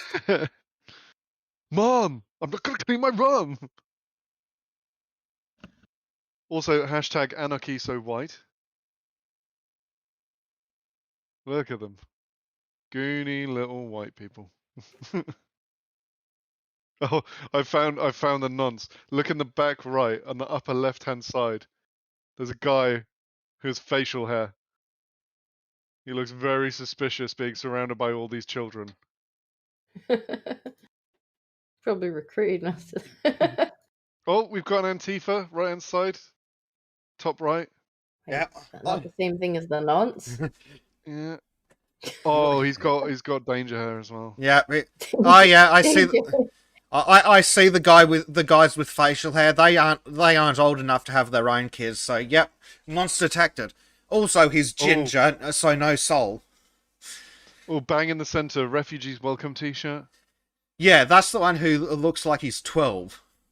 Yeah, he does. He really does. The eye is kind of drawn to him naturally. I feel like the guy in the red cap next to him is just there because he thinks he's going to get laid. He doesn't believe in any of this shit. Well, that does seem to be why they're there to meet the girls.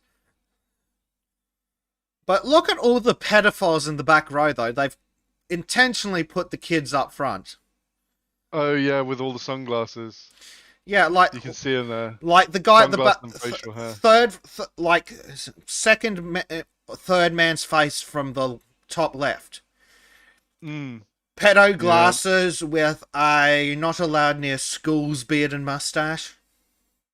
Yeah, it's very noncy. But top right, you can see him top right as well.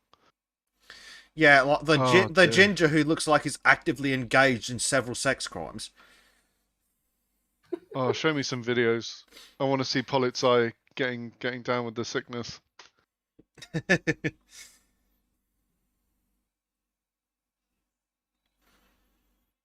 Anytime past 24 hours. Nope. No video footage that I can see at this point. God, I'll have to go on Twitter, won't I? There we go. Right in the middle with the when it grub bullshit signs. That guy looks like he's had the life drained out of him. He's got nothing going for him. And the guy immediately to his left looks like a Fed.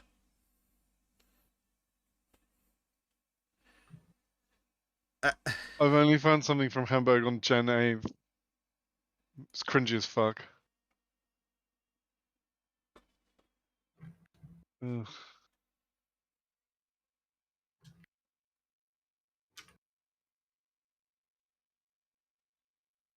I just find protests so fucking cringeworthy. I just find anarchists and teenagers with political opinions cringy. No, you're 12. You don't get to have a political opinion. Shut up and go back to school. Oh, no, I found it. It was in German. They just look like twats. Hold on. Here you go. Here you go, son. Get that down you. I mean, there's not much. Yeah, here we go. Around like dickheads. What's it say? You're right. The walkers have become radicalized. Wait.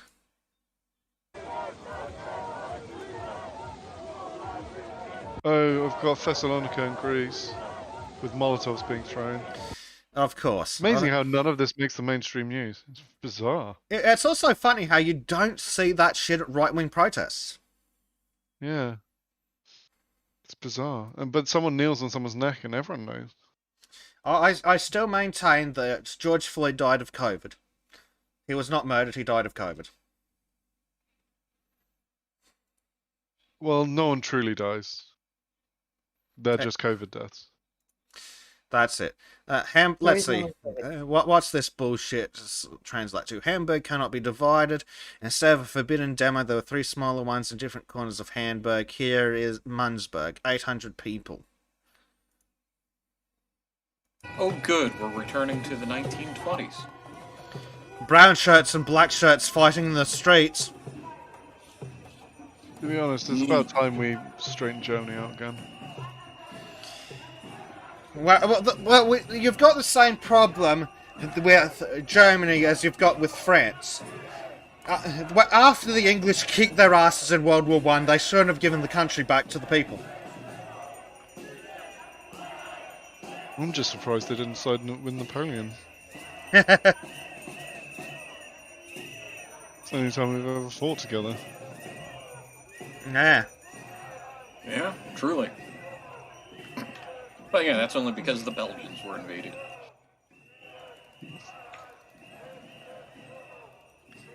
And of course, there's always some absolute spastic with a whistle. Yeah, I'll show you what we'll do with that whistle. Shove it down your fucking throat. What's with the lights on some people? Retardation? I thought so they could really be glowies in truest fashion. Sounds about right. What do you mean lights? Ooh, they had lights on them like in a X pattern, kind of like a safety belt Yeah. or some damn thing. Yeah, that's weird. Maybe their mother made them wear it to the protest so they didn't get run over by accident. Ooh, the forbidden word starting with I and ending with Mecton is trending in Australia. Ooh. Yep. At present, Australia does not permit alternative treatment approaches utilised and available in other countries, such as the forbidden I word and the forbidden H word, because the cures were banned here by our government. And things like that. What age is that? Hydro? Yeah, hydro. The forbidden antiparasitic drug. The other thing that's trending in Australia is hashtag something starting with the V that you're not allowed to disparage side effects.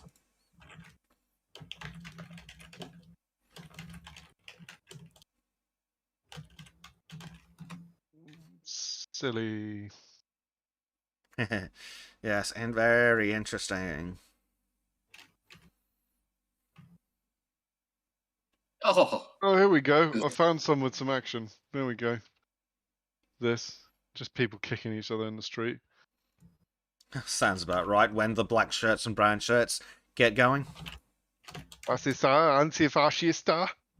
Ja, ja, ja, ja, ja, ja, ja, ja. Antifa rennt weg. Yeah, Antifa something. Funny language. Hier gibt's Quetscherei mit der Antifa. Yep, it's proper black bloc black shirts assaulting people. Yeah, of course. That's all they do. Yeah. No, it's mostly peaceful touching. Interestingly, though, the crowd is fucking going the black blockers. Yeah, because no one fucking likes communists. They're fucking retarded. The same way no one likes fascists. Yeah. These aren't controversial positions to take. Well, they certainly shouldn't be. But yeah, I love that the crowd's fucking cornering him and driving him away. Funnily enough, they've knocked over another garbage bin. And then if someone picks it up, you've been defeated. Show of communist impotence at its finest.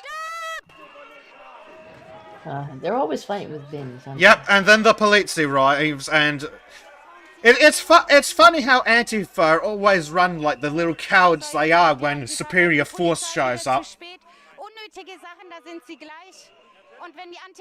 mean, it makes sense. They're not going to win that. Violent Antifa protests against lateral thinkers in Hamburg. Aaron Frau TV is upset and misses the police. Can't stand lateral thinkers, but I also disapprove of how Antifa is doing this. I have no idea what a lateral thinker is. Beist is in chat. Excellent. Do you have any idea what that means, Beist? Is it something you can at least give us a 1,000-foot overview on? Oh, who wants to see a crazy girl just shouting something about being anti-fascist? Yeah, sure, why not? Oh, you can go all around the world, but all the Antifa lot are fucking retarded. Let's see, tweet Tars, these are the good and democratic and for Hamburg. Oh, God, it's...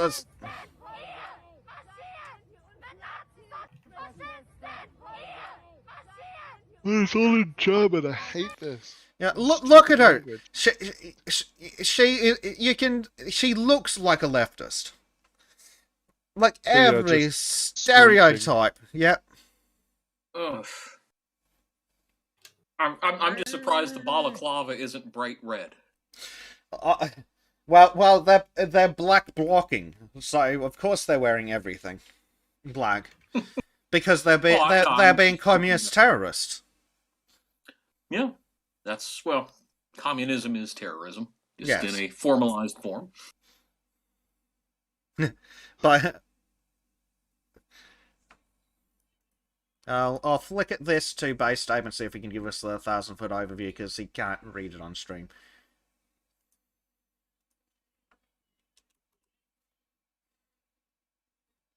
Oh, sorry, that's not the right one, base.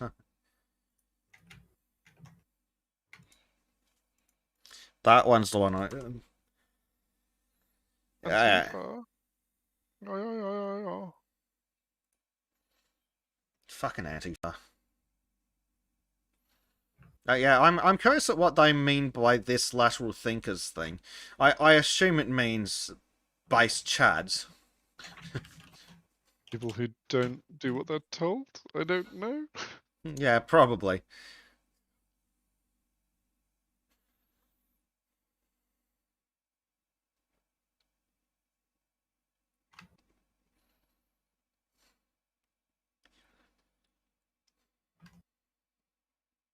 Classic. And then we're starting to get the PR vids where it's people being taken away by the police, but with no context into what they've done.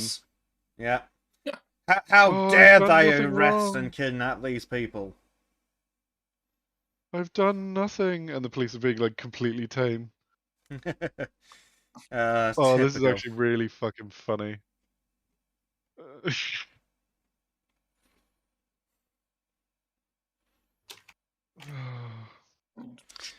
Theodore Pinnock says, a woman tweeted about not being allowed into the ER with her newly born son because she was unvaxxed, and the number of replies are saying, your own fault, you should have gotten the shots, is ghoulish. Not the... this has brought out the worst in society. Evil. Yes. So apparently lateral thinking is kind of a blanket term for anybody that's kind of opposed to the vaccines, listed as anti-lockdown demonstrators, far-right AFD, anti-vaxxers, and conspiracy theorists. So basically anybody that's not a communist. Hold on. But how does the AFD tie into lateral thinking? No idea. You're just a baddie. Well, are there no left-wing groups on there? Why aren't Antifa on there?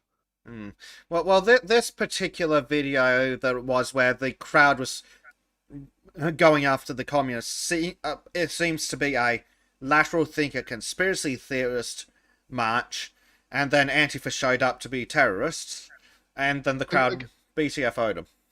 So the march is against people who are, say, against vaccine mandates? No, the march is people who are against vaccine mandates, is my understanding. Okay. And then they turned up to basically call them all Nazis. So the people opposing state control. Yeah, the people opposing fascism are the Nazis. And yes. Okay. Obviously. And then, of course, Antifa shows up to be communist subversives. And to be pro-state. Yeah. Which aligns. Yeah. Mm-hmm. The real question is, how can people not react to this in just a hilariously mocking way? Because it's not on the news anywhere. That's true. We are doing a We deep have dive. to go and find it. Anytime they do something, it is suspiciously missing from any news. Yep, it only comes from alternative news sources like us and other competing inferior podcasts like the Lotus Eaters. Because it's like, remember the London ones where it was like, it was about the statues or something, and they were like, these peaceful protests, but 26 police officers were injured. Yeah, and then it's like fiery but mostly right-wing peaceful. Groups appeared to defend Churchill's statue. No police injured. Yeah. But that takes us back to the pedo statue now that you mention it. Actually, no, we're not going back there. Actually, I can't remember the details, and I can't remember if I'm making it up or not, but I swear there was a story talking about something right-wing where they were like, oh, one police officer injured. Yeah, and apparently he, like, fell off the thing he was standing on to get a better view and hurt himself. Yeah. That will be the statue process in London. It might be, actually. Yeah, but I can remember that because they made a huge deal about it. But then the other one was peaceful, and there were 13. I think it was 13. It wasn't as high as 20 something. I think it was 13 police officers injured. Like, yeah, he got injured because he's a klutz. Klutz Live matters. I wonder if I can Google foo this up. Rest. Well, I've got the idiot who knocked a Confederate statue down on his own head. Oh, that was funny. Yeah. Didn't he die? Yes. I do. Sorry, it's not funny when someone dies, but it's like... No, it's fucking hilarious when communists die. Sorry, the irony is funny. The irony is funny. Well, the most entertaining thing was some city councilor came and started screaming at people for not arresting those that injured the man. It's like, wait a minute. He did it to himself. You can't really arrest him. He's already dead. Yes. You could always arrest a corpse. You have not been to Soviet Russia.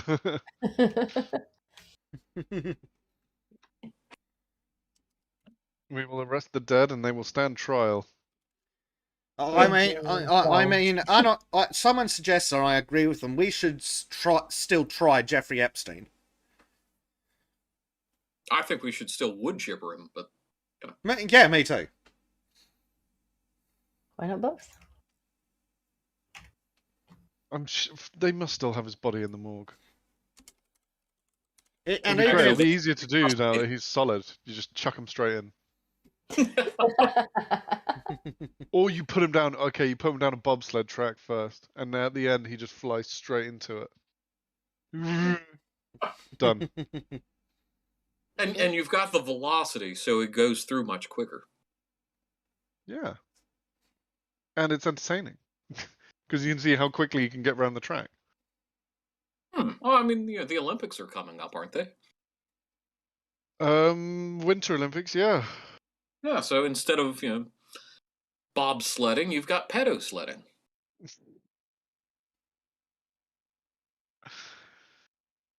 Was he a pedo, or was he just a fucking human trafficker twat? Is there really any need to make a differentiation between the two? One is even worse than the other.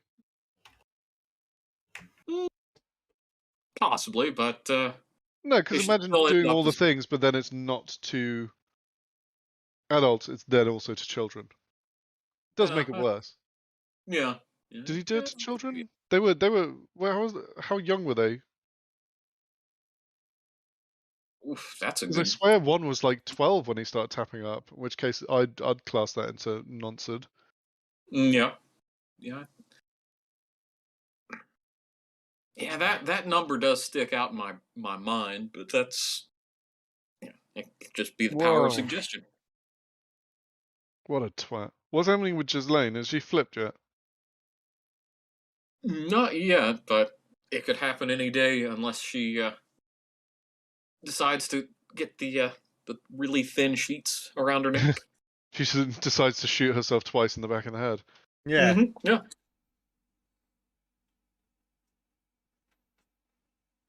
Okay, Based Ape is confirming what Bleach was saying. Querdenker means lateral thinker. It's a self-named movement of people protesting COVID measures. Okay, there we go. And then, ironically, Antifa in Germany have taken the pro-government enforcement side, which is normally what they spend their time complaining about, so they literally have just become government black shirts. Yeah. Yeah. Surprise. Sounds about right, doesn't it? I think the and always have been meme kind of takes effect here. Theodore says, I'm surprised Ghislaine hasn't had a friendly visit from the Clintons. Suspicious wake of suicide follows Hillary Clinton around the country. Is she running again? Am I hearing this right? I don't know if she's been rumors confirmed that to be she running wants to. again, but people are talking about, oh yeah, Hillary Clinton should run again. Yeah, she should. It'll be a rerun. Yeah, she should. It'll be fucking funny. It's her turn again. It's still her turn. Hey guys, except it's even worse this time. It's even worse. Because everything has gotten so much worse than the end of Obama's thing. Yeah. So it's like, they didn't want an establishment candidate then. They really don't want one now. The fortification will be the size of the Maginot Line. I mean, fuck. I don't even think you could at that point. It would be one of those where it's like 700 million Americans have voted for Hillary Clinton, that kind of level. Oh, yeah. Yeah. Oh, it would be so funny. Well, The to a most point. popular president in history. She's so popular that we didn't even know there was this many votes to cast.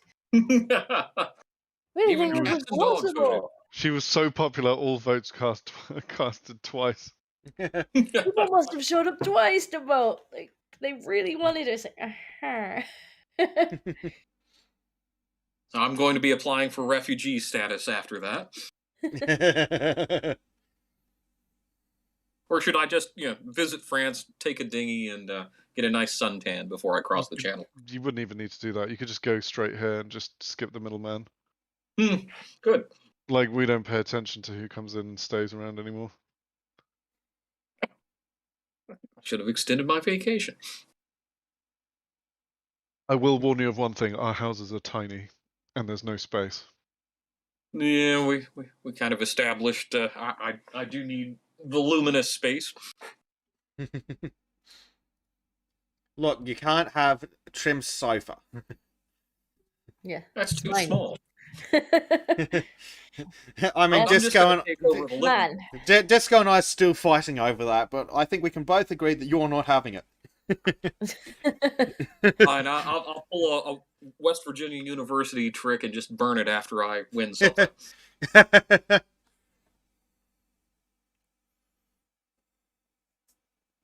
I can't have the couch. No one can.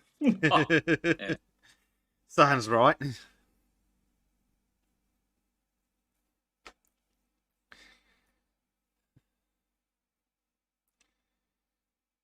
Oh, man.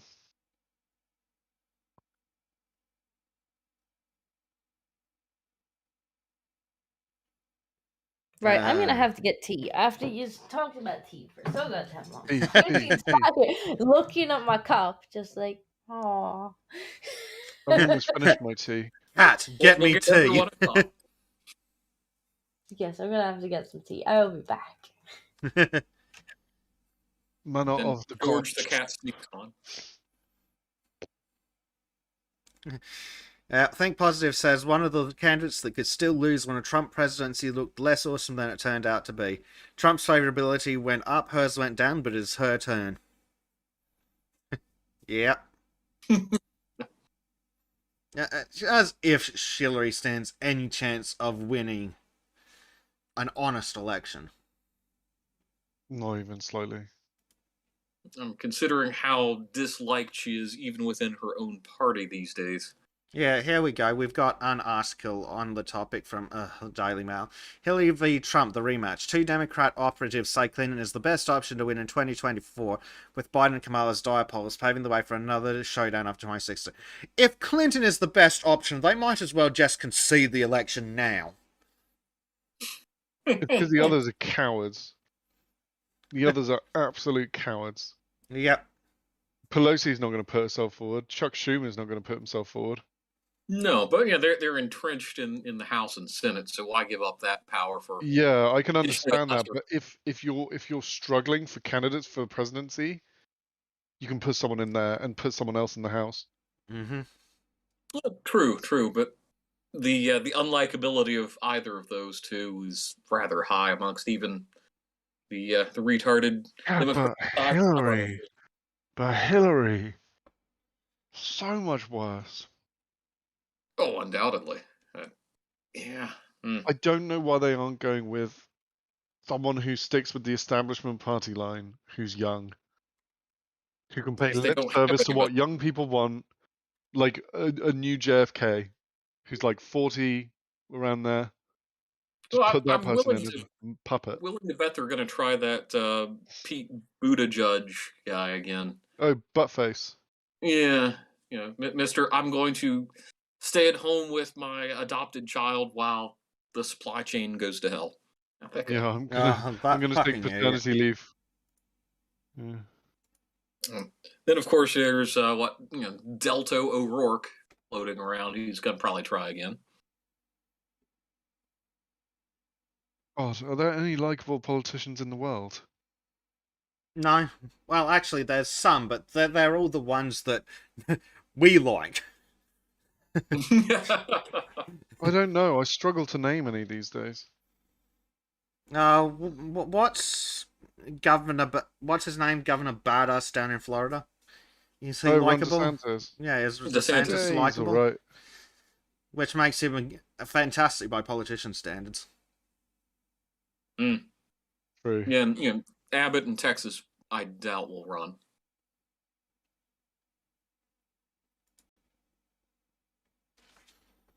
Yeah. Oh dear. Well, I think it was either Abbott or DeSantis or both who said, no, I'm going to stay here because I'm certain of my chances of getting re-elected, and that's where I can do the most good for my state. Enough. Definitely DeSantis said that, yeah. Yeah, I'm pretty sure it was DeSantis, yeah. I don't think it's an unsensible decision. It seems at a federal level there's too much bickering to get anything actually done. And anything you do get done just immediately gets reversed the second you lose control. The administrative state is so entrenched, unless you just force everyone to reapply for their job, nothing's going to change. Yeah. We have that here. It's called the civil service. And basically they're the ones who run the country. Mm-hmm. And as poorly as possible most of the time. Well, they're just fucking shit at their jobs. Lazy and corrupt. And those are their positive aspects. Well, that's why I keep saying about my government. Thank God they're incompetent. They're too stupid to be evil properly. It doesn't stop them from trying, sadly. No, sadly they succeed by accident sometimes. But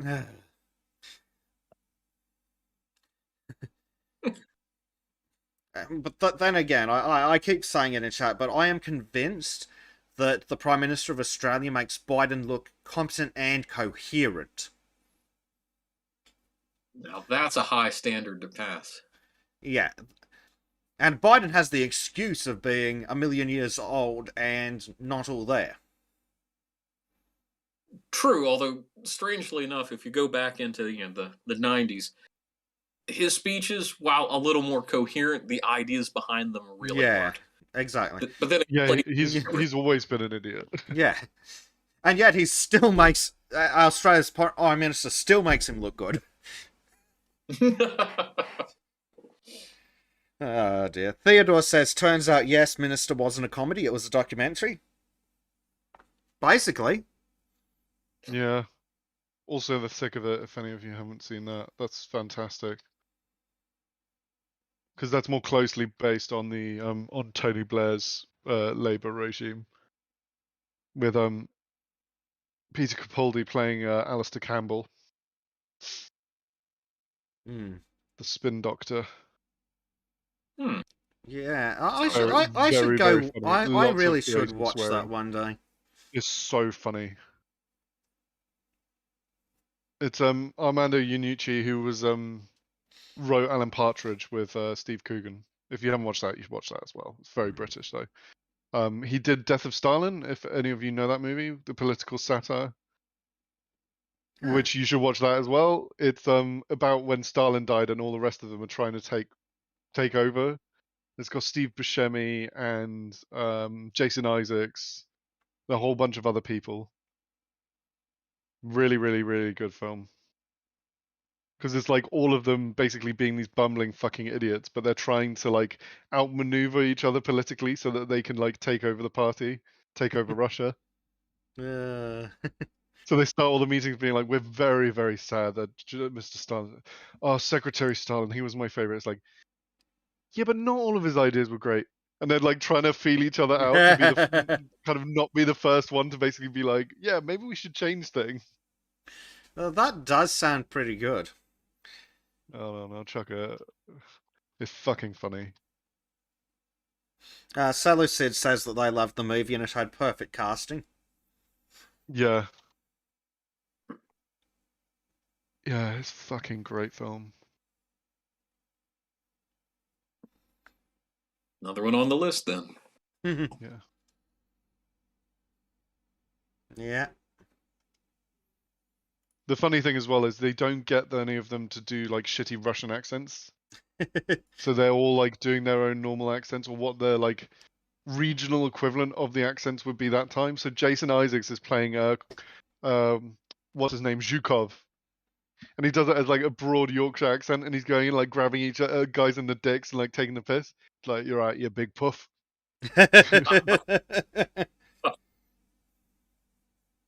Are you trying to launch a coup? He's like, I'm only fucking with you.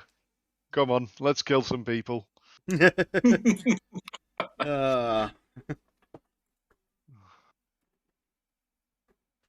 it is. Check that in live chat.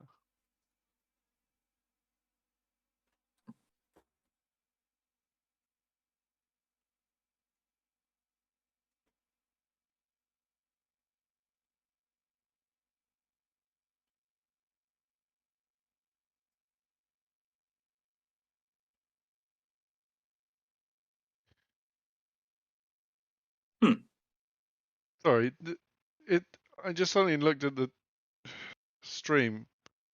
Is that someone in a gimp mask in the right-hand corner of the sidebar? Top right, like exclusive Kanye West holders. Is he wearing a gimp mask? Am I on my own here? Am I going mental? He looks like he's wearing a gimp mask. Let's have a look. He's definitely wearing something. What the fuck is this bullshit? What the fuck is that? I just suddenly saw it. It's bizarre. What? It's not quite traditional gimp mask, but it's pretty close. He's getting there. Okay. Maybe it's a Lucador mask or something. Yeah. It looks like it's advertising something stupid. An upcoming album. Something. What the hell is that on the screen? That's what we were trying to figure out. What the hell are you looking at? We don't know. That's Kanye West in a gimp mask, apparently.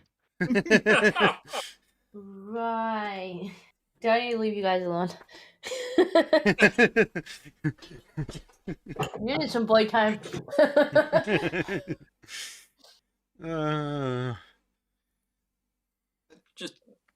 And they're listing them as very sexy photos, and if that's what the Very Daily sexy photos.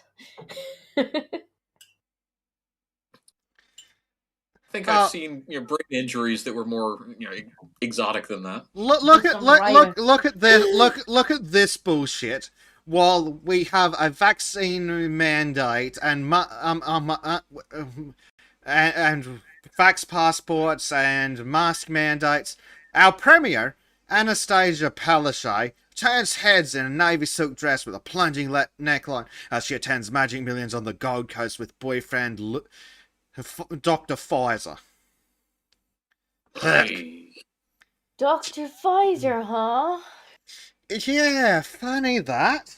Look, no, like, unironically, he has ties to Pfizer. Yeah.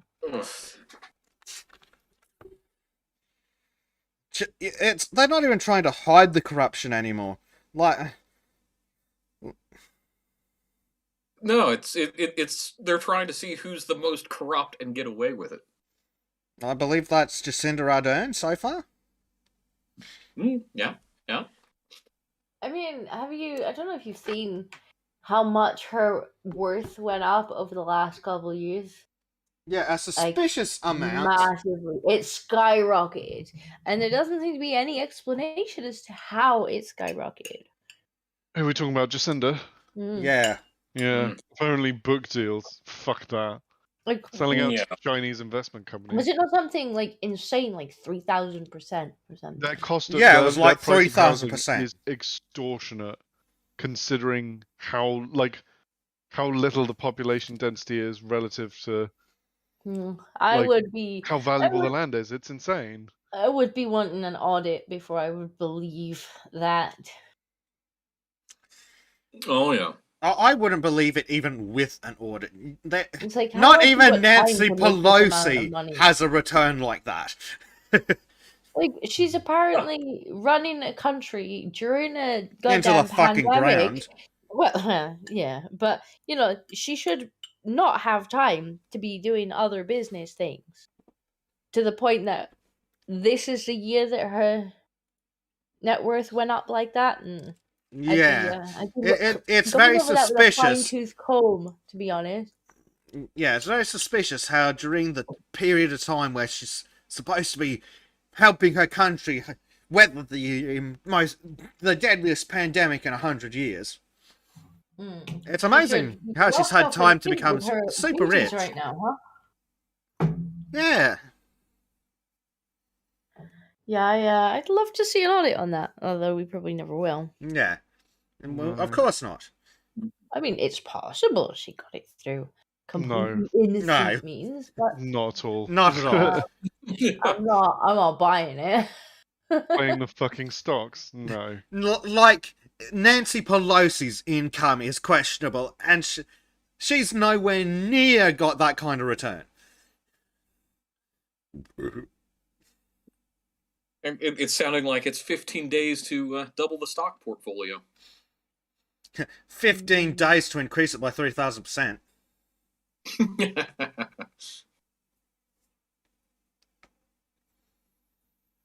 It's so smug. I hate her. Like, there's literally the video. You're creating a two-class society. Yes, and I'm proud of it. Like, fuck's sake, you evil psychopath. Yep. I mean, you saw how much she was just grinning when she's like, "Oh, we're gonna have a two-tier society." Grin. Yeah, evil, psychotic, crazy eyes grin. So is the eyes, the AOC eyes. Yes, it's always the eyes. Like, those eyes look like they're literally about to pop out of their head. Yeah, but AOC's just mental and a bit stupid. Jacinda seems more malevolent. Jacinda's straight evil. Yes. Yeah. I really does say the quiet part out loud. I think this came up at some point in the last 24 hours that my brain's gone. We were saying something along the lines of the sayings normally don't attribute to malice what can be attributed to incompetence. No. When we're talking about politicians, never attribute to incompetence what you can attribute to malice. They've got advisors and shit. They have no excuse to be incompetent. Yeah, I mean, yeah, but in the positions they have, incompetence is malicious. Yes. It should not be tolerable. You cannot have an MP saying they don't know whether they went to something a year ago. You cannot have a country when you can't remember things. Well, that's it. If their mental faculties are that bad, they can't remember going to 6 parties in a month during a lockdown. Yeah, they should not be in positions of power. It's not an excuse. Exactly. They should be dismissed for being mentally unfit. Well, this is what I keep saying. Like, unfortunately, we've kind of got ourselves into a position where it's not only acceptable for our politicians to lie to us, it's expected, and we make excuses for it. And honestly, like, the moment that politicians caught lying, they should be sacked. Absolutely. The moment that they're caught breaking a law, they should get the maximum possible sentence by default, because they're willing to impose that on other people. Like, we should hold them to higher standards. We shouldn't excuse bad behavior, but we do. You're absolutely right. And they've encouraged that. Anybody that, holds the public trust for the sake of imposing the people's will, using big air quotes there, upon the rest of the country, society, what have you, need to be held to at least, such standards where, I've been not thinking... only do you go to jail, but you get stripped of your property. I've been thinking minimum triple sentence for public servants. I don't know necessarily about that, but I would definitely, by default, they get the maximum possible sentence. Yeah, absolutely. Because they're happy to impose that on other people. Well, it's the same way. Yeah. It's done like that for policemen. For them breaking the law, it's always maximum possible because they've broken public trust. And why is it not the same for politicians? And Yeah, lying it should be be. an instant dismissal. Like, I guess lying's not against the law, but I guess you would have to look at whether they caused harm with the lie. No, if If they hold a lying, position of then public they trust, instantly dismissed. yeah. But lying as a politician should be against the law. I mean, maybe. Like, exceptions apply for national security, but no, if a politician lies for citizenry, it should be dismissal. Yeah, but lying in inquiries is against the law. Mm. If you're asked a question, it's seen as a kind of being in contempt of whatever the inquiry is acting on behalf of. Which is why they suddenly get all foggy-brained and can't remember things. Yep. Oh, I can't remember. I don't recall. I don't recall to that. I did not have sexual relations with that woman. That was a lie. Yeah, that was a lie. That was just a straight lie. There was a woman? That's Boris's argument.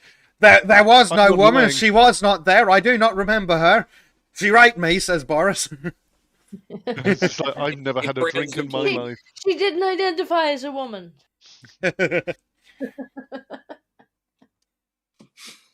I was drunk at the time. You can't hold me responsible. I kind of remember because I drank too much. I'm moving to the position that we should force all politicians to live in tenement housing. Not opposed. Well, I've been saying, and I unironically believe it, all of a politician's finances should be completely open to the public. Like, I want to know about their Netflix subscription. I want to know about how much they spent at the shopping centre. I want every cent of their income and expenses accounted for. Like, I want to know if they've used their credit card to order a dozen dildos from Bay State. Or a single sardong.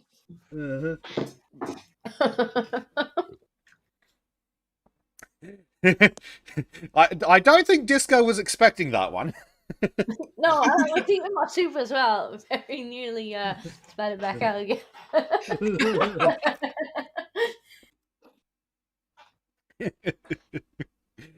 Oh.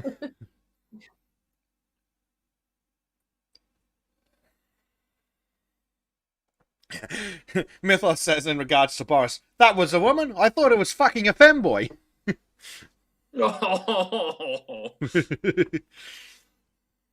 And Chrissy Starsky says they should use the accuser punishment technique, but for every lie, off with a finger. When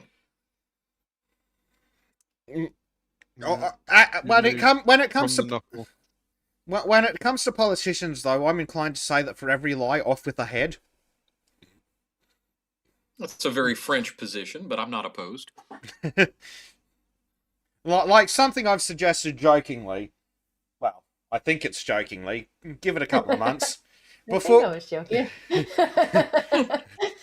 But before every election cycle, all the politicians should be made to get together and draw straws from a hat. Short straw gets hung by a random member of the public, just as a reminder that we can do it to all of them. I think it's a little out there. I think the 4 to 15 would agree. But it would be effective. No, it probably wouldn't be, sadly. I don't know if you should do it random. Like, you could go with the least popular one. the one that pissed the public off. You know, at the end of the term, it's like, okay, right, not only do you vote for, like, your new leader, but you also need to vote for the politician who pissed you off the most. So then there would be really incentive to not fuck with the public. you win that vote, you get lined up. So then, you know, there's fairness to it, because, you know, just being unlucky. Maybe we should look at it as a percentage of election promises achieved. Ooh. Then it would just turn into a they promise mass nothing. execution. Yeah. I mean, you said mass execution of politicians. What's the problem? I mean, you're going to have to spend a lot of time, sharpening the guillotine. Yeah, more jobs though. Great Yeah. jobs. Oh, true. We're gonna more jobs than you've ever seen. Just think Or how you many just- jobs you've just created there, you know? Hey, Bay Stapes finally caught up. If Bojo was buying dildos from me, you'd be the first to know. Also, I dipped them in chili powder before I sent them.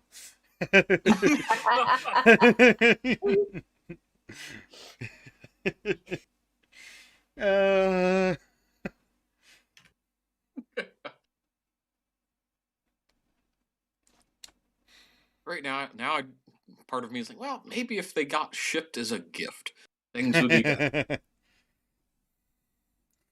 Can we ship Boris Johnson a sardong?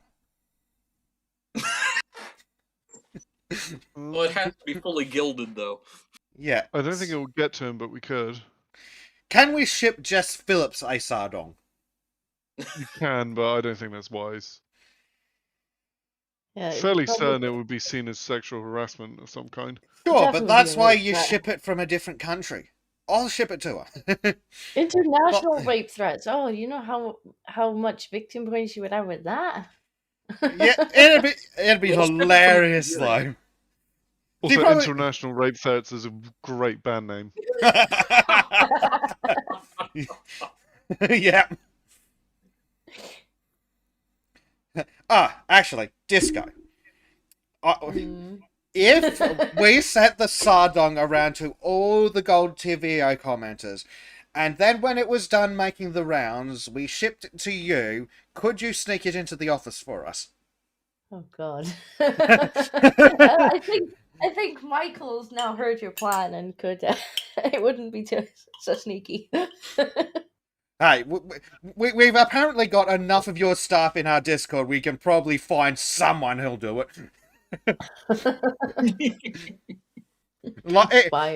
Even if it's the Crow, get him to sneak over one day. I'm just coming for a visit, guys. In the bag. Don't worry about the contents of the bag. What's in the bag, John? What's in the bag? Nothing.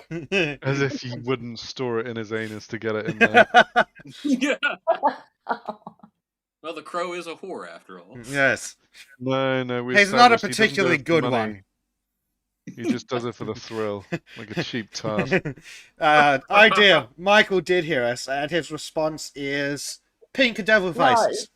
See, you shouldn't send it to me. You should ask really, really, really nicely for the address. And I mean, address it to Carl so that he's the one that opens it. Oh, what shit? What? Oh, if only we could slip it in the background of the live streams. That was the plan. The plan was to get it in different gold tier chats, and then also to get it in the back of the live stream, with no one noticing. Yeah. So we'd do a tour of the world. Yeah, and then the plan was to get one of those inflatable T-Rex costumes, but like replace the head with a Sargon head and spray paint it purple, and have the Crow run around the office and that. No, so the latest is that we're gonna pay for Harry to go to the next live meetup, but he's got to wear that outfit. I'll pay into that. Are we going to crowdfund for this? Think Positive says, hide them, subtly, one at a time. Wait a week, hide a new one, make the boss paranoid. Michael Manning says, the Crow is banned from the office because too many Johns already. Sure. Yeah. And Mythos suggests that we send one to Arch. It's fine. If he finds it, I'll just blame Michael. Like, that's Michael. Michael, like, what?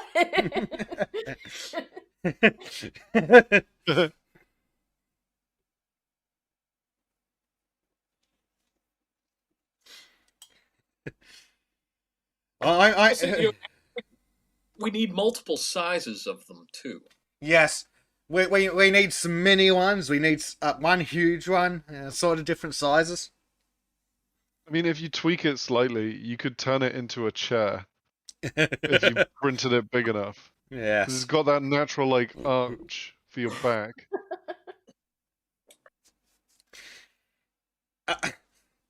If I had a 3D printer, I'd start another merch store and we'd be selling sardogs. Well, you do a pre-release, you can put them up there and see what interest you get. Well, I And then mean, do a batch run.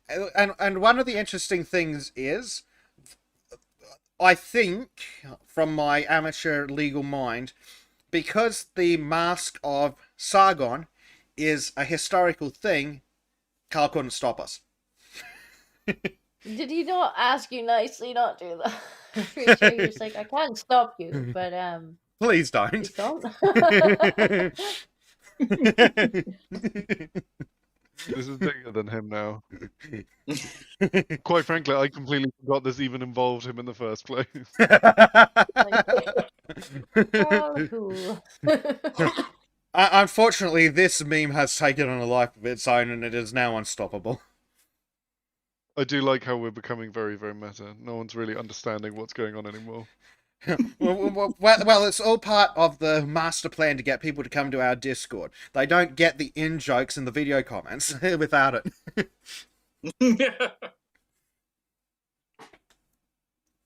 Most clever guerrilla marketing plan I've heard in a long time.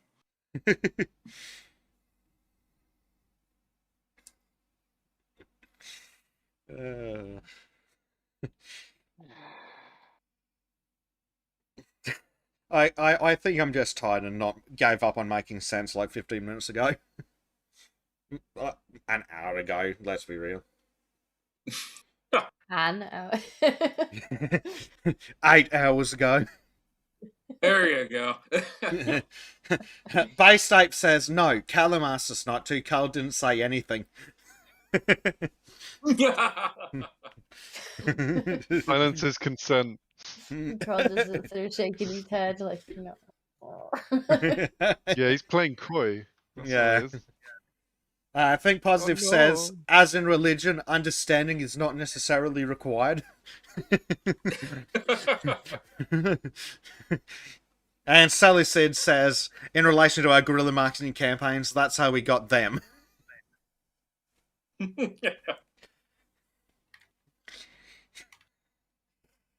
I think we...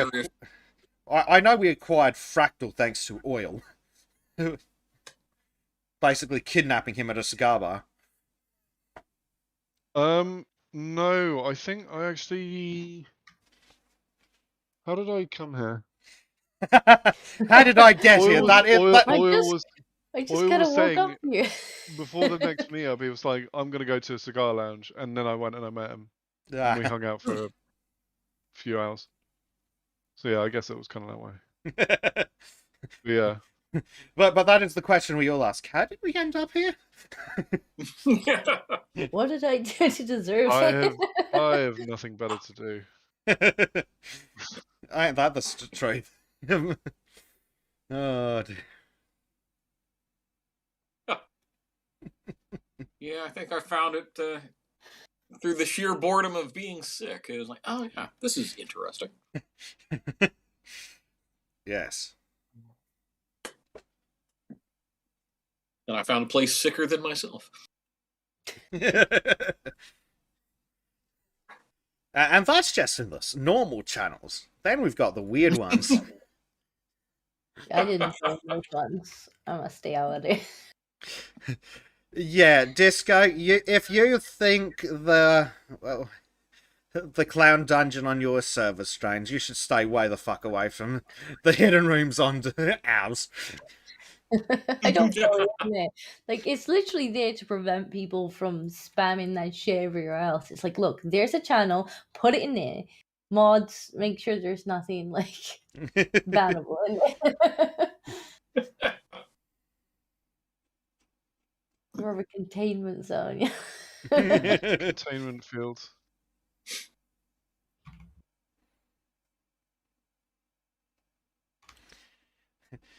Isn't that why we have like Warhammer and anime rooms? It's not because we care. It's for spur containment. To keep them out of the other rooms, yeah. Seems legit.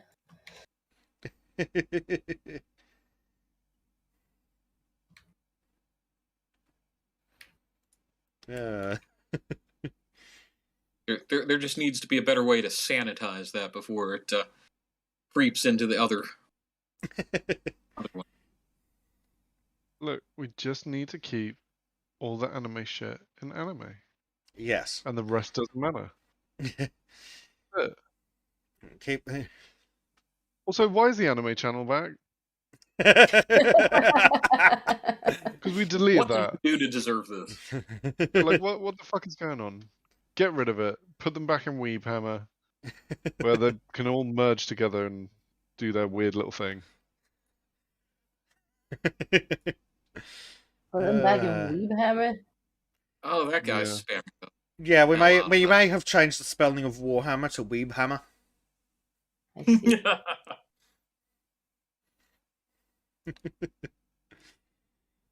Reported UK COVID cases at lowest level for a month. Oh, weird that. Interesting. Oh. Funny how that worked. It's like we're done. We're done. It's like it's endemic with the population now. Yeah. Yeah, it's almost like, It's almost like you've they whip around, they infect everyone, and then everybody gets over it. And we all just... it's almost like you've finally hit herd immunity.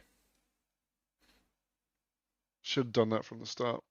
Yeah. Oh, that's just denying the science. That's because you want to kill Grandma. I fucking do. I don't have any left. How about that? How about that? Why can't I do both? Why can't I want to kill Grandma? Fuck Grandma. Don't do that. Before or after? No. Don't tell me what I can and can't do. In that case, we're not saying you can't do it. We just strongly recommend against it. I mean, yeah, all things are possible, but some things are advised against. And wash before and after. Sorry, wash?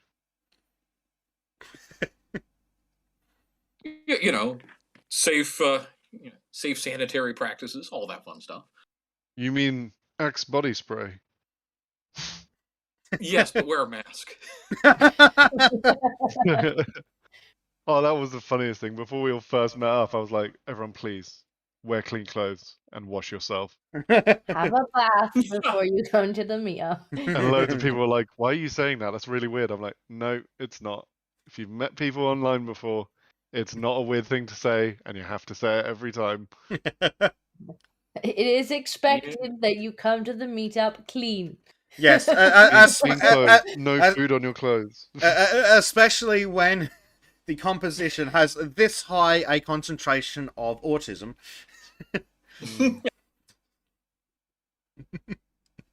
Well, see, now I just want to, bring my lawn mowing clothes overseas with me.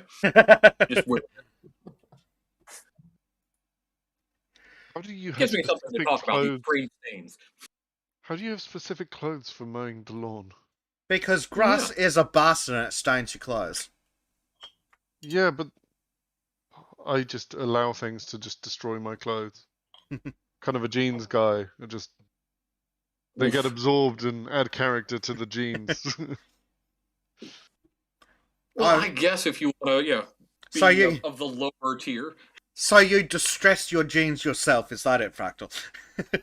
You don't buy them pre-distressed. Pre-distressed jeans. Just fucking wear them, you weirdos. That's what they're there for. Exactly. They'll do it on their own. If you're actually doing something interesting with your life, yes.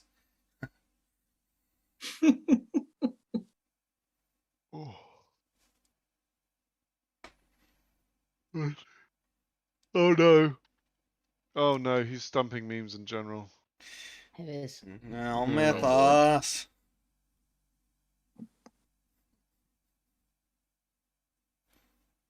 Basic ban him. Ban him. His memes are boomer tier. They're Facebook memes. Although he has the occasional one that's really funny.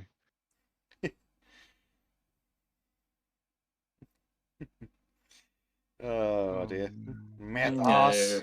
Stop being a weeb. Celicid says, "Hi, I have a bath at least once a month." That's way too often. Yeah, why don't you some kind of? Time for the yearly bath. Hold on.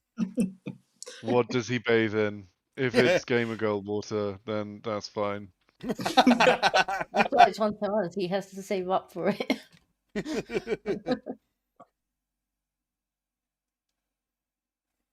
No, Mythos. Those are boomer memes. Sorry.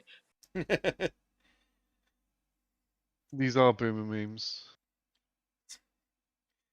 What we want you to post is your memes in the meme channel. Regardless of whether they're boomer or otherwise. Yeah, I'm fine you posting your boomer memes in the meme channel.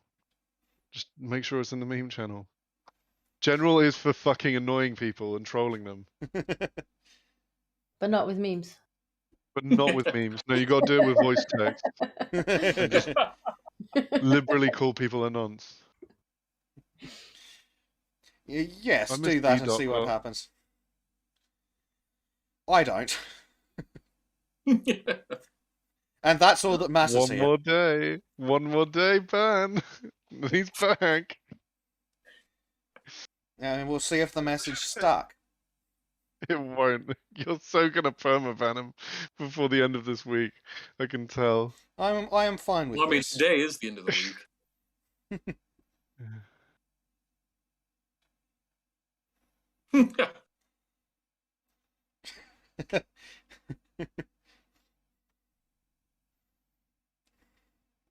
Oh, if you have things worse than memes to post, then put that in fucked up. No, I think he's talking about anime. Oh god, well post that in anime. Look, we have a channel for all the different horrible things we post. Well, like we have a channel for just about everything we can think of. There is a channel for it, damn it. He keeps posting them.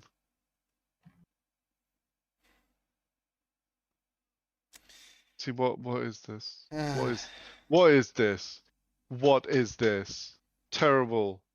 Oh, Trudeau. I've seen that before. He's posted these before. They're now reposts. Reposts of boomer tier memes. Recycled memes? Facebook What boomer is memes. this heresy? Okay, maybe Give him you his own damn channel. Actually, that's a good plan. We'll give you your own channel on your own Discord. And you can go post them on there. On your own Discord. And now Harry's spurging about a sports and martial arts Harry, channel. you have your own Discord per sports and martial arts channel there. Plus, you don't want a sports channel. I'm going to clog it up with normie football. Like, everyone will hate it. Yeah. Like most football, I just ignore it. Especially when they're laying around on the grass crying. Look, if the closest thing to a martial arts channel we have is the Armory, where you can post swords and stabby things that you come across. I'm gonna post my fist because they're lethal weapons. Well, they are not part of the Armory, damn it. I just had a realization. If you're familiar with the American Andy Griffith Show, Harry has quite literally become Barney Fife.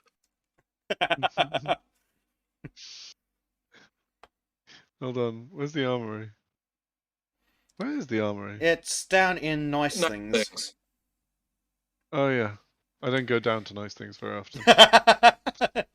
Well, you're missing out, obviously. There's a Nice Things channel. It's a Nice Things category. Yes, which includes food, alcohol, weapons, music, and animals.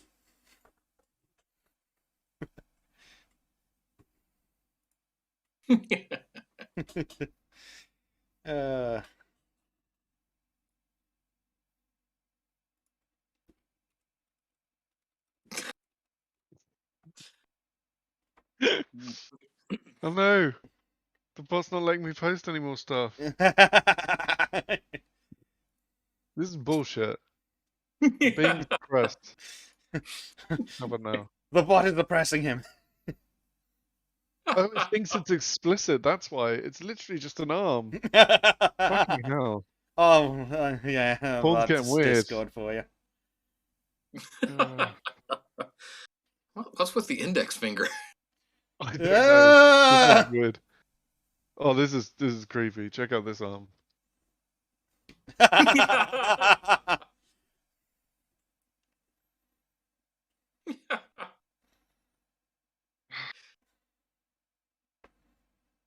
No, Harry, get that out of here. Harry. No. Harry, I'm too busy posting arms in the armory. Yeah. Oh. Thank you, Solomon. I needed that. Oh dear. Harry, if you're going to post that, have your woman do that.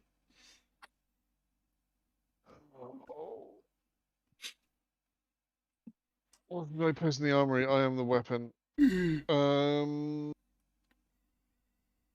Selfie. Fists. Arms. Arms are for the armory. We need more arms in the armory. I'm pro turning this into an arm channel. Oh dear. This is what we've descended into. I think we have all just given up on any semblance of normality, which at least I have an excuse for. Do you? Yeah. Well, yes. Don't believe you. Well, it's like 7 a.m. for him. It's only 10 p.m. for me. It's 8 a.m. now. Streaming for over 8 hours. Well, what's sleeping for? Well, that's what daytime's for. And caffeine. Yes, which is why I keep going quiet for a bit as I run away to the bathroom, because the caffeine goes through me like a motherfucker. You're doing the ultimate Callum then. Yes, I try and stealth Callum it sometimes, but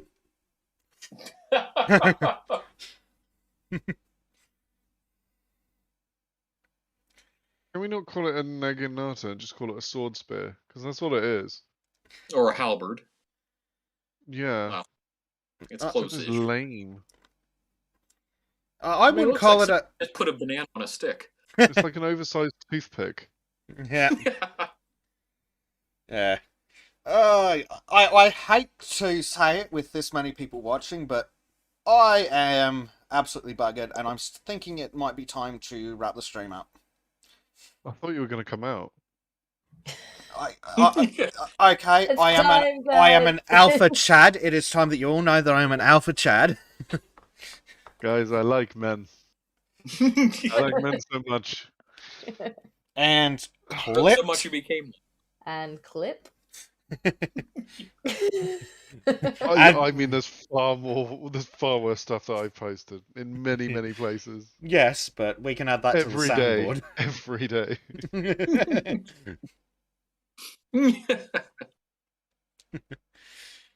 Oh dear. I'm really tired. Me. You can't imagine how you feel. I'm absolutely shattered. You may have noticed that over the last 2 hours I have rapidly descended into further insanity than normal. And the problem is what? I'm hungry and I'm sleepy. You don't need food or rest. Aren't those like the two constants of life? Hungry and sleepy. You're either hungry Being or sleepy. Now you just need to collect the rest of the 7 dwarves.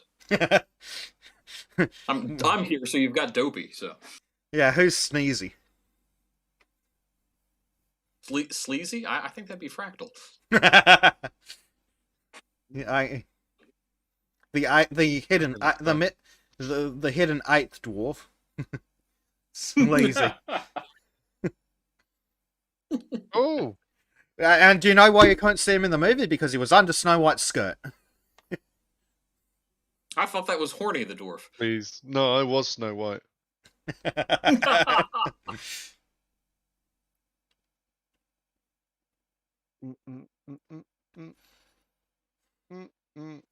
Right, bedtime.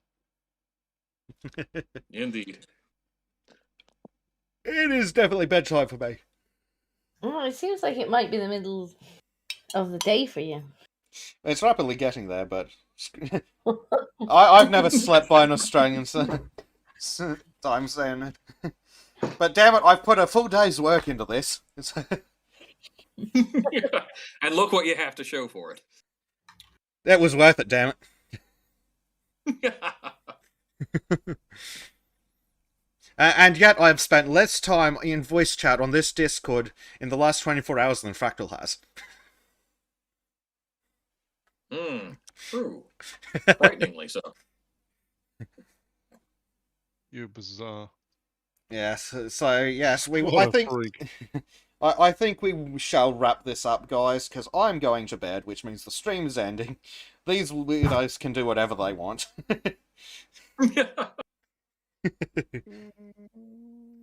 Rude.